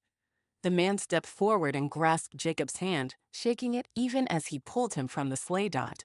"Hi, I'm Christopher Willis, and I'll be your officiate today." His kind eyes sparkled in that magical way Jacob was beginning to associate with the Kringle family. "This is my wife, Stella." He lifted onto his toes. "Our daughters are around here somewhere." "They went to build snowmen in the park," Stella told him. "All three?" he asked, his eyebrow raised in question. The look told Jacob that Christopher worried about where at least one of his daughters would wander off to dot. Stella smirked. "All three. Emma and Sophia promised to keep an eye on Isabella." Christopher looked up at the cloud-covered sky. "Heaven help us all." Stella giggled. "Give her a chance. She hasn't been on the naughty list for a month of Christmases." Jacob coughed to cover his laughter. A month of Christmases this year was only a month. "Here comes the wedding party." Stella clapped her hands. Jacob turned to see a huge sleigh full of his brother, sisters, and their spouses and kids. In the middle sat his mom, so full of joy she had to wipe it away from her eyes as it leaked out of her. As soon as the sleigh pulled to a stop, she rushed to hug him. "How?" She laughed as she cried. "How did you keep this from me? I can't believe it's happening. This is the best Christmas." She clutched her hands to her chest and gasped. "Your dad would be so happy to know you and Lauren are getting married." She threw her arms around him and held tight. Jacob hugged her back. "I'm happy that you're happy, Mom." He was. Each day she'd ended in a funk, and he didn't know how to bring her out of it. Today, her personal cloud had lifted. He could literally feel it gone. She nodded against his shoulder. "I am." His older brother, Andrew, and older sister, Aubrey, piled on him. "You son of a gun." Andrew pounded his back in a bro hug. Jacob was slow to respond, shocked that they were even in Moose Hollow when they were supposed to be on a beach. "How did you get here?" Aubrey hugged herself. "There was a last-minute flight." "Of course, when I got word my little brother was getting married, there was no question on whether we'd be here or not." She hugged him close. "I'm so happy for you." Behind her, Lux waved as she leaned into Quick. He wore a military dress uniform and was freshly shaven. Lux looked at him like he was her own personal hero. Jacob had it in the back of his head to give the guy a hard time about getting his clothing cut off by Lux, but after taking the man's measure, there was no way he was going to mess with him. "Thank you," he mouthed to the two of them. Somehow they'd flown his family in, and he was thrilled. Lux nodded, and the soldier saluted. "My turn." Charlotte elbowed Aubrey aside and threw her arms around Jacob's neck. "I'm so jealous of you right now, I could spit crushed candy canes." Jacob laughed. "Your time will come." She huffed and pushed away from him. "I'll be an old lady with 10 cats in the biggest candy bowl on Halloween. But I'm so happy to get another sister, I don't even care today." She flipped her hair over her shoulder. "Speaking of which, where is Lauren?" The church bells sang. The town gathered, everyone looking up at the church bell tower in awe. "I haven't heard them since I was 8, said Mayor Owens. They played the Carol of the Bells, the music loud enough to draw attention, but not too loud to speak over. Miss Pauline, smelling like burnt gingerbread, clasped her hands. "Do you remember how they used to play on Christmas Eve? Magical." Several of the Kringles exchanged looks. Jacob cleared his throat. "Thank you all for coming." He looked around, hoping to spot Lauren in the crowd. "I guess we're only missing the bride." A light ripple of laughter rolled over the crowd even as a different kind of ripple went through his stomach. He grabbed Nick's sweater. "Is she coming?" he hissed. Nick checked with Lux, who lifted her shoulders and looked down the street, a wrinkle of concern in her forehead. Jacob gave his family a reassuring smile. They'd flown all the way here, interrupted their much-anticipated cruise to come back for a wedding that might not happen. The last time he'd talked to Lauren, she'd told him she was going to stay in her room. He hoped that wasn't true. He did his best to hold back the wave of disappointment and heartbreak that threatened to consume him if Lauren didn't come to their wedding. A gust of wind picked up his tuxedo jacket, and he grabbed it to pull it back down. By the looks of the clouds overhead, they wouldn't get a second chance to save Christmas. "Come on, Lauren," he pleaded. Chapter 23. Lauren settled into the sleigh, surprised that she wasn't cold. It was December 25th, after all, and she'd walked out of her house without a coat on in one of the heaviest snowfalls she'd ever witnessed. Lauren wanted the dress on full display when she pulled up to the church. She couldn't wait for Jacob to see her. They sped through town, trees and decorations blurring past her field of vision. "What's the hurry?" she asked Layla. "We're a bit behind schedule." Layla spoke over her shoulder, then she expertly maneuvered the reindeer around cars parked in the middle of the street. At one point, she called on Coco, and they lifted over the top of a parking lot to land gently on the other side. Coco was a delicious medium brown pelted reindeer with 3-point antlers and a button black nose. Lauren hooted as they touched down. Jacob would love this. Her heart yearned for him. Yes, they'd had a fight, but they'd fought before. She could count on her right hand the number of times she'd sworn never to talk to him again, and that was just an elementary school dot. For them, the fighting didn't mean the end. At least she hoped it didn't. The closer they got to the church on Main, the more butterflies stirred in her stomach. She pressed a hand against her middle in an effort to calm them down. If only the snow would let up, she'd be able to see if he was waiting for her. As it was, she couldn't see 10 feet in front of Coco's nose. Dot Frost patted her knee. "It's normal to feel nervous on your wedding day." Lauren bit her lower lip. "It's not marrying him that makes me nervous," she felt the need to clarify.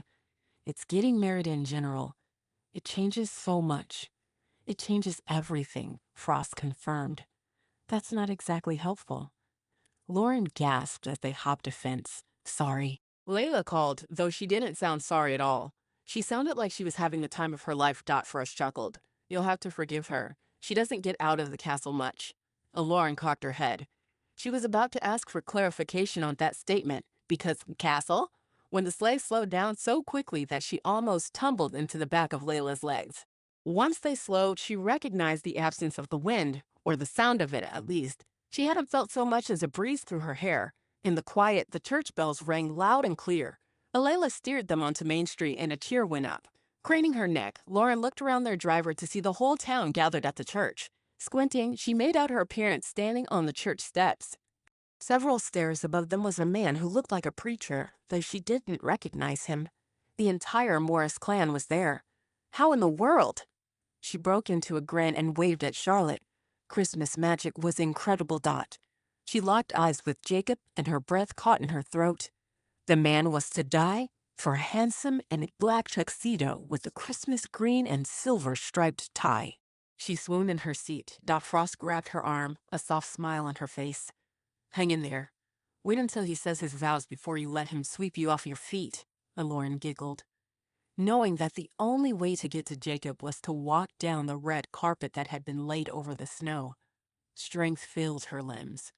The sleigh slowed to a stop, and she stood up.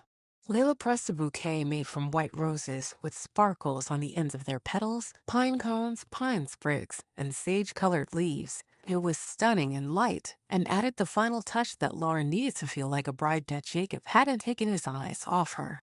Instead of waiting for her to come to him, he dashed down the steps like Prince Charming and stopped in front of her, dropping to one knee on the red carpet. Lauren pressed her free hand over her mouth to hold back her gasp. The whole town held its breath. Mom sniffed and Dad put his arm around her. Lauren only saw it happen out of the corner of her eye, but the move was so natural, such a part of their relationship, that it was as if she had a front row seat. Jacob reached for her, and she grasped his hand. "Lauren Hall," he began. "I will say the wrong thing, probably every day." The town chuckled, and Lauren nodded in agreement. At least they were on the same page there. At the moment, while everyone else was distracted and sharing knowing looks and reaching for their lovers' hands, Jacob mouthed, "I'm sorry." Lauren softened and gave his hand a squeeze, saying, "Me too. Let me just add that you look incredible in that dress." He looked her over, getting another round of chuckles. Lauren blushed. "You're a knockout yourself." She winked, and Jacob's eyes lit with passion. "My knee is getting cold, so," amidst the guffaws, he tucked her down to sit on his knee and wrapped both arms around her. Somehow, this was more perfect than him kneeling before her. They were always meant to be together, never one above the other or one behind. "Lauren Hall, I have loved you since I've known you. I've seen you with chicken pox all over your face and moss in your hair after a dip in Miller's Pond." He kissed her temple. I don't know what tomorrow will bring or how we'll work all the details out. But what I do know is that my life is better for having you in it. You fill my days with laughter and my heart with a joy otherwise unknown. If I can't be with you, I don't want birthday cakes, fireworks, or even Christmas. Well, that's taking it a bit far, mumbled the woman in Santa's suit, her hand on her hip. Lauren ignored her and touched Jacob's cheek. Marry me? Love me for always? He nudged her nose with his. Yes, she breathed the answer and then kissed him. They were soon pulled apart by Lux and her husband. Save it for the honeymoon, said the man as he marched Jacob to stand in front of the preacher. Lauren flushed bright red, and it had nothing to do with the heat Lux gave off that seemed to envelop the whole group standing on the steps. On Lauren's side were her parents, brother, and nephew. Colin looked adorable in a suit holding a green velvet pillow with rings on top. Lauren did a double take at her grandmother's ring nestled there. Who presents this woman for marriage? Asked the preacher man. We do. Dad and Mom stepped forward, each kissing her on the cheek. Lauren hugged them, incredibly grateful for everything they put up with this holiday season, whether they remembered it or not. We love you, dear, said Dad. He reached over and shook Jacob's hand. Couldn't ask for a better man. Welcome to the family. Jacob grinned. Thank you, sir. Nick stepped up and stood next to Jacob. Lauren raised her eyebrows at him. What? He shrugged. Someone has to be the best man. And I was the one who brought you two together. I got him to the church on time. Lela huffed from her place in the crowd. Jacob glanced at Lauren, and she rolled her eyes, begrudgingly giving permission for the Santa stand-in to be a part of their wedding. We are gathered on this beautiful Christmas day to witness the union of this man and this woman. As the preacher went on, Lauren's world shrank to just her and Jacob. His hand was strong and sure, just like his love would be from that day forth. And truly, it had been throughout the ages. They'd fallen in love as children, not knowing the path they were on. As teenagers, they denied their hearts, afraid of the changes a love this strong would make in their world. They weren't afraid anymore. Together they embraced their past, present, and the future, as uncertain as it seemed, with their wishes swirling in on one another. Lauren's body tingled, though she couldn't say if it was Christmas magic flowing through her or her soul rejoicing at joining with her other half. Somehow she managed to say I do and hold her hand steady as Jacob slid the ring on her finger. You may kiss the bride, rang through the air. Jacob stepped closer, making her world all that much more full, and brushed his fingers over her cheeks. I love you forever, Lauren Morris. I love you back, Jacob Morris. She couldn't help the smile that spread across her face. Jacob placed a hand on her hip and brought her body flush with his. He lowered his lips to hers, and she released herself into the kiss, holding nothing back. There was a flash of white, a loud boom, and the world exploded. Chapter 24. Jacob slowly came out of sleep and stretched his arms above his head. He felt the familiar sheets under him and the weight of his comforter over his chest. He was alone. With a groan, he acknowledged his failure. All that work, he mumbled as he scrubbed his face and opened his eyes to stare at the light fixture in the middle of the ceiling. He'd failed. He'd tried his best to share his heart with Lauren, even convinced her to marry him, and nothing. He was right back where he'd started. Merry Christmas to me, he grumbled, as he threw back the covers and stomped to the bathroom to brush his teeth. Dot? A minute later, he heard a noise. With his toothbrush in his mouth, he stepped back into the bedroom to listen. Dot. There it was again. One of his cabinets opened and closed. Dot. He dashed into the kitchen, ready to take his frustrations out on the burglar, or Nick, if it happened to be the meddlesome Kringle, only to come up short at the sight of Lauren making bacon while wearing one of his favorite hoodies. Her hair was bedhead beautiful, and her long legs were on full display. Dot. His mouth fell open, and he scrubbed his eyes. Morning, sleepy husband. He went right to her and wrapped her in his arms. You and bacon? I've died and gone to heaven. He kissed her neck, and then her cheek, and then her neck again, because it made her sigh in the most wonderful way. Dot. She leaned into his body. Merry day after Christmas. He pulled back and stared into her brown eyes. For truth? She giggled. I verified it on 3 different websites and both our phones. Christmas is officially over. He picked her up and spun in a circle. We did it. She threw her arms out while he continued to spin. We did it. Releasing his hold, he allowed her to slide down his body and touch her toes to the floor. Even though I've had more Christmases than I can count, I can't wait to spend every one I have left with you. Ah. She touched his cheek. Me too. She turned in his arms. Look what was on the counter when I got out here this morning. He wrapped his arms around her middle and tugged her against him so he could see over her shoulder. A leather wedding album lay open. The picture in the window on the front was of the 2 of them kissing in front of the church. She flipped it open, and there were pictures of them building a snowman, counting ballots for the gingerbread contest, sledding, and then him in a sleigh, her in a sleigh, and so many of their ceremony. Does it seem real? She asked, her voice dreamy. We're real. This is real. He kissed her hair. My love for you is the most real thing I have. She turned and kissed him with a new intensity. He didn't think she'd been holding back at any time before, but this kiss trumped all the others. He lifted her onto the counter and ran his hands down her back. She giggled. This may be my new favorite makeout spot. Me too, he said as he moved the hoodie aside so he could kiss her shoulder.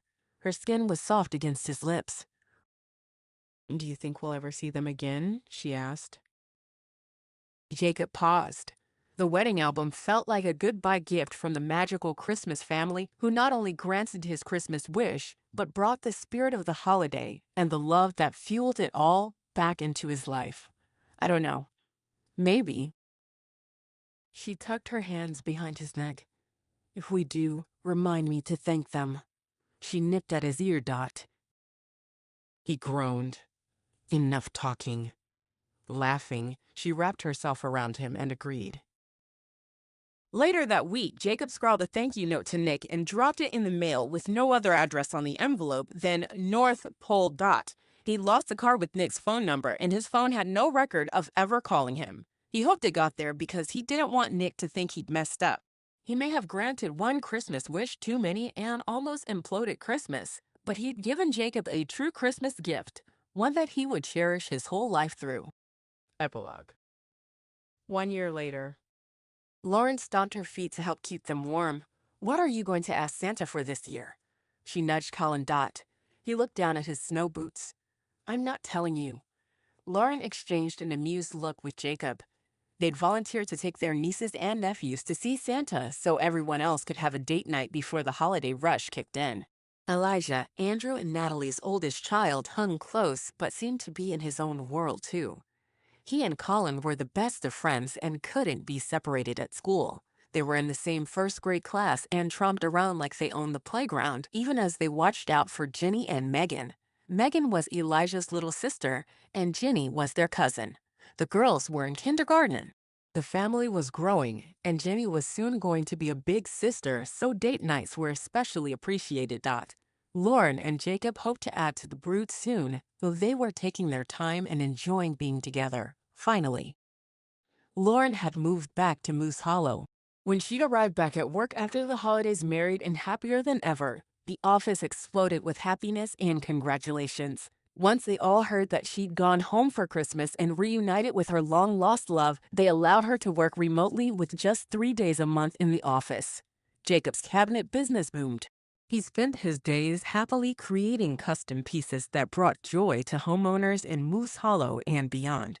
He redid the kitchen for a famous music producer, and his name and reputation spread through the country music world. He had to sign non-disclosures to work with most of his clients, and loved every minute of it. They'd finally gone on a honeymoon in March and a second one in October. With their first anniversary fast approaching, they couldn't be happier. Ho, ho, ho! The hair on the back of Lauren's neck stood up at the familiar sound. It can't be. The family in front of them moved on to collect their candy canes from the woman dressed as an elf, and Lauren blinked several times. Nick, she exclaimed. Dot. It's Santa to you, Nick replied, his blue eyes twinkling with mischief. He motioned for the kids to come closer. Dot. Jacob strode forward and pulled the guy in for a hug. You old dog, you. They pounded one another on the back. Dot. The kids looked at Lauren. He's good friends with Santa, she explained. He was the best man at our wedding. Megan and Ginny whispered frantically behind their mittens. Colin set his shoulders and walked forward. He tugged on Nick's red coat. Santa? Nick got on his knees so he was level with Colin. Yes? Do you have a Christmas wish, Colin? No. Lauren lunged for her nephew. The world slowed down, and she couldn't seem to get to Colin fast enough to stop him from making a wish. It was like a bad dream where her limbs were as heavy as bricks. Dot. Jacob reached out a hand as well, his body moving slower than hers. Dot. What was happening? Colin cupped his hand around his mouth. I wish my mom would come back for Christmas. Jingle bells rang out, and time sped up again. Lauren's hand landed on Colin's shoulder, and she yanked him away from Nick. What did you do? She demanded from the jolly elf. Dot. Nick's eyes went wide. It was just one wish, I swear. He held up his white-gloved hands. Dot. Lauren smacked her hand over her forehead. A disastrous, horrible wish. Do you know Pearl? Jacob shuddered. Not cool, man. Nick winked and turned his attention to the other kids, and soon they were listing off their Christmas desires. Dot. Lauren's phone rang, and she stepped aside to answer it. Hey, Ethan. It wasn't a coincidence that he called right at that moment. She could feel it all the way to her toes. Lauren, you aren't going to believe this. Pearl just texted. She's coming for Christmas. Lauren squeezed her eyes shut. Was it bad to curse Santa's nephew, or whatever Nick was? We can handle this, Ethan grunted. I don't know. She's bringing someone with her. Great. Lauren glared at Nick as he grabbed his belly and laughed. You haven't made any Christmas wishes, have you? She quietly asked her brother. No, I don't believe in that kind of thing anymore. Too jaded, I guess. Great, Lauren exclaimed. I mean, not great that you're jaded, but just don't go wishing on any stars or Santa's anything. Okay? Ethan grunted again. I'm almost done shopping. Do you want me to pick up Colin? No. Don't come anywhere near here. She gulped. Keeping Jacob away from Nick was essential. Just enjoy your time off and buy yourself a new tool or something. Shiny things.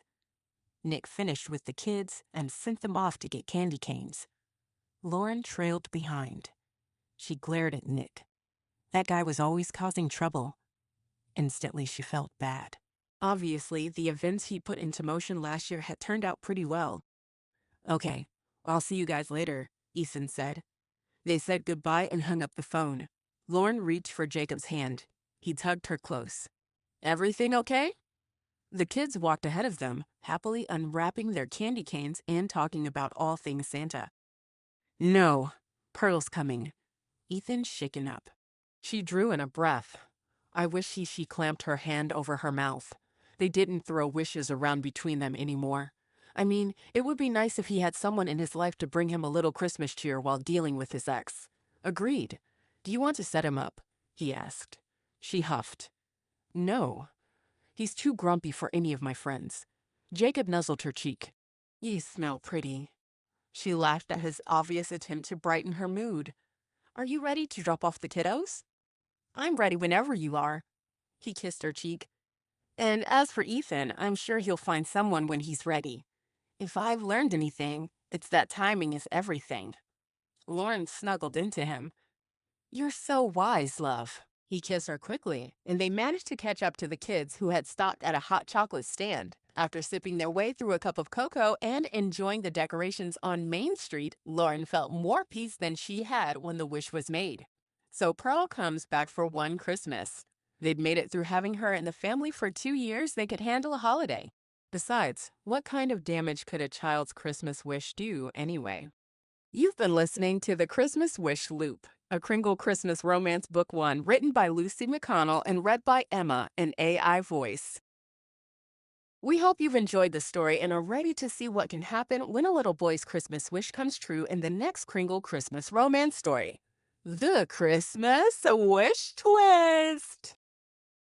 Like and subscribe to this channel to be alerted when new audiobooks are made available, and have a very Merry Christmas.